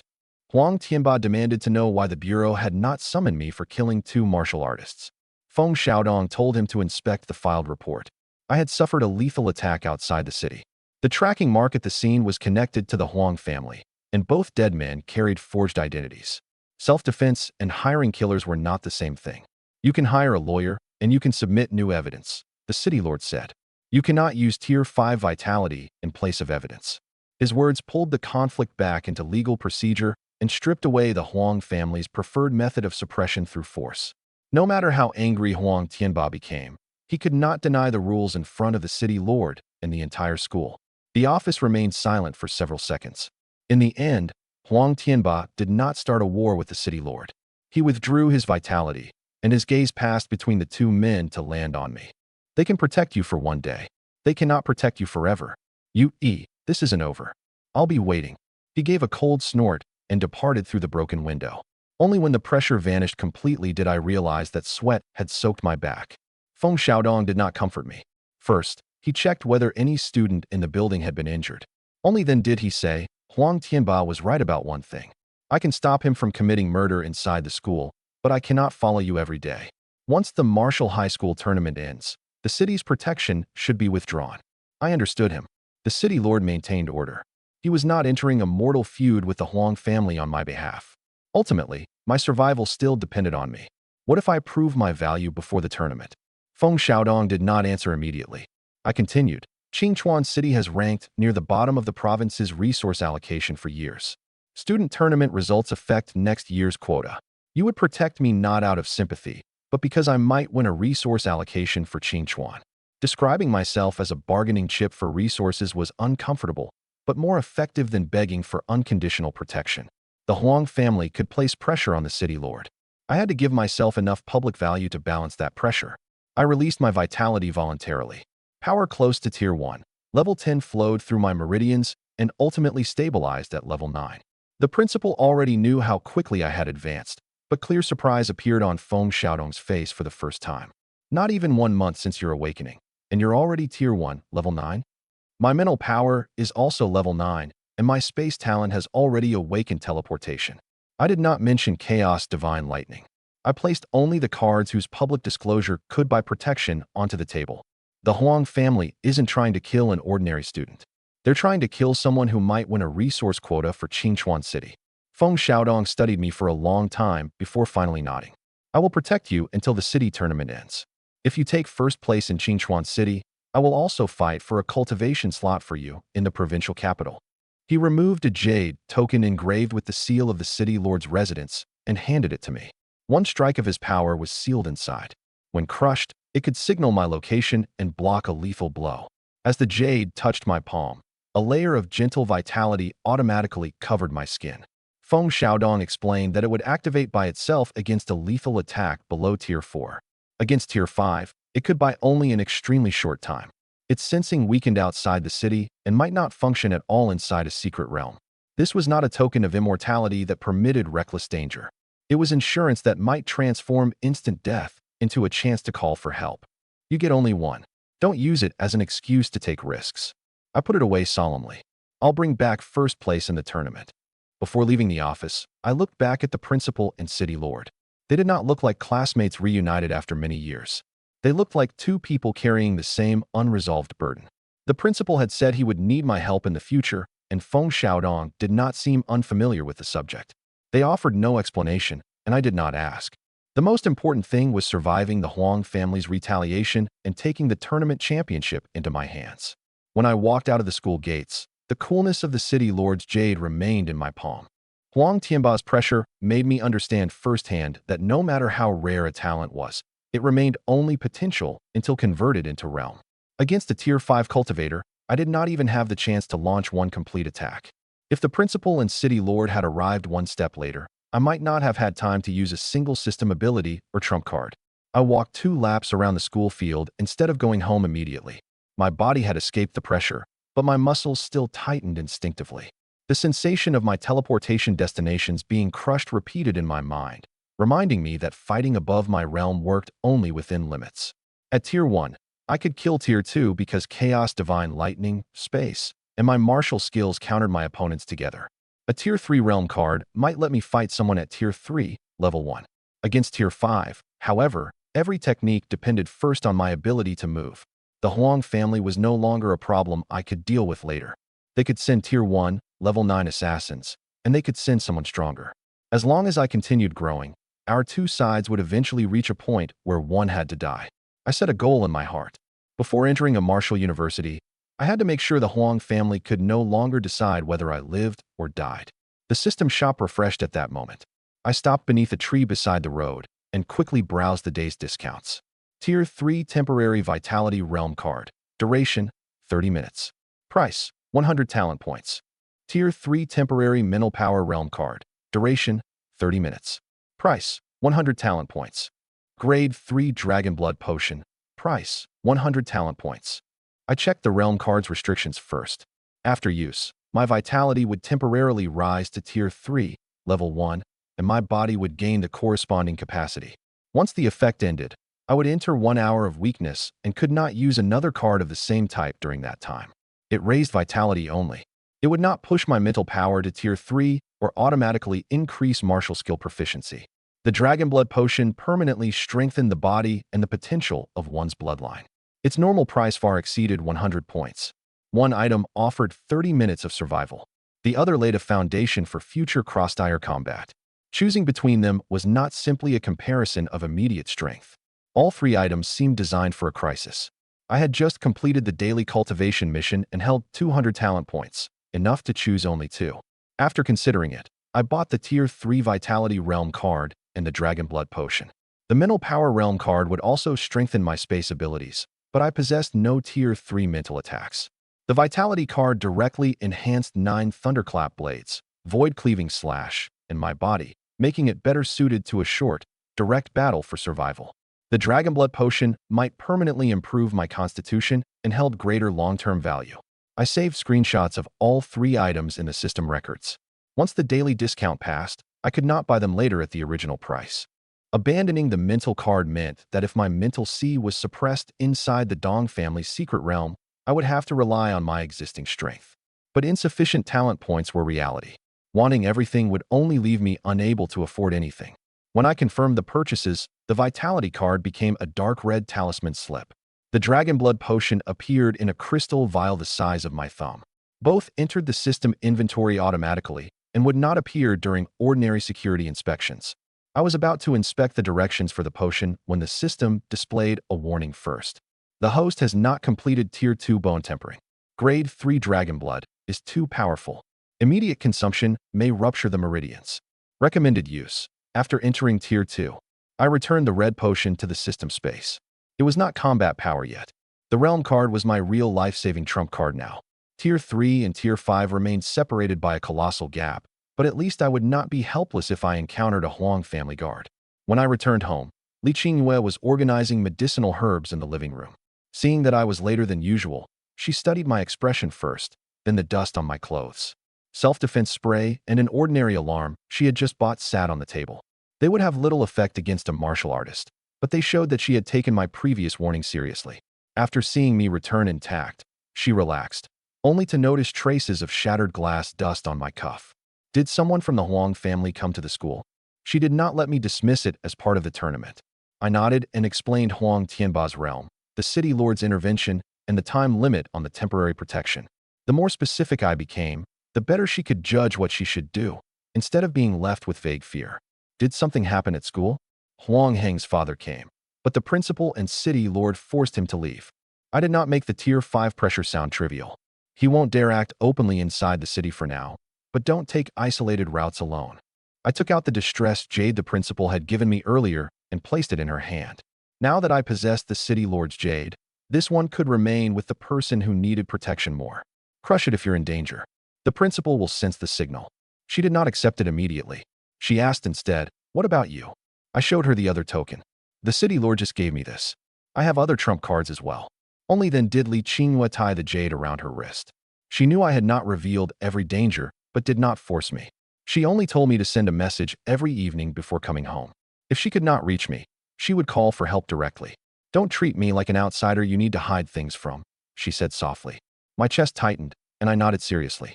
"If we ever truly need to evacuate, you'll be the first person I tell." "Not only when we need to evacuate," she corrected me.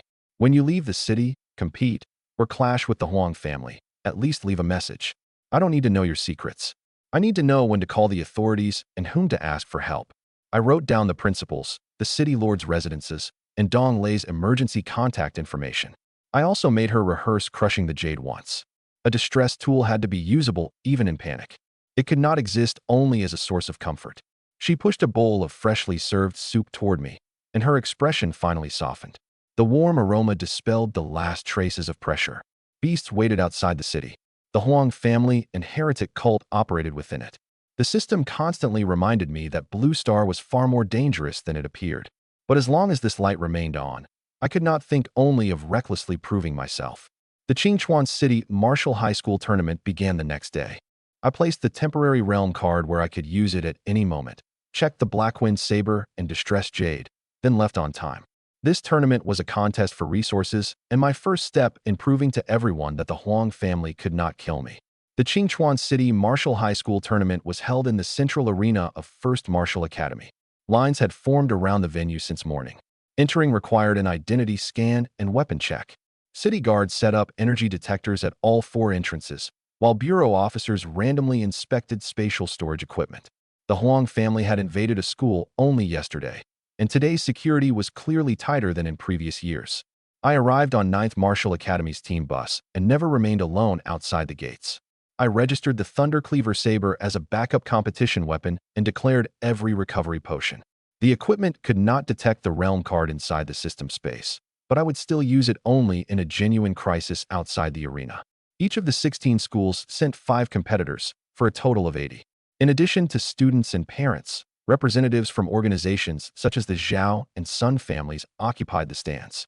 The city's best cultivation resources and recommendations to martial universities were tied to tournament results. Any student who reached the leading ranks could alter a family's position for years. When we entered, I first inspected the stands and several exits. The Huang family had not appeared publicly, but that did not mean they had abandoned retaliation. The city lord's jade rested against my chest. The Tier 3 temporary realm card remained in the system space, ready to activate with a thought. The main exit held crowds and city guards. The eastern competitor's passage led directly to the parking area, while the western medical corridor was the narrowest. I sent 3 rally points to Wang Shuo and the others. We agreed not to crowd toward the same blocked exit if chaos erupted. As promised, Li Qingwei had already messaged that she had arrived at work. I sent her my location at the arena, but did not mention that the Huang family had not appeared. An unseen enemy was the easiest kind to forget. I preferred preparing for the worst. The principal noticed my vigilance and reminded me quietly. There are city guards and bureau officers inside. Focus on the tournament first. Don't let an invisible enemy disrupt your rhythm. I nodded and drew my attention back. The opening ceremony was brief. Feng Xiaodong personally announced the rules. Competitors would be eliminated by random draw. Leaving the arena or losing the ability to fight meant defeat, and no one could continue attacking after an opponent surrendered. The top 10 would receive cultivation resources, while the top 3 also gained secret realm and recommendation rewards. 2 SSS grade awakened students received the most attention in the competitors' area. One was Han Li, who possessed an SSS grade earth talent and carried the weight of a mountain merely by standing still. The other came from First Martial Academy. The teachers around her refused to reveal her complete information, saying only that her talent had also reached SSS grade. Han Li's public file omitted his exact realm and noted only that he excelled at defense and terrain control. After entering, he greeted the leaders of every school without arrogance. The other student was a girl named Lu Xinran. Her clothes and temperament were both flamboyant, but Lu family guards remained around her constantly. Outsiders knew only that she had never used her complete talent in earlier rounds. When information was incomplete, the greatest danger was not a strong enemy. It was believing I already understood them. I recorded only the habits they demonstrated publicly and drew no conclusions in advance. The labels did not make me nervous. My detected space talent was only S grade, while the lightning, shadow, and many cultivation arts granted by the system would never appear on the roster. The information other people saw had been incomplete from the beginning. Zhao Guanshan sat in the front row with the Zhao family, and Zhao Xiaoxiao waved to me across half the venue. Sun Ba and Sun Chong had also come. None approached the competitors' area, clearly unwilling to distract me before the matches. My eyes moved across the passage behind them, and unease suddenly passed through me. The sensation had no clear source. It felt as though someone beyond my sight was watching everything connected to me. Spatial perception found nothing unusual, and the city lord's jade did not react. The sense of danger might have been excessive vigilance after so many conflicts, or the gaze of something beyond my perceptive range. I could not prove either possibility, so I did not treat speculation as fact. I simply emphasized our evacuation rules to my teammates one more time. Wang Shuo concerned me most. His parents had no guards. If someone wanted to apply pressure through friends or family, an ordinary household was far easier to target than a school or prominent clan. He immediately messaged his parents and told them not to attend the tournament in person that day. "What's wrong?" Luo Yushi asked. "Nothing yet. After your matches, travel together if possible. Don't leave alone." Wang Shuo heard the warning beneath my words, but did not question me. He passed the message to Li Hai and Li Xiaodao. The Huang family's target should have been me, but after the failed assassination, they might not act directly again. Anyone capable of distracting me could be used. The draw soon appeared on the giant screen. The first round contained 40 matches. Han Li entered the first group against Zhao Chong. Luo Yushi competed shortly after. Wang Shuo also drew an A-grade awakened opponent. I was scheduled in the latter half against Ding Hui and his S-grade amplification talent. The referee called the first competitors onto the platform, and the noisy stands gradually quieted. I set aside the sense of danger I could not verify and began observing Han Li.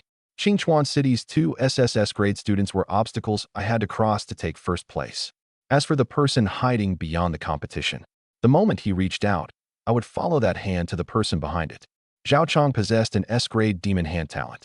When reinforced, both arms became covered in black vitality, suited for tearing at close range. He showed no stage fright after entering the arena. From the opening, he circled toward Han Li's flank and tried to avoid a frontal clash. Zhao Chong carried no weapon, but his hands could crush training alloys. He changed direction repeatedly at first, covering the ground in front of Han Li with footprints. Then he cut in abruptly from the right. Han Li did not even turn with him. He judged the route entirely through vibrations beneath his feet. When the first ridge of stone appeared, Zhao Chong smashed through it with demon hand. The second rose diagonally from his landing point and forced him to jump toward the only open space. Han Li's true control did not come from chasing his opponent's current movement. He designed every later position from the first step. Han Li raised only one foot. When it struck the ground, the arena's surface bulged violently. Several rocky ridges sealed Zhao Chang's movement, while earth walls closed like a giant palm and forced him toward the edge. Zhao Chang shattered 2 layers of rock in succession, but never reached Han Li. A stone pillar ultimately lifted him beyond the boundary. Thank you for the match. Han Li withdrew his talent and did not pursue. Great strength, wide-ranging control, and excellent command of his consumption. One match did not reveal his limit, but SSS Great Earth was far more than simple defense. In the second match, Luo Yushi faced Xia Yizhou. Her opponent possessed an S-grade demonic sound talent and specialized in using sound waves to disrupt the mind.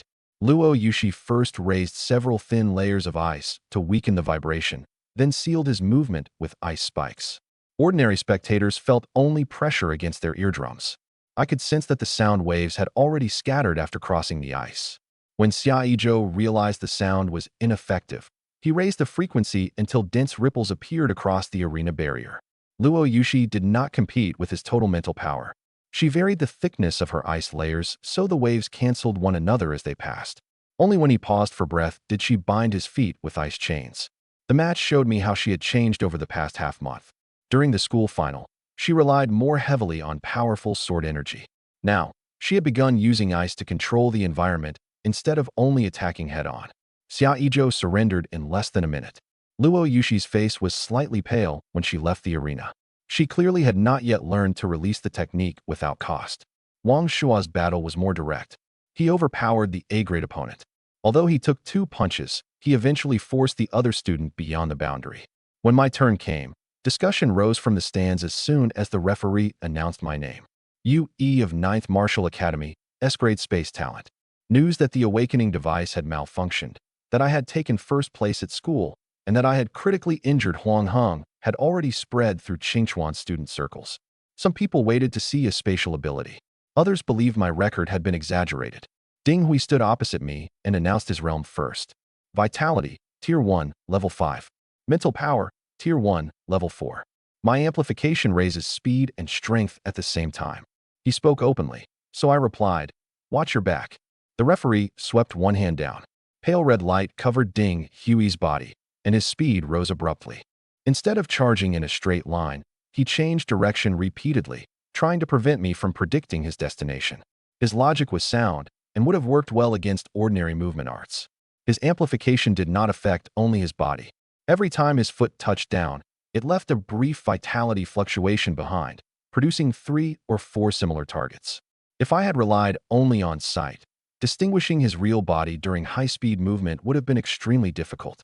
I did not rush to teleport. First, I used mental perception to identify which fluctuation changed with his breathing. By the 4th circuit, a clear difference finally appeared between his body and the remaining trails. But teleportation did not need to catch him. I locked onto a point half a step behind him, and space folded within my vision. In the next instant, no one remained in front of Ding Hui. He heard the audience gasp and turned instinctively, but his footwork lagged 1 beat behind. Controlling my strength, I kicked him in the side of the waist. Ding Hui slid several yards across the ground and crossed the boundary exactly.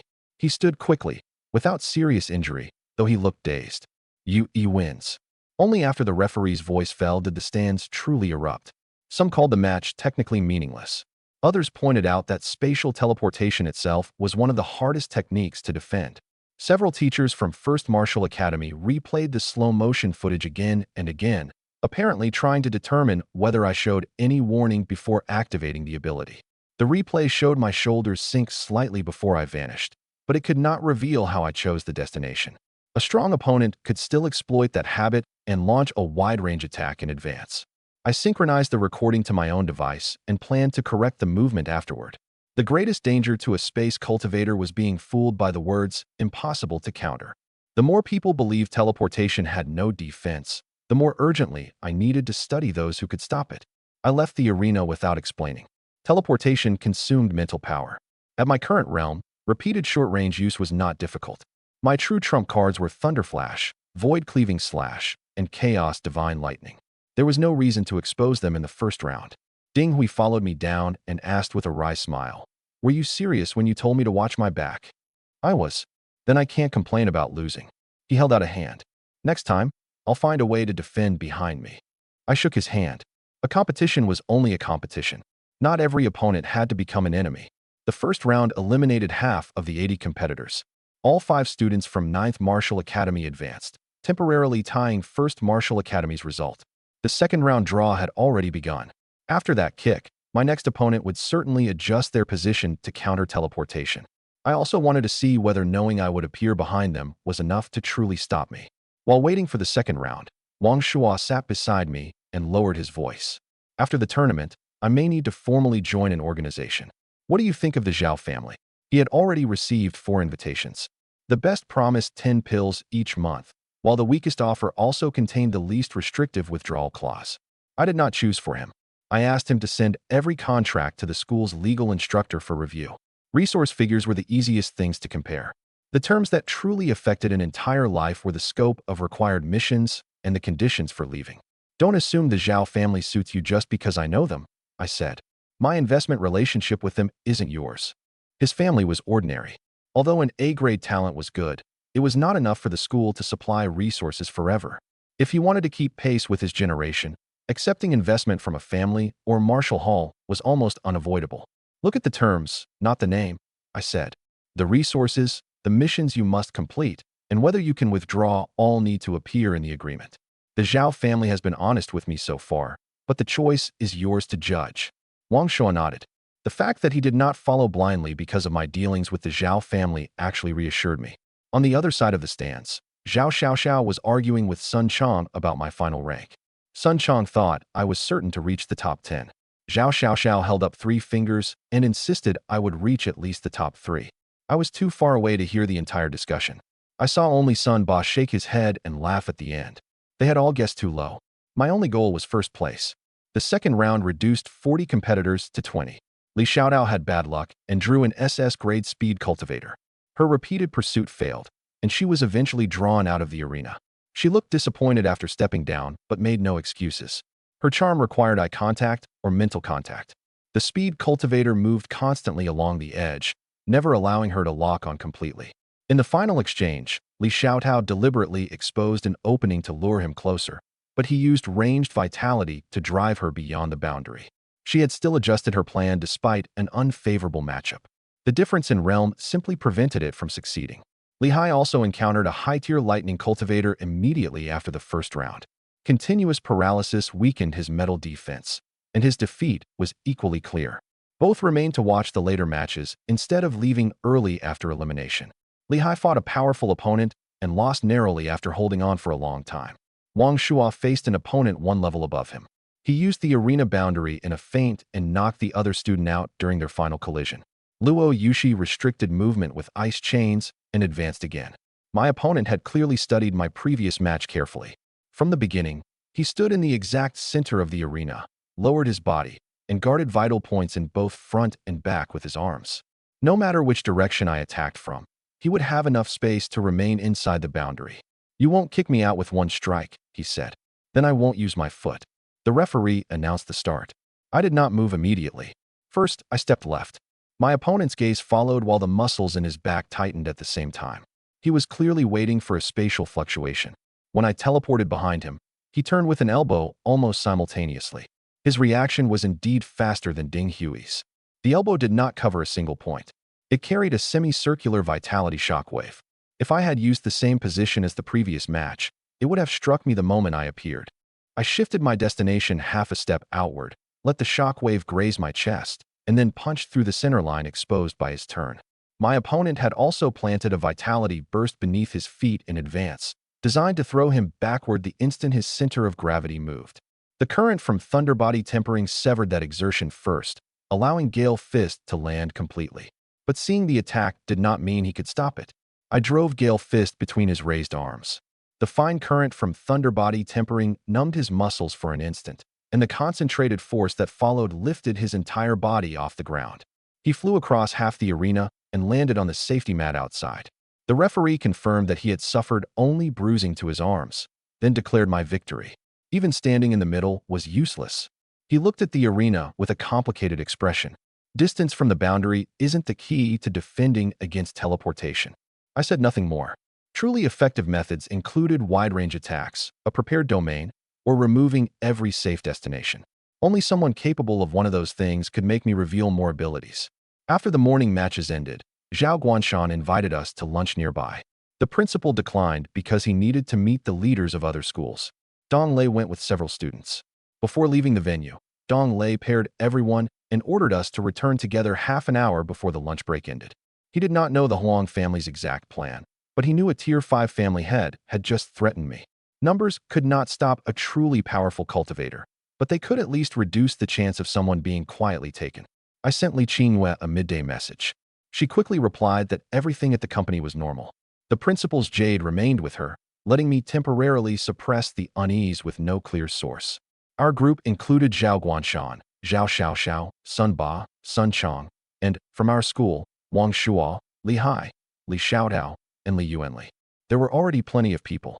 When I saw Luo Yushi packing her things alone, I casually invited her as well. Zhao Xiaoxiao immediately drew out her voice. So we're still waiting for Sister and Dash. One look from me made her swallow the rest and correct herself. Waiting for Luo Yushi. The tips of Luo Yushi's ears turned red, but she did not walk away. She only gave Zhao Xiaoxiao a cold glance. Wang Shuo and Sun Chong suppressed their laughter. Even Dong Lei pretended to lower his head and study the tournament schedule. I could not be bothered to explain. The more I explained, the more they would find to say. As the group left the arena, I looked back at the entrance once more. The Huang family still had not appeared, yet the inexplicable unease from the morning remained. Matches were decided head-on in the arena. A true crisis did not necessarily come from the front. Lunch was arranged at the Sunshine Grand Hotel near the arena. The hotel had reserved an entire floor for tournament teams, and city guards patrolled the elevators. Zhao Guanshan's private room was not luxurious, but it could hold more than a dozen people and looked directly toward the arena. Dong Lei inspected both exits before entering, while I confirmed there was no obvious spatial seal inside. After several consecutive crises, those movements had nearly become instinct. Sunba noticed my inspection but asked only whether we needed a safer location and did not press for a reason. Once I said the room was secure enough, everyone took their seats. Zhao Guanshan pushed the menu to the center of the table and said lunch was on him. But Sunba, Li Yuanli, and Dong Lei did not move first. Their manner was far more restrained than usual. Only then did I realize that Zhao Guanshan's position in the martial artist tower was probably much more than that of an ordinary senior official. Grandpa Zhao is easy to get along with. I picked up the menu first. If we don't order, the afternoon matches will start before the food arrives. I had not known Zhao Guanshan long. Calling him Grandpa came from my closeness with Zhao Xiaoxiao and our investment relationship. It did not mean I had formally joined the Zhao family. The adults at the table clearly understood the boundary. Zhao Guanshan was willing to acknowledge a junior relationship, but had not declared publicly that I belonged to his clan. Sun Ba ordered high-protein demonic beast meat suited to physical cultivators. Li Yuanli avoided alcohol that might affect mental condition. Once the elders began choosing dishes, the young people relaxed, and the atmosphere shifted from a formal meeting back into an ordinary lunch. Only then did everyone else open the menus. Zhao Guanshan smiled at me without correcting the title. Li Yuanli gave me another look. I could sense that he had revised his opinion of my relationship with the Zhao family, though I could not guess his exact thoughts. I ordered several dishes of low-tier beast meat capable of replenishing vitality, and the others made their choices. While waiting for the food, Zhao Guanshan asked me to introduce everyone who had come. Wang Shuo, my brother since childhood, with an SS grade shadow affinity. Li Hai and Li Xiaodao are both from the Li family. Luo Yushi is our school's SS grade ice cultivator.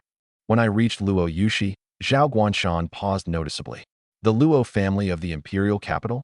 The private room fell silent for half a second.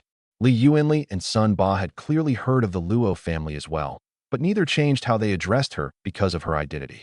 Luo Yushi confirmed only the origin of her surname, saying nothing about the arranged marriage or why she had left the capital. I likewise kept to myself the rumor Zhao Guanshan had shared in private. Her background belonged to her. What everyone at the table had actually witnessed was a classmate who advanced that morning through her ice abilities. Luo Yushi nodded without elaborating. Everyone understood the situation well enough not to ask why she had left the imperial capital for Qinchuan City. Zhao Guanshan then introduced his granddaughter Zhao Xiaoxiao. She studied at First Martial Academy and had been the receptionist during my first certification at the Martial Artist Tower.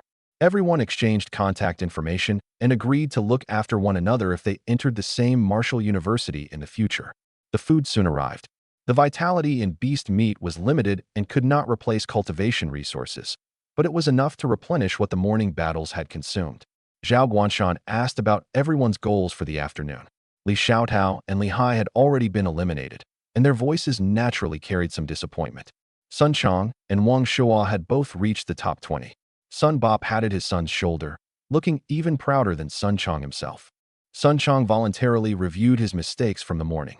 He had won his first round smoothly, but nearly injured himself in the second by trying to endure everything head-on. He admitted that he had treated Diamond Body as though it could withstand any attack. Wang Shuo also said Shadow Stealth left him with few escape routes against wide-range attacks. The two soon moved from rankings to training methods. I did not rush to provide answers. I shared wilderness experience only when they asked. A meal could introduce people, but more important, it let peers judge whether they might trust one another on a future team. For Wang Shuo to reach the top 20 with the resources of an ordinary family is already impressive, Zhao Guanshan said. If a suitable elemental seed is fused with his shadow affinity, his potential will rise further. If you need investment, speak with Xiao Xiao after the tournament. Every condition will be written clearly. Wang Shuo looked at me first, then thanked him seriously without promising anything on the spot. Zhao Guanshan also asked Luo Yushi what rank she expected. She said only that she did not know. I understood that she did have a goal, but after watching my 2 morning matches, she could no longer judge the gap between us accurately. No one asked me. Zhao Guanshan probably assumed I could reach the top 3, while Sun Chang believed I would at least make the top 10. Only I knew that third place had never been the answer. After lunch, Dong Lei quietly asked why I had not warned him that so many important people would attend. Because if I told you, you might not have come. He did not deny it. The gap in status between an ordinary class teacher and several family heads would naturally make someone hesitate. But from the moment he sat down until the meal ended, Dong Lei never tried to flatter anyone. He only discussed student combat safety with Sun Ba and clarified the investment review process for Wang Shuo. I did not want to give him relationships based on currying favor. I wanted him to have several more people he could contact normally when seeking resources for students in the future. You gave me a demonic core and a secret realm admission token, and you've always fought for resources on my behalf, I said. Meeting several of Qingchuan's leaders will help when you train students later. He froze, then raised a hand and patted my shoulder. The thought is enough. Don't treat favors too simply, and don't take on obligations you shouldn't for my sake. This meal was only an introduction. No conditions changed hands. While we spoke, Luo Yushi called me from behind. She waited until the others moved away, then asked directly, "Where did your spatial ability come from?" Space beasts are already rare. Cores containing teleportation are rarer still. And your cultivation speed has surpassed most SSS grade students. I could not explain the system, and Chaos Divine Lightning was even less suitable for disclosure. I deliberately interrupted her with a joke. What kind of relationship do we have that would make me tell you every trump card? If you really want to know, get a room at the Sunshine Grand Hotel with me tonight, and we can discuss it slowly. The moment the words left my mouth, I retreated 2 steps. Luo Yushi froze for an instant, then formed an icicle. Yui.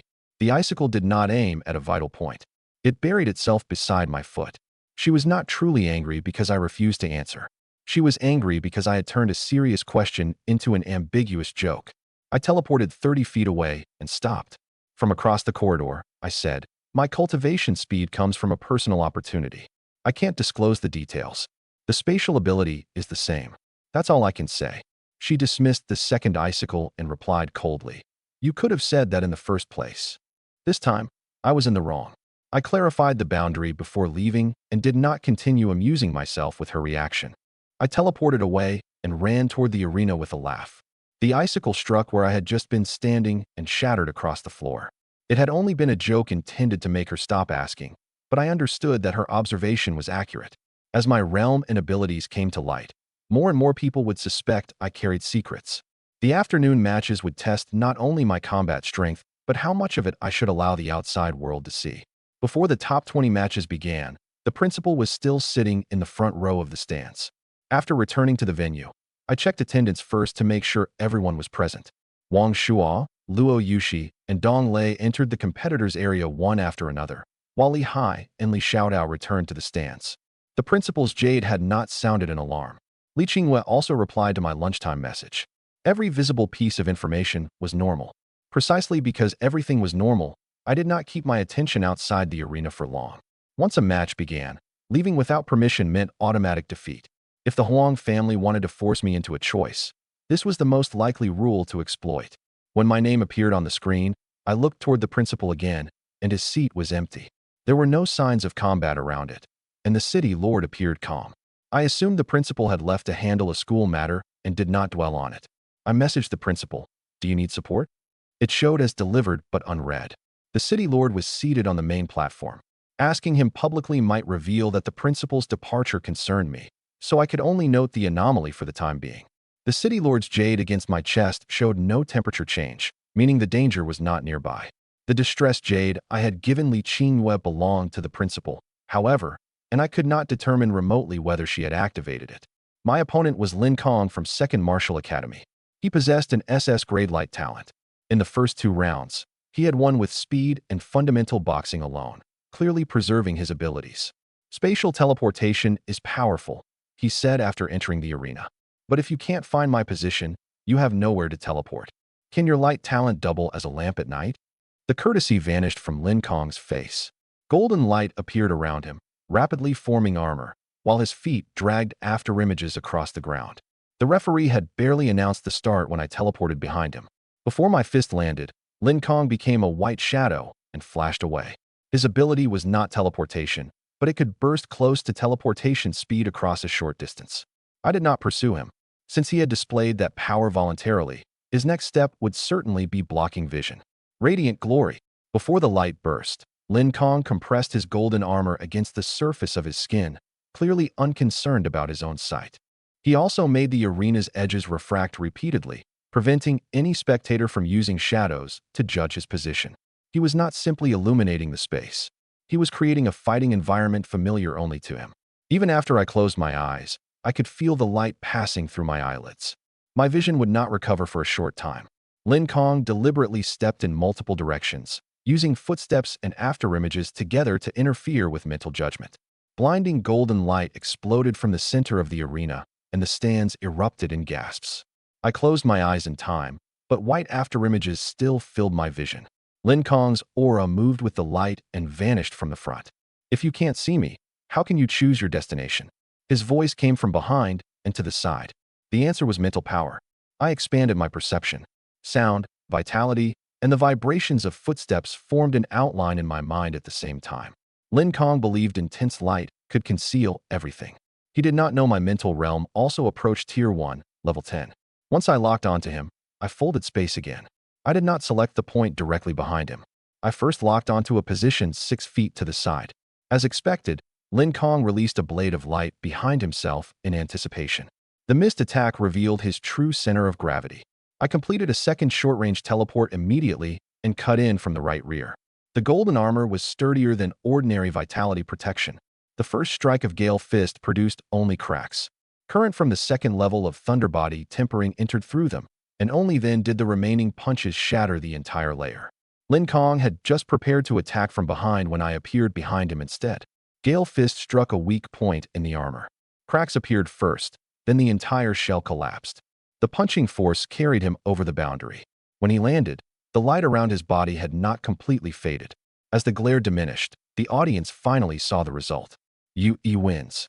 Sitting on the safety mat, Lin Kong asked in disbelief, "How high is your mental power?" "High enough to find you with my eyes closed." I returned to the competitor's area. The city lord nodded once, clearly having recognized my use of mental perception. Publicly revealing my dual cultivation would attract more attention, but that was still safer than exposing Chaos Divine Lightning. In the later matches, Luo Yushi entered the top 10. Wang Shua drew an SS grade Strength Cultivator. Wide-range shockwaves countered his shadow stealth, and his run ended in the top 20. Although disappointed, the first thing he said after leaving the arena was that I had to bring the championship back to 9th Martial Academy for him. Wang Shua's opponent stamped once every 3 seconds, and the resulting vibration covered the entire arena. Neither shadows nor obstructed vision could avoid it. Wang Shua endured until the 7th strike and tried closing the distance during the interval, but the difference in vitality kept him from pushing the opponent beyond the boundary. His legs remained numb when he left the platform. I accompanied him to the medical area first and made sure no bones were fractured before discussing rank. A top 20 finish was enough to prove his potential. The footage would also show future investors that he had not surrendered immediately against an unfavorable matchup. The top 20 is enough to earn you a solid cultivation agreement, I said. Deal with the injury first. Apart from me, all 10 remaining competitors possessed talents of SS grade or higher. The two SSS grade students, Han Li and Lu Xinran, were both still present. On paper, I was the only S grade. During the short break, the principal still had not returned. I sent another message and received no response. The unease that had begun that morning rose again. I touched the city lord's jade at my chest and remembered the other distressed jade I had given Li Qinghua. The tournament broadcast was calling the top 10 competitors to prepare. I could not be both here and outside the venue. If the principal was handling an ordinary matter, leaving would cost me the tournament mission. If it truly involved Li Qinghua, every minute of delay might become irreversible. I called her phone. It rang several times with no answer. The second call ended the same way. I was preparing to approach the city lord directly when a short reply arrived. Busy. Safe. The words resembled her usual tone, but could not prove she had written them. I sent my doubts to Dong Lei and asked him to contact the staff on duty at the school while I continued waiting for the principal's message. If the principal had left for something other than school business, then someone must have crushed his jade. Before the round of 10 began, the principal still had not replied. Dong Lei learned that Li Qinghua had left work early that day, and her destination was unknown. She had mentioned that she might handle resignation paperwork, which could explain it. But with one anomaly piled atop another, I could no longer treat them as coincidence.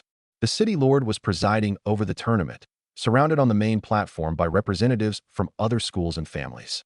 I decided that if the round ended without clear news, I would abandon the remaining ranks and leave. No system reward was important enough to exchange for her safety. I wanted to leave immediately and search, but without the location of the distressed jade, I would only waste time. The city lord had given no warning, which meant no Tier 5 cultivators were fighting in the city at least. I forced myself to remain in the competitors' area and resolved to verify everything the moment the match ended. Lu Xinran entered the first match. Her opponent specialized in mental illusions and created 3 duplicates immediately. Lu Xinran did not search for the original. She covered the surrounding area in a dark red energy, and all 3 illusions distorted at once. Then she closed the distance in one step. Her movements were completely unlike her flamboyant appearance. Within a few exchanges, she forced the opponent to surrender. I still could not identify the complete nature of her SSS grade talent. I could only confirm that it combined perception and close-range amplification. She held no fewer hidden cards than I did. She was the heir to Qingchuan's underground Lu family and the city's other SSS grade awakened student.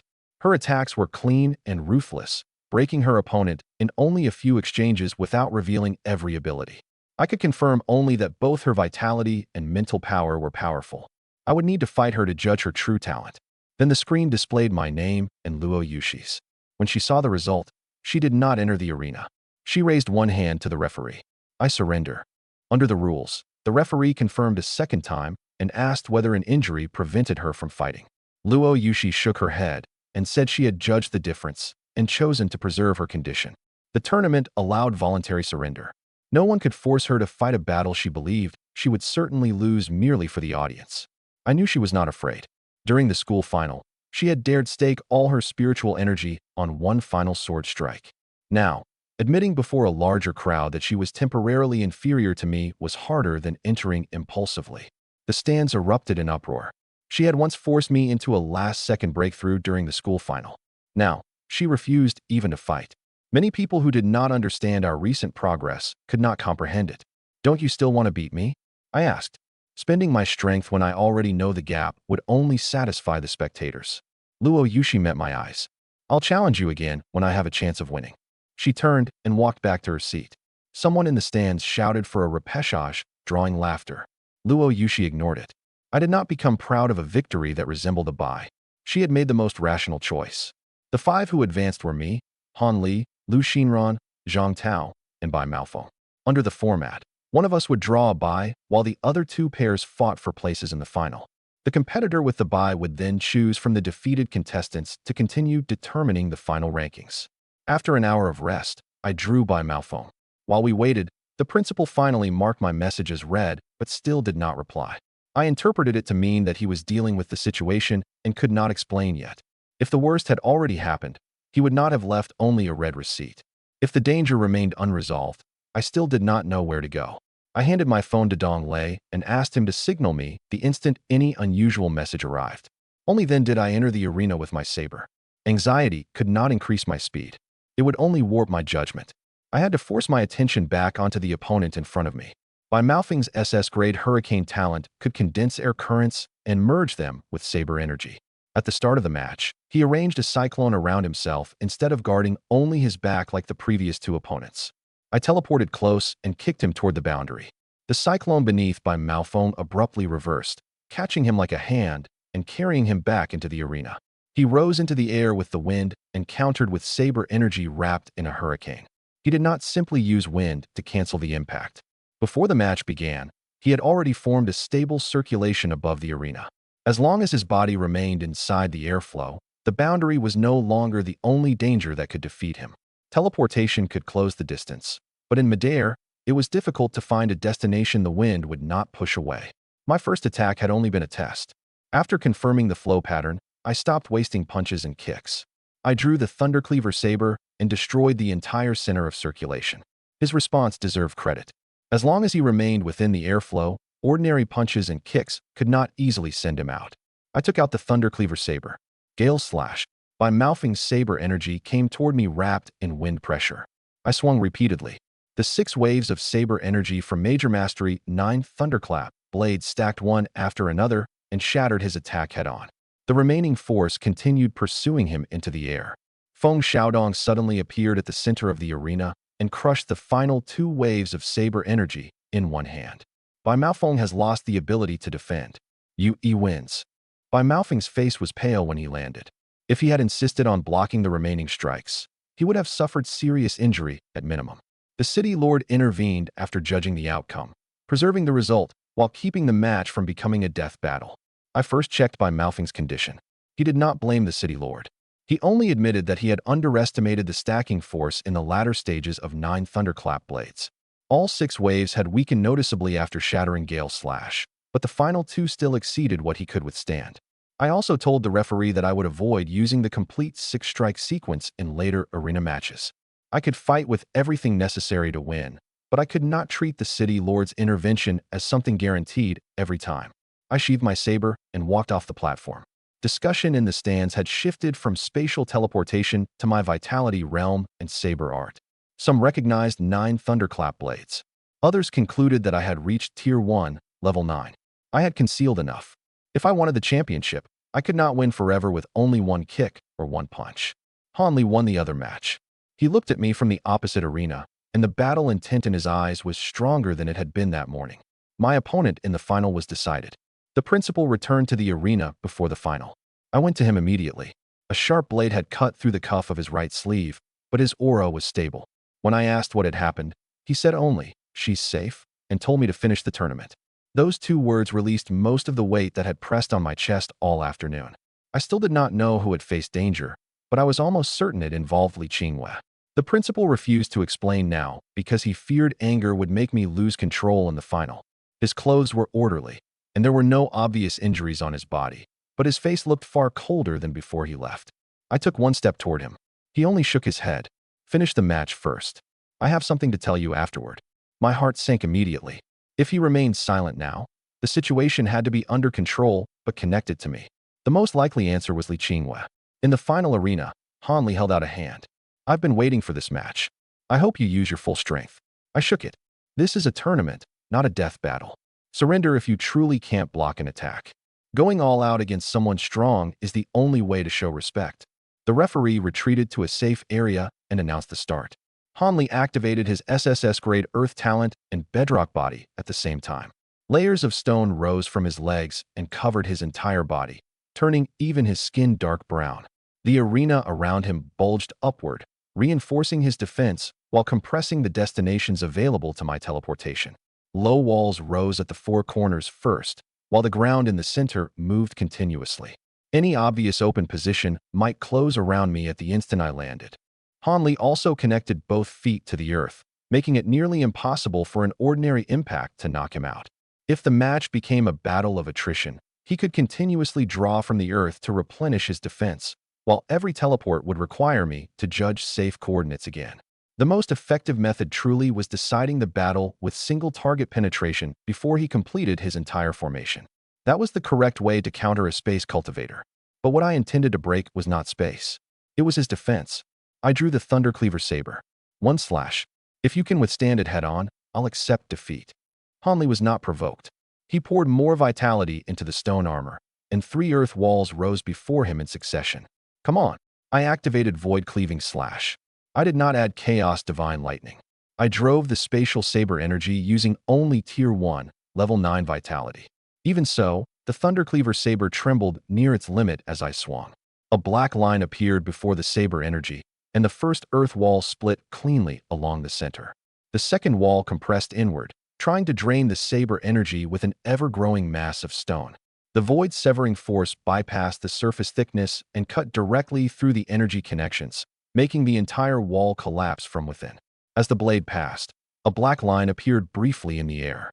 Enormous Saber energy crossed the arena. The first earth wall offered almost no resistance before splitting, and the second shattered immediately afterward. Hanli crossed both arms and actually prepared to receive the final strike with his stone body. You can't block that. Feng Xiaodong moved faster than the warning. He appeared before Hanli and stopped the Saber energy with one palm. The spatial cutting force exploded outside his hand, and the shockwave sent great ripples across the protective barriers on both sides. The City Lord's palm never touched the black line directly. He used Tier 5 vitality to wrap the surrounding space and deprived Void Cleaving Slash of any route to extend farther. Even so, his foot slid half a step backward. That detail silenced every high-tier martial artist in the stands. I withdrew the saber immediately and stopped supplying power. A crack already ran completely through the stone armor before Hanli. The result had been clear before the City Lord intervened. Hanli still tried to argue, but the City Lord turned and shouted, "The arena is for deciding victory, not offering your life. Your defense has already broken. If you keep trying to endure it, you'll die." The referee confirmed that Hanli could not stop the attack independently and declared me the winner. I did not mock him. Hanli's defense, domain, and fighting spirit were all-powerful. What he lacked was practical experience judging differences in power. If he had evaded Void Cleaving Slash and delayed me with his Earth domain, the match would not have ended after one strike. Lu Xinran, who had drawn the bye, observed from the side for a long time. In the end, she chose not to challenge me and fought Hanli for second place instead. She won the later match, fixing the final rankings. I was first, Lu Xinran second, and Hanli third. The system notification appeared immediately. Martial High School Tournament mission complete. Reward: 1,000 talent points. Space talent upgraded to SS grade. The instant my talent upgraded, the venue's space changed from a blurry plane into a three-dimensional network. My safe destinations, once limited to roughly 100 to 200 feet, expanded outward. I could sense some open spaces even through walls, while the mental cost of short-range teleportation dropped noticeably. I did not test the limit in public. I had the system conceal the upgrade's fluctuations. Observers would attribute any change to a breakthrough during the match, which was far safer than suddenly announcing that my S-grade talent had become SS grade. It felt as though another layer of spatial perception had opened. More distant destinations became clear. Both range and stability improved, and I could even detect the spatial disturbance left behind by Void Cleaving Slash. Some people in the stands cheered for a commoner winning the championship. Representatives from various organizations prepared to approach me afterward. I did not let the crowd surround me for long. I teleported to the City Lord and Principal. I took first place, I told Feng Xiaodong. He smiled. A commoner student hasn't won first in Qingchuan City for many years. I'll arrange the cultivation slot I promised you. I looked at the principal immediately. He did not evade the subject. He led me into an empty passage, and his first sentence turned every drop of blood in my body cold. Someone tried to abduct Li Qinghua today. Where is she? Was she hurt? Award music was still playing outside the passage, but I could hear only my own heartbeat. The principal made a medic test my vitality first. Only after confirming I would not lose control did he summarize the rescue. The distressed jade had shattered midway through the tournament. He followed its signal and teleported near the spiritual plant company, arriving just as 2 Tier 2 martial artists dragged Li Qinghua toward an unmarked vehicle.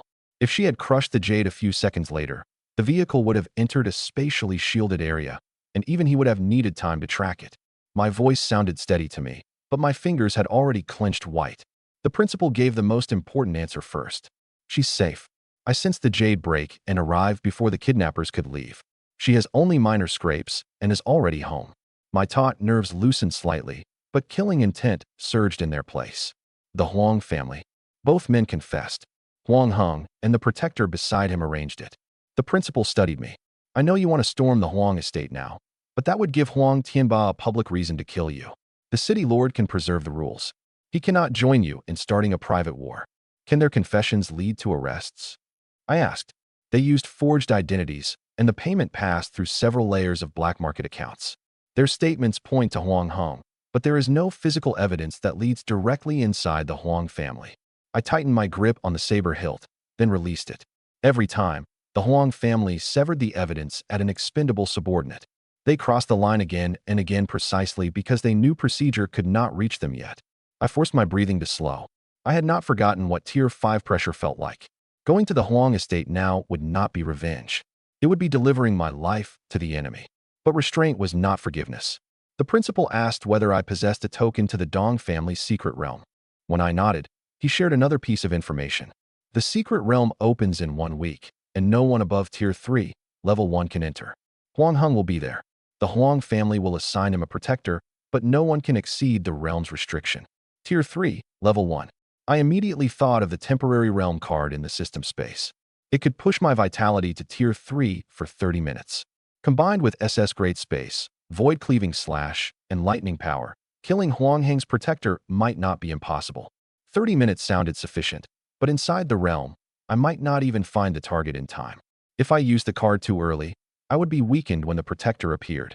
If I waited too long, I might not even have time to activate it. I did not reveal the card to the principal. I asked detailed questions about the secret realm's terrain, entry process, and death records. A revenge plan had to rest on information, not the simple claim that I could fight across realms. Can people be killed inside the secret realm? Demonic beasts, dangerous terrain, and resource conflicts can all cause death. The principal did not answer directly. He only warned me with solemn emphasis, leave no witnesses. Don't force an attack without confidence. Revenge matters, but surviving matters more. I understood that he was offering an opportunity, not an order. Thank you for saving Qinghua, I said. And thank you for telling me this. When you need me to handle that future matter, as long as it doesn't violate my principles, I'll do everything I can. Grow strong enough to qualify for helping first. The principal patted my shoulder. You can let the school handle the organizations approaching after the tournament. Go see her. I skipped the post-awards banquet and teleported out of the arena. Along the way, I checked my phone repeatedly. Li Qinghua had sent only one message. I'm home. Don't worry. The shorter it was, the more uneasy I became.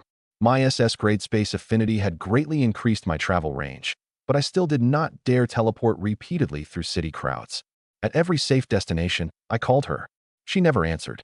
The principal had said she was shaken and did not want to speak yet, so I could only move at the highest speed that would not endanger pedestrians. A school security vehicle was parked outside the apartment complex, and 2 staff members guarded the building. Only when I saw them did I truly believe the danger had ended instead of suspecting that the Huang family was using her phone to lure me home. After I knocked, several seconds passed before a cautious question came from inside. Who is it? It's me. The door opened immediately. Li Qinghua stood inside with a faint red mark around one wrist. When she saw me, the calm she had forced herself to maintain finally dissolved, and her eyes quickly reddened. I first confirmed she had no other injuries, then checked the windows, doors, and hallway before sitting beside her. Did they say anything to you? Li Qinghua said they had continuously threatened her with my safety and claimed they would not hurt me if she cooperated. She did not believe them, nor did she try to fight 2 Tier 2 martial artists head-on. After they dragged her around the corner of the company and out of ordinary people's sight, she crushed the jade. That choice saved her. If she had triggered it too early in the lobby, the kidnappers might have attacked the people around her immediately. A few seconds later, and she would have entered the vehicle. She had not waited passively to be rescued. Despite extreme fear, she had still judged the right moment to call for help. They only told me to go with them. After I crushed the jade, that older gentleman came very quickly. She gripped my sleeve. Xiaoyi, have you been hiding all of this from me? I no longer dismissed everything as ordinary competition conflict. I told her what I could. Huang Heng sending assassins, Huang Tianba invading the school, and the city lord's temporary protection. I concealed only the system and my plan for revenge inside the secret realm. I'm sorry. I looked at the red mark on her wrist. I brought the danger to you. She made me look at her and asked whether, if I had been abducted today, she should distance herself from me because she was a burden. I could not answer. The danger came from the Huang family's malice. Neither victim should carry the other's guilt. What I could do was acknowledge the holes in my protection and correct our routes and communication methods. I could not offer one apology and continue hiding every plan. Don't say that. She shook her head. If you hadn't given me the jade, today would have been truly dangerous. You aren't a burden to me, and I don't want to be one to you. She said she planned to quit her job, remain temporarily in an area the principal could protect, and begin cultivating. At the very least, she wanted to learn how to call for help and escape when danger arrived. You already did very well. I left a new communicator and several recovery potions with her. Don't go out alone for the next week. I'm entering a secret realm, and the principal will arrange protection here. Li Qingwei could tell I was holding something back. In the end, she asked only, will you come back? I will. I held her hand and added another promise silently in my heart. Huang Heng had crossed the line twice. The day the Dong family's secret realm opened would be the day I settled our account. After the tournament ended, I canceled every arrangement for the coming week. The city lord's residence had scheduled a championship interview, and several organizations sent meeting requests through the school. I postponed everything until after the secret realm and kept only 2 commitments: collecting my rewards and submitting security information. The Huang family had just targeted Li Qingwei. Appearing at a public banquet now would only tell more people whom I cared about and where I often went. The principal opened a training room inside the school for my use and arranged rotating staff to monitor the apartment complex. I did not immediately make Li Qingwei move on a campus. An unfamiliar, enclosed residence was not necessarily safer than a familiar neighborhood. First, we changed the locks and checked the hallway cameras. Then we began varying our daily arrival and departure times. Both cultivation paths were close to Tier 1, Level 10, but a clear threshold still stood between me and Tier 2. A temporary realm card could push my vitality to Tier 3 for 30 minutes, but it could not replace my own strength. The secret realm held more than Huang Heng and his protector. Other families, demonic beasts, and unknown dangers waited inside. One wrong judgment might keep me from returning. I rewrote the conditions for using the realm card as 3 rules. I encountered a Tier 3 protector and could not retreat. I found Huang Heng without unrelated witnesses nearby, and the fight could end within 20 minutes, reserving 10 minutes to withdraw. If even one condition was unmet, I would abandon revenge. That was not cowardice. Huang Heng had proven that he would cross the line repeatedly, and I had to kill him. But if I remained in the secret realm after taking his life, Li Qingwei would lose her final support against the Huang family. I set a minimum objective. Before departure, both vitality and mental power had to reach Tier 1, Level 10. I still held 1,200 talent points in the system. The number looked substantial, but it would vanish quickly when exchanged for high-rank abilities. I stopped making impulsive purchases and prepared to preserve it for emergencies inside the secret realm. The shop refreshed with several recovery items and map talismans that day. I spent only a small number of points on one water purification talisman. System items were most valuable not as replacements for ordinary real-world supplies, but as tools that could fill a gap when a secret realm cut off water, introduced poison, or severed spatial contact. I divided the remaining points into 2 budgets. 1,000 could not be spent in advance under any circumstances, while 200 could purchase temporary low-tier supplies. With a clear budget, the system shop could no longer pull my plan off course every time it refreshed. That evening, I stood by the window and inspected the area below. Suddenly, I saw a familiar white shape on a tree branch. The talking ragdoll cat had returned. It lay on the same thin branch as last time, but several silver leaves that did not belong anywhere in Qingchuan clung to its fur. The remaining spatial fluctuation was very faint, as though it had just traveled from somewhere far away. I did not approach immediately. First, I made sure no bureau officers were tracking it nearby. Little Peach voluntarily swished her tail when she saw me. At least that meant she remembered the cake and had not interpreted my earlier questions as hostility. I teleported beneath the tree, and system inspection displayed her information immediately. Tier 2, Level 7, species still a string of question marks. In only half a month, her realm had risen by another 2 levels. Little Peach, I called tentatively. The white cat opened blue eyes and wagged her tail happily. Meow. It is I, the princess. You still remember me. Interesting human. You took the cake and disappeared. I thought scamming people out of food was your specialty. I am simply not proficient enough at spatial travel. I landed somewhere unfamiliar, she said with complete confidence. And then I got lost. How far away was this unfamiliar place? I don't know. It had glowing trees and fruit that tasted terrible. I submitted a photograph of the silver leaves to system inspection and received only insufficient access. Her journey might have crossed hundreds of miles, or she might have entered a small space connected to Blue Star. Little Peach could not accurately control her own destination. Her escape ability was powerful, but I could not count on her returning reliably. A Tier 2 space beast getting lost because her ability chose the wrong destination sounded absurd, but it explained why she had disappeared for so long. She quickly returned to the subject she truly cared about and asked whether I had any more cake. I suggested that she live with me, and she immediately rejected the word pet. I changed the terms. We would sign no master-servant contract, and she could leave freely. I would show her the human world and provide food. She would help when something lay within her ability. Helping does not include attacking people merely because I dislike them, I added. It also does not include staying locked inside my home. If you want to leave, just tell me first. Little Peach asked whether I would hand her over to the Bureau. I answered honestly that if the city's injuries involved her, the Bureau had the right to investigate.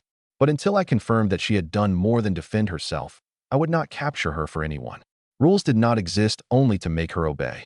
They also prevented humans from claiming her at will. She considered it for a long time and added one condition: no one could touch her tail. I agreed to include it in our verbal arrangement. After a long and serious deliberation, Little Peach finally raised her head. This princess will accept your invitation temporarily. To honor my side of the deal, I spent 200 talent points in the shop on 2 pieces of special cake. Her eyes lit up after the first bite, and she said even her cultivation bottleneck had loosened slightly. System food was clearly more than an ordinary dessert, which explained the price. I let her eat only half a piece at first and observed whether her vitality changed abnormally. Little Peach protested that I was deliberately withholding food, but inspection showed that her spatial energy was indeed rising slowly. A 3-month-old beast could also injure herself by consuming too much special energy at once. Only after half an hour passed without a problem did I give her the remainder. She insisted that a princess needed no one to look after her, yet after finishing, she pushed the second piece back toward my hand and said it could wait until tomorrow. You can't eat this every day, I said. Talent points are not a food allowance. Stingy. I brought her home and cooked braised fish with several ordinary dishes to see whether normal food could satisfy her. Little Peach smelled it, jumped onto the table, and ate every bite. Her realm did not change, but at least she did not need system food to survive. I also tested several ordinary snacks and recorded which ingredients she could and could not eat. Seasonings unsafe for an ordinary cat might still be dangerous to a Tier 2 beast. Little Peach complained that I was turning a meal into an experiment, but ultimately cooperated because every test ended with a small piece of fish. The first time she watched television, she tried spatially traveling toward a bird on the screen and nearly struck her head against the wall. Once she confirmed the image was not a living creature, she circled the television twice and solemnly added, "Moving fake window," to her knowledge of human civilization. After dinner, she quickly claimed the softest place on the couch and fell asleep. I watched this space beast of unknown origin without letting her cute appearance erase my caution. She could travel through the city's defenses and beneath the Bureau's gaze at will. The secret behind her might be no smaller than the one behind my system. Still, the secret realm permitted realms up to Tier 3, Level 1. Little Peach qualified and excelled at spatial travel. If both sides agreed to cooperate, she could become a critical escape card. I did not immediately decide to bring her. Little Peach could travel through space, but she also became lost. Her Tier 2, Level 7 realm was higher than mine, but below the secret realm's maximum. Bringing her might improve our chance of escape, or make her prey to someone who coveted a space beast. First, I asked Dong Lei whether contracted beasts could enter the realm. He said the rules limited only total realm and numbers and did not require a master-servant contract, but the Dong family would inspect any beast before entry. Little Peach's origin might be exposed during that examination, another risk requiring her consent. Before any of that, Li Qingwen needed to learn that a talking princess had moved into the family. Li Qingwen slept for most of the day after the shock. I prepared dinner and carried it over, knocking and waiting for her answer before entering. She had secured the door chain and released it only after hearing my voice. The calming medicine left by the principal sat on the coffee table. Beside it was a sheet of paper filled with times and details. Afraid she would forget the kidnapping after sleeping, She had voluntarily recorded both men's appearances, speaking habits, and the vehicle's direction for submission to the authorities. Doing so was more painful than endlessly remembering, and more powerful than simply saying, "I'm fine." I photographed it as a backup, placed the paper in a document envelope, and promised that school staff would submit it on her behalf. She would not need to face another interview. Her mental state had improved after waking, and the red mark on her wrist was fading. Seeing the food on the table, she looked surprised. "I've always been the one cooking. When did it become your turn to take care of me?" "When you needed to rest." We ate quietly for a while. She asked about the secret realm. I did not promise absolute safety. I explained the preparations I could reveal. The city lord would send me to Lishan City. The Dong family's secret realm permitted only Tier 3, Level 1 and below. I possessed escape abilities, and the principal would remain in Qingchuan to protect her. "Are you going for resources or for Huangheng?" she asked directly. I stopped moving my chopsticks. Continuing to conceal, it would only make her assemble a more frightening answer from fragments. I admitted that Huangheng would also enter the realm and that we might fight. I did not say I intended to kill him. "What if you can avoid him?" "I'll make returning my first priority," I said. "But he has already tried to take both our lives twice. I won't pretend nothing happened either." She did not ask me to forgive him. She only told me not to value revenge more than staying alive. "There will definitely be danger," I said. "But I won't trade my life for resources, and I won't let hatred destroy my judgment." She knew I would not abandon the opportunity. She required only that I report my safety every day whenever communication was available. If the realm blocked signals, my first action after leaving had to be calling her. The sound of claws scratching at the door suddenly came from the entrance.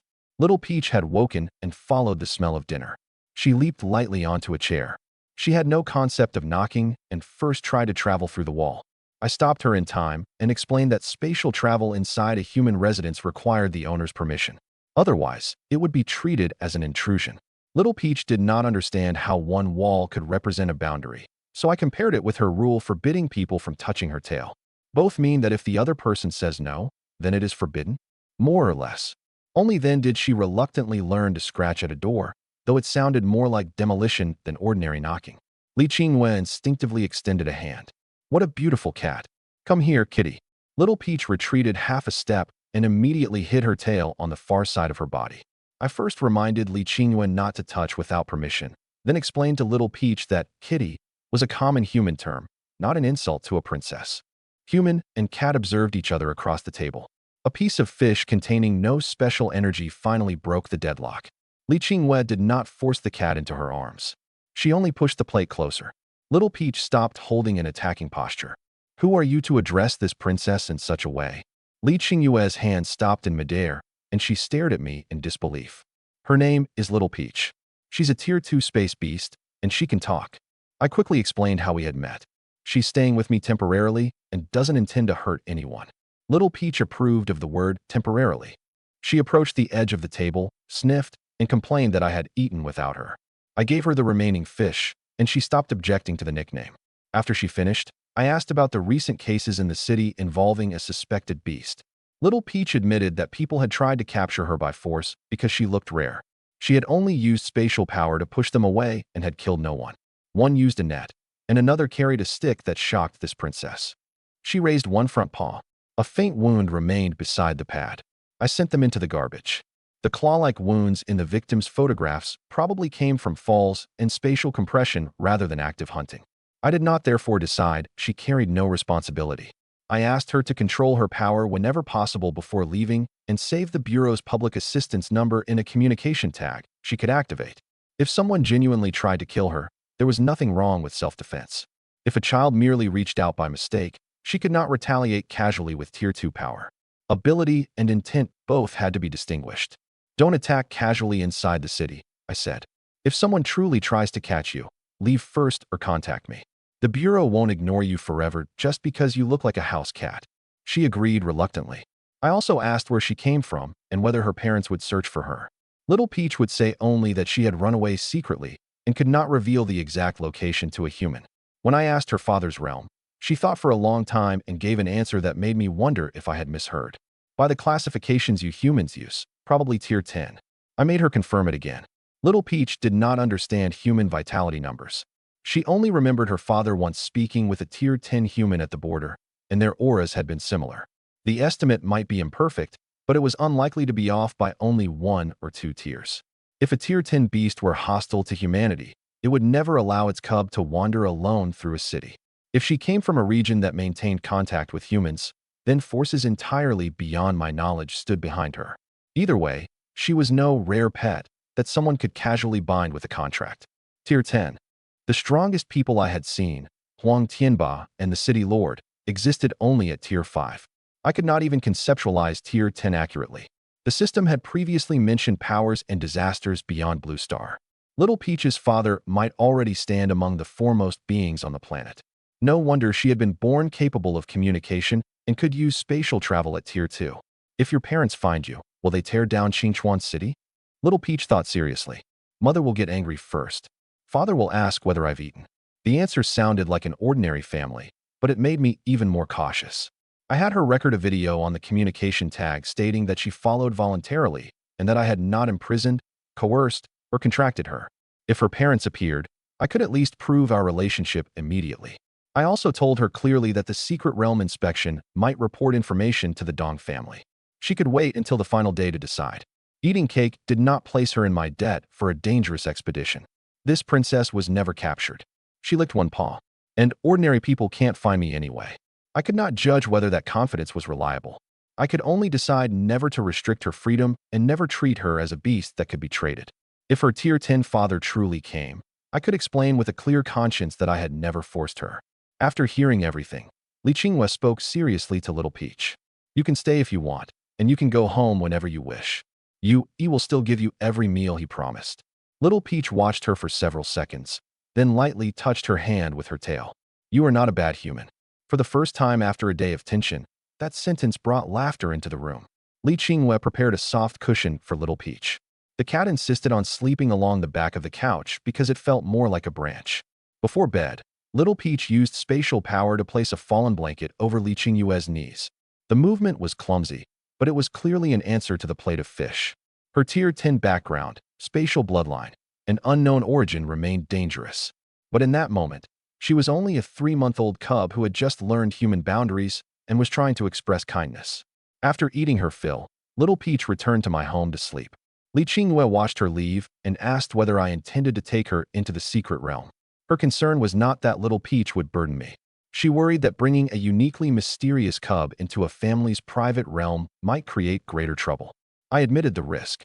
If the Dong family tried to detain Little Peach, I currently lacked even the strength to negotiate with them. Before entering, we therefore had to confirm the scope of inspection, the rights of accompanying beasts, and the exit rules. If the Dong family required a forced contract or could not guarantee she would be free to leave, we would cancel the plan. I haven't decided yet, I said. Her spatial travel is suited for escape, but her origin is too unusual. If we encounter real danger, I can't assume she'll risk her life for me. If she could not enter the secret realm, I would let her remain at home with Li Qinghua. If she entered, we had to establish boundaries for our actions in advance.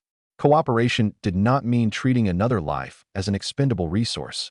Remaining at home would not make her a guard either. Little Peach could take Li Qinghua away during danger, but she could not attack merely because someone approached. Their agreed safe destination was the entrance to 9th Martial Academy, not the area below the apartment that the Huang family might monitor. I made them practice once.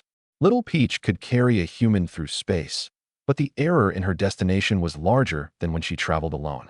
The first attempt took them directly into the empty apartment next door. After confirming that limitation, we restricted emergency travel to short distances inside the complex and abandoned any fantasy that she could reliably perform a cross-city rescue. Over the next several days, I received no further public messages from the Huang family. The authorities did not arrest Huang Heng over the abduction either. The statements of 2 kidnappers and an interrupted chain of evidence were clearly insufficient to shake one of Qingchuan's leading families. Instead, several unfamiliar faces appeared near the school. They never entered the restricted zone or followed directly. They only lingered at intersections Li Qinghua or I might pass. City guards checked their documents and found no illegal items, so at most they could order the people to leave. The Huang family had learned to stop every step at the edge of the rules. Public silence did not mean surrender. They had simply stopped giving the principal obvious violations to seize. That calm was even more dangerous. Huang Heng's assassination and abduction attempts had both failed, and Huang Tianba had personally watched me win the city championship. Unless they were fools, they would understand that killing me would only grow harder with time. I had to leave the city before the martial arts examination, and everyone knew my schedule for the Dong family's secret realm in advance. I wrote every possibility on paper: an ambush on the way to Lishan City, an attack at the secret realm entrance, an assault by a protector after entry, or chaos created through another organization or the heretic cult. I wrote a response beside each. The city lord would escort us on the road, and I would not leave the vehicle alone. At the entrance, I would remain within the Dong family's security zone. Inside, I would confirm the terrain and Little Peach's position before looking for Huang Hong. If signs of the heretic cult appeared, I would drop revenge to the lowest priority and seek a large group. Missing information remained the greatest danger. The secret realm teleportation might scatter everyone randomly, and the map showed only the terrain from its previous opening. I knew neither the identity of Huang Heng's protector nor the person's specific talent and martial skills. The first two scenarios were relatively safe because of the city lord's escort. The Dong family would maintain order at the entrance, making a public attack difficult. The interior of the secret realm was the place best suited to the Huang family. That aligned perfectly with my own plan. Once I realized this, I crossed out the route labeled "Actively Search for Huang Hong." Both sides expected a decisive battle inside the realm.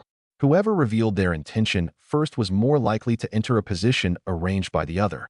My priority would be gathering resources and observing the participants while making Huang Hong believe I was avoiding him. Only after I understood his protector's abilities and the witnesses nearby would the realm card reach its greatest value. I did not tell Li Qingwei the details of my revenge. I only agreed with the principal to confirm her safety once each day. He assigned people to watch the apartment complex and her travel routes discreetly and promised to monitor her personally while I remained in the realm. I still kept the city lord's jade against my body, though no one could guarantee it would work across cities or inside a secret realm. The principal also gave me an ordinary recording crystal capable of storing footage offline inside the realm. It could preserve evidence if the Huang family attacked first, but if I died, it might also expose my trump cards. I disabled automatic upload and allowed only manually selected clips to be preserved. There was no perfect balance between evidence and secrecy. The safest method remained avoiding chaos divine lightning before unrelated witnesses. But if survival forced me to choose, staying alive came first. When Little Peach awoke, I explained the secret realm rules to her. There are beasts, spiritual medicines, and possibly space resources inside. Would you like to go together? If we encounter an enemy beyond our ability, we'll retreat first. You don't have to block attacks for me, and I won't force you to fight. I read the Dong family's rules one by one. The inspection would confirm only realm and voluntary participation. No forced contract was required. If inspectors discovered bloodline power beyond what the realm could bear, the Dong family had the right to refuse entry, but not to detain her. Little Peach cared most about whether she could freely eat demonic beasts inside. I explained that unverified flesh might contain poison and that inspection had to examine all food first. Although unhappy, she agreed to replace "eat on sight" with "ask before eating." "Will there be anything delicious?" she asked. "Resources can be exchanged for money, and money buys delicious things." "Then this princess will go." We agreed that if space scattered us, each would seek a safe area. If we could not reunite, we would wait for the realm to close. She could use spatial travel to save me, but the choice to act was hers. I also packed ordinary dried fish and drinking water so she would not run away at a critical moment in search of food. We created 3 signals. 1 short spatial fluctuation meant safe, 2 meant resources had been found, and 3 in succession meant retreat immediately. Little Peach could not use a human communicator, but at least within perception range, she could communicate intent this way. I tied a lightweight locator tag beside her neck. It did not restrict spatial power and could show direction at ordinary distances. She first complained that its color did not suit a princess. Only after Li Qingwei sewed a small blue stone onto it did she accept. Even after all those preparations, the Huang family remained silent. I did not know what they were discussing or whether Huang Hong remained in the hospital, but I knew neither side would allow the calm to last much longer. Only 1 day remained in the week-long countdown. The Huang family did not reappear, and every stranger on the school's security footage vanished the night before. The withdrawal looked more like outside personnel being recalled before an operation. The principal confirmed that Huang Hong had completed his secret realm permit, but the Huang family kept his protector's information confidential. The record showed only that the person did not exceed Tier 3, Level 1. Being unable to see the opponent's plan did not allow me to invent an answer for the narrative. I possessed only those traces and one clear judgment. Someone inside the realm was waiting for me. For the final week, I devoted most of my time to training and family. Every morning, I completed the foundational cycles of both arts first. I spent the rest of the morning helping Li Qinghua sort out her living arrangements and security, practiced controlling my strength in the school training room during the afternoon, and absorbed pills at night. My space ability had advanced rapidly after the tournament, but my body still wasn't accustomed to the new landing distances. I had to reduce that margin of error before entering the secret realm. Little Peach joined the training too. She randomly teleported softballs to different places around the room, while I relied solely on spatial awareness to judge their locations and teleport over to catch them. I knocked over the training racks 3 times during the first 2 days. By the 5th, I could change direction repeatedly without seeing my destination. During the day, I accompanied Li Qinghua as she handled her leave from work and stocked up on daily necessities. I also took her and Little Peach on several walks through busy, well-guarded parts of the city. At night, I took vitality pills and spirit fluid while circulating the Thunder Body Tempering Art and Thunder Meditation Art. The city's lightning element wasn't as concentrated as it was during a thunderstorm, but the environment was safe and stable. Li Qinghua didn't resign from all her work immediately. Instead, she negotiated an unpaid leave of absence with her company, leaving open the possibility of returning in the future. The kidnapping shouldn't get to decide her career forever. She moved her everyday belongings into temporary housing closer to the school, but kept her old residence as well, so she wouldn't establish a fixed travel pattern. Little Peach was thrilled to tour the city, but she stayed inside the backpack or on my shoulder the whole time to keep anyone from identifying her as a space-type demonic beast. Whenever we passed a cake shop, she would make a great show of turning her head the other way. Once we'd gone far enough, she would remind me that the princess didn't see anything just now. On the 7th night, both bottlenecks loosened in succession. My vitality broke through first, beginning with my heart. Lightning flowed through my bloodstream and into my limbs. The power I had accumulated with pills over the past several days seemed to compress all over again, while my muscles and bones gave off faint tremors in unison. I didn't challenge the mental power bottleneck right away. I spent half an hour confirming that my body was stable first. Then I circulated the meditation art, and the edges of my mental sea expanded outward. My SS rank space affinity brought the surrounding coordinates into my awareness along with it, making the location of every object in the room clearer than before. Both paths reached level 10 one after the other, without any sign of an unstable foundation. Vitality, 14,569. Tier 1, level 10. Mental power, 15,049. Tier 1, level 10. Tier 2, level 1 required a base value of 20,000, along with bone tempering and a mental transformation. Ordinary pills alone couldn't carry me across that gap in the short term, but reaching level 10 in both paths had already improved my control over space again. The 9 Thunderclap Blades and Void Cleaving Slash could also withstand a greater infusion of power. I tried directing my vitality into my bones and immediately encountered obvious resistance. The system advised using the Grade 4 Glazed Essence and Dragon Blood Elixir I'd purchased earlier to assist with Tier 2 bone tempering, but I would need a safe environment and at least several days to recover. Rushing a breakthrough before the secret realm would turn my strongest condition into a period of weakness. I stopped trying to advance and kept both resources sealed away. Being capable of a breakthrough didn't mean I had to break through now. Choosing the right moment was part of strength too. 7 days of daily missions, combined with what remained of my tournament rewards, brought my talent points back up to 2,400. I made another list of the trump cards available to me. 1 temporary Tier 3 Vitality Realm card, lasting 30 minutes. 1 vial of Grade 3 Dragon Blood Elixir, usable only after reaching Tier 2. My SS rank space affinity, Chaos Divine Lightning. The City Lord's Jade token, and Little Peach's spatial traversal. I wrote the cost after every trump card. The realm card left me weakened when it expired. Void Cleaving Slash consumed tremendous energy. Chaos Divine Lightning would expose my affinity. The City Lord's Jade might not work inside the secret realm. And Little Peach wasn't a tool obligated to obey my commands. Once I wrote it all down, the false sense of security created by having so many trump cards vanished at once. My truly reliable abilities were still my own dual level 10 cultivation, saber techniques, and combat experience. They wouldn't disappear after one use. nor did they require anyone else to shoulder the risk for me. Having many trump cards didn't mean I could deal with every enemy at once. Inside the secret realm, the Han family, the Lu family, and the other factions would all bring Tier 3 guardians. I had only one realm card, and it lasted just half an hour. I had to save it for a battle I truly couldn't avoid. The principal called that evening to confirm I was ready. He first made me repeat my 3 conditions for retreat. Only after confirming that revenge hadn't clouded my judgment did he tell me who else would be going. Besides me, Qingchuan City's group included Han Li, Lu Xinran, and several students from major families. Each participant could bring at most one guardian no higher than Tier 3, Level 1. The city lord would only escort us to the entrance and would not enter the secret realm.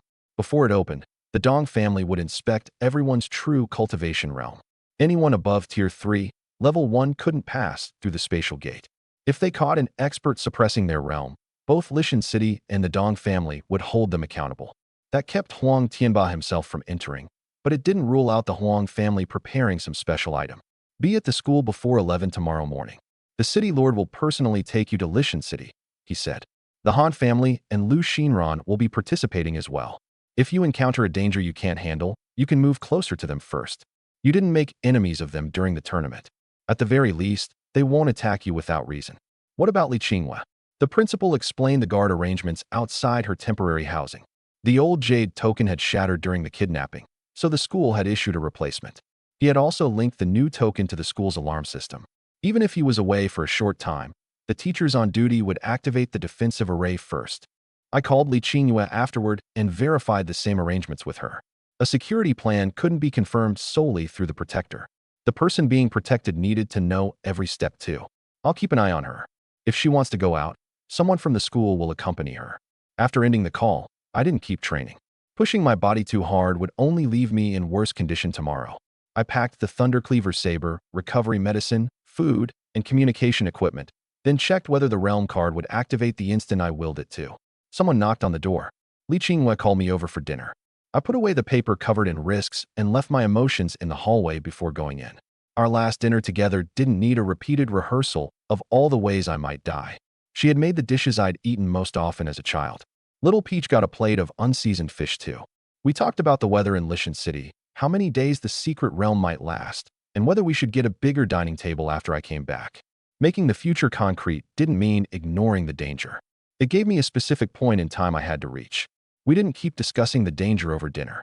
She asked how many changes of clothes I'd packed, while Little Peach buried her head in her fish as though tomorrow were just an ordinary trip. After dinner, Li Qinghua tied an old red cord around my wrist.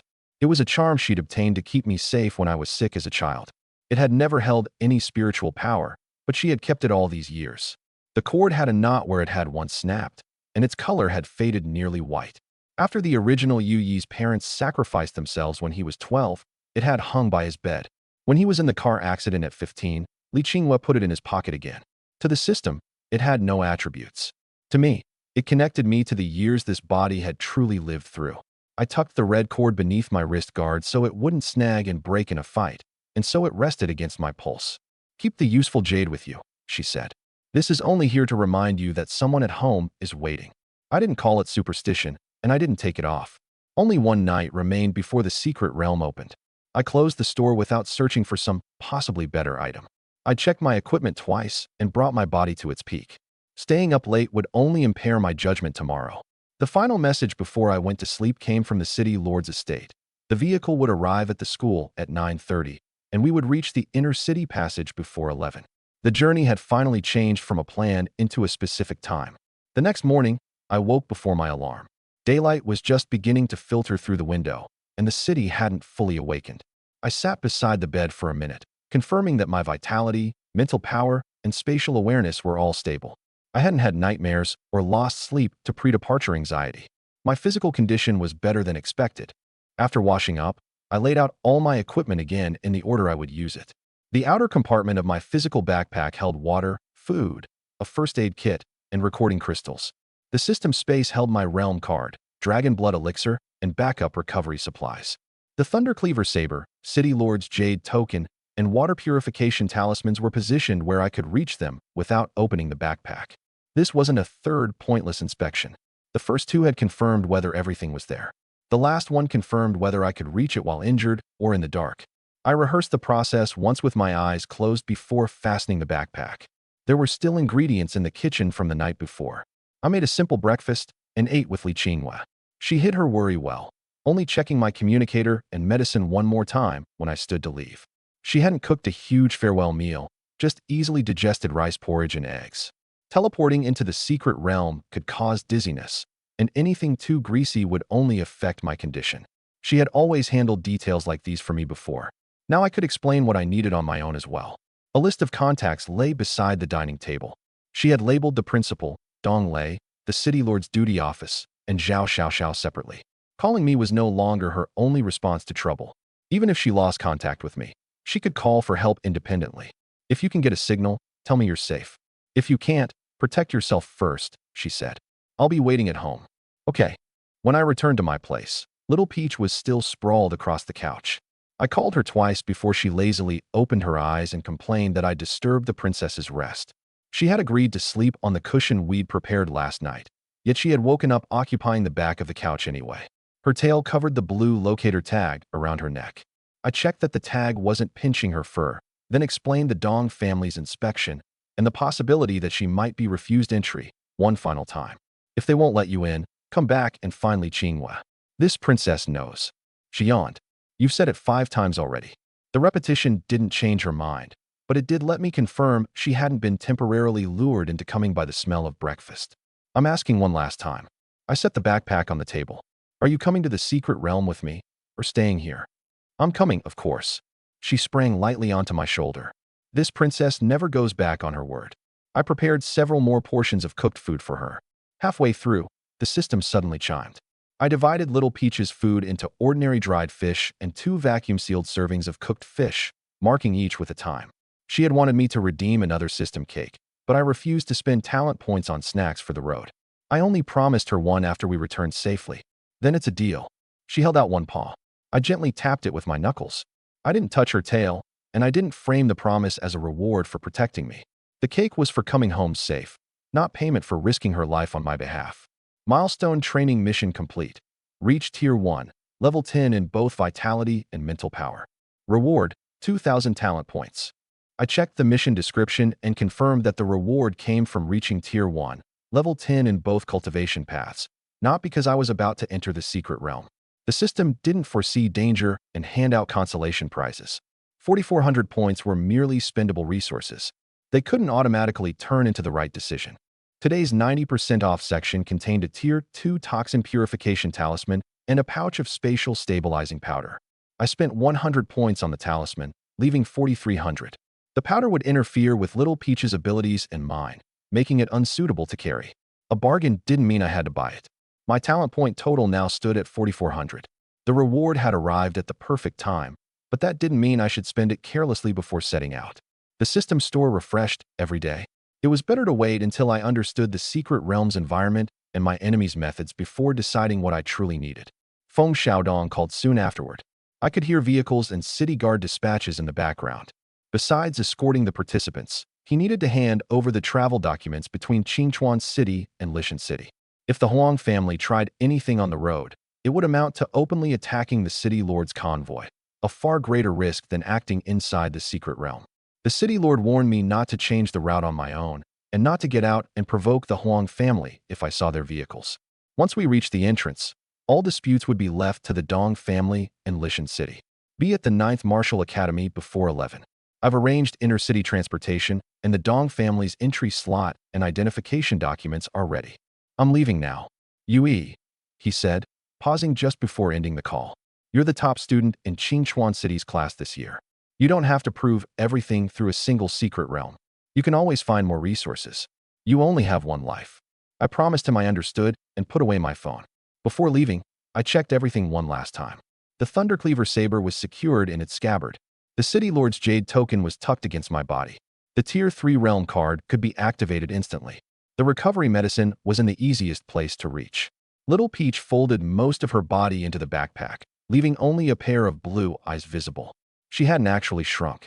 She was using space to hide most of her body inside a folded pocket, and her full weight still pressed against the shoulder straps.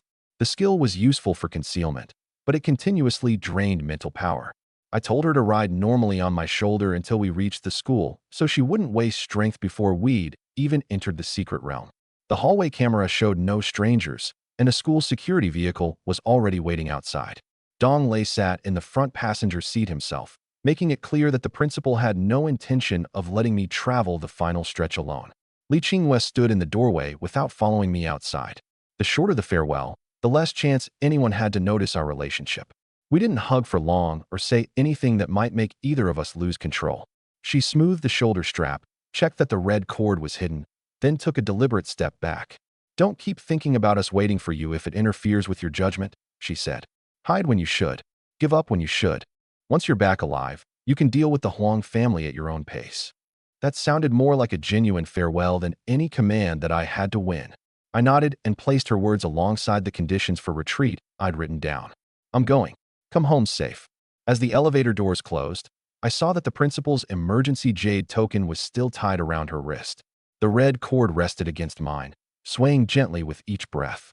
When the elevator reached the ground floor, Little Peach poked her head out of the backpack and sent a faint spatial ripple toward the upper floor. Li Qingyue's response signal immediately appeared on the communication tag. They had learned to confirm each other's safety while I was away. Once I was in the vehicle, Dong Lei didn't ask who I planned to kill. He simply handed me the newest map of the Dong family's secret realm. It marked the entrance, 3 known safe camps, 2 zones of spatial turbulence, and the location where a Tier 3 demonic beast had appeared last time. I pushed my revenge plans to the final page for now and began by studying how to explore the place and stay alive. The Huang family, Tier 3 guardians, and the unknown resources within the Dong family's secret realm all waited ahead. I wouldn't let revenge make me forget the road home, nor would I let anyone who crossed the line walk away unscathed again. Before 11, I would depart from the 9th Martial Academy and head for Lishan City. The convoy drove out of the residential complex, and the city walls gradually came into view ahead. There was no Huang family ambush along the way, no attack by the heretic cult. Everything was as peaceful as an ordinary inner-city assignment. I didn't lower my guard simply because the journey had been safe, nor did I treat every passing vehicle as an enemy. The real battlefield lay inside the secret realm. There would be no school referee, no city lord ready to stop my void-cleaving slash, and no Li Qinghua waiting for my knock in the middle of a thunderstorm. My advantages were space, chaos, divine lightning, and preparation. My weaknesses were my cultivation realm, my limited intelligence, and a temporary card I could use only once. I kept every one of those facts in mind without adding the words certain victory. As the convoy passed through Qingchuan City's outer checkpoint, I looked back and saw the crest on the wall. Over the past month, I had left the city through this gate for the first time, survived my first assassination attempt, and returned again and again carrying wounds and spoils. The wall couldn't block the blades waiting in the secret realm, but it reminded me that true growth was never just about driving numbers higher. It was about judging when to strike and when to retreat, and remembering who I had to come back for every single time. The journey into the secret realm had officially entered its final countdown.